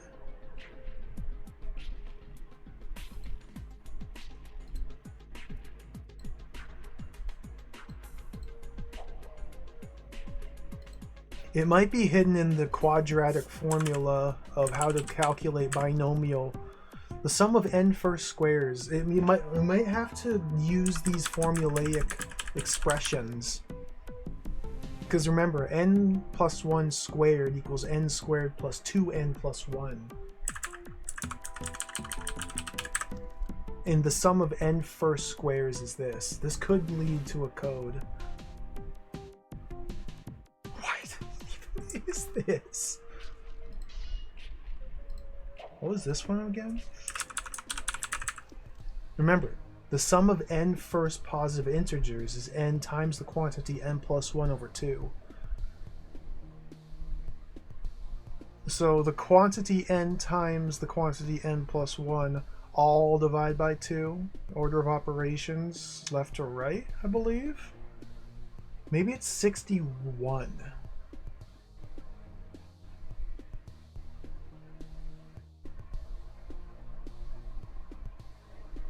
+60 1.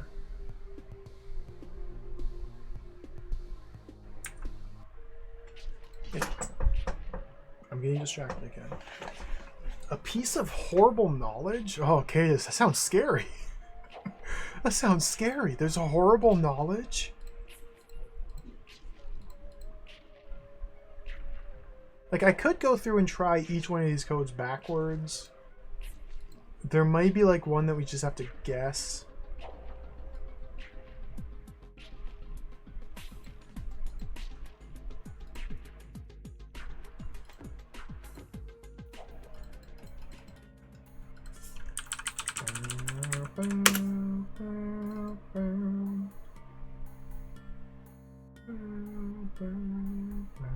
One, two, three, four, five, six. I got that one. We got the birthday. We got largest 6-digit prime. Got a bunch of scrolls. I think a skilled explorer could probably find a code for each of our vaults somewhere in this hold, except maybe for the vault of Dr. E. Will. Oh, what happened to the timer?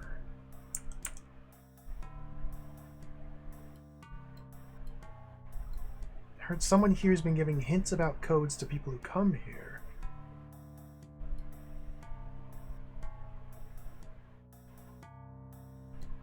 Let's go north and enter your code to the machine and walk into your vault.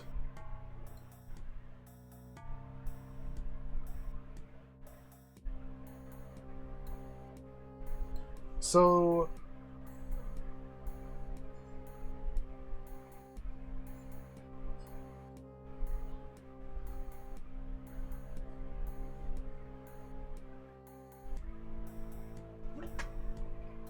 I don't know. Pete throws face like, what the heck are you talking about there? Alright. I'll save that for later. I'll save that for later. And no need for forbidden knowledge just yet. We'll do another stream of DROD tomorrow, wherein I clear those last 4 secrets and then search for the code. I guess if I can't find it, then I'll just look it up. I have no idea where they are.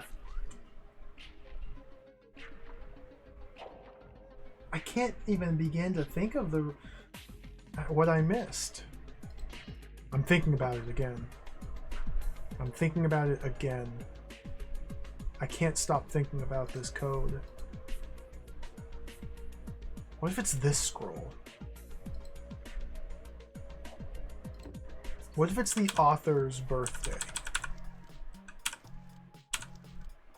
Auto for place testing rooms in the Robo Lab?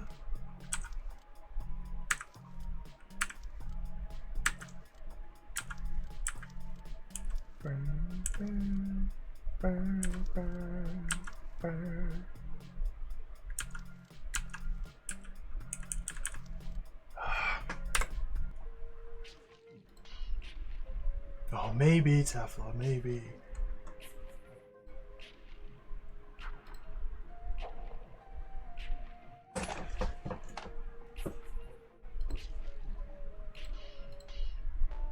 Cool.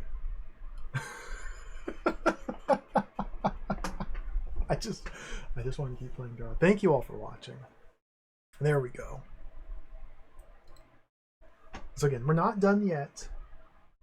But that was the ending. 10 out of 10. One of the best DROD holds I've played. That was so good. That was so much fun. If you like DROD, I strongly recommend playing this. That was so good. It was just so good, so fun.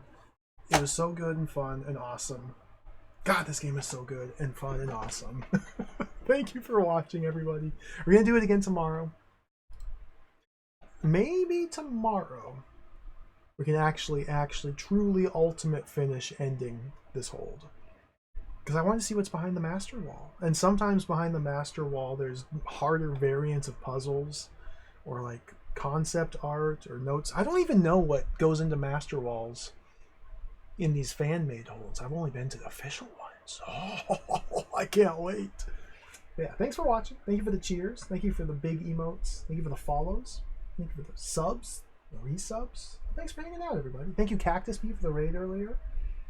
We're going to do it again tomorrow. We're going to play some more DROD tomorrow. Soon we'll be able to get back to standard retro variety gaming. Soon. Like the DROD thirst has about been quenched.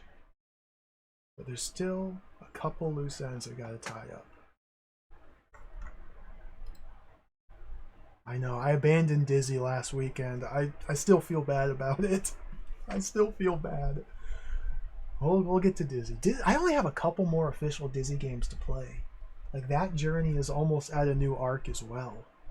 And then we can start playing the Dizzy fan games. That'll be exciting.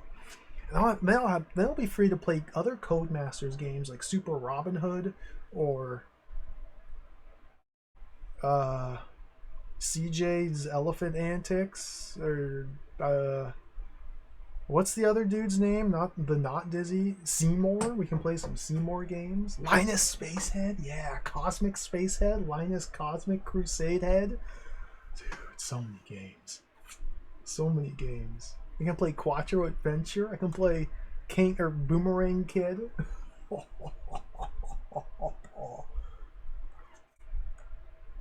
But for today, I played enough games. So let's do it right. Let's get out of here. Thank you again for watching, everybody. I had a lot of fun. We're going to play more DROD tomorrow. Do some puzzles I've been putting off for the longest time. Let's raid. Ooh, perfect. It's Crimson Tuesday, so we're going to raid Maple Mystery. Crimson Diamond is almost out. The Crimson Diamond comes out soon. I hope everybody else is excited for the Crimson Diamond as I am. I gotta play. Oh dear, when does that come out? Like later this week?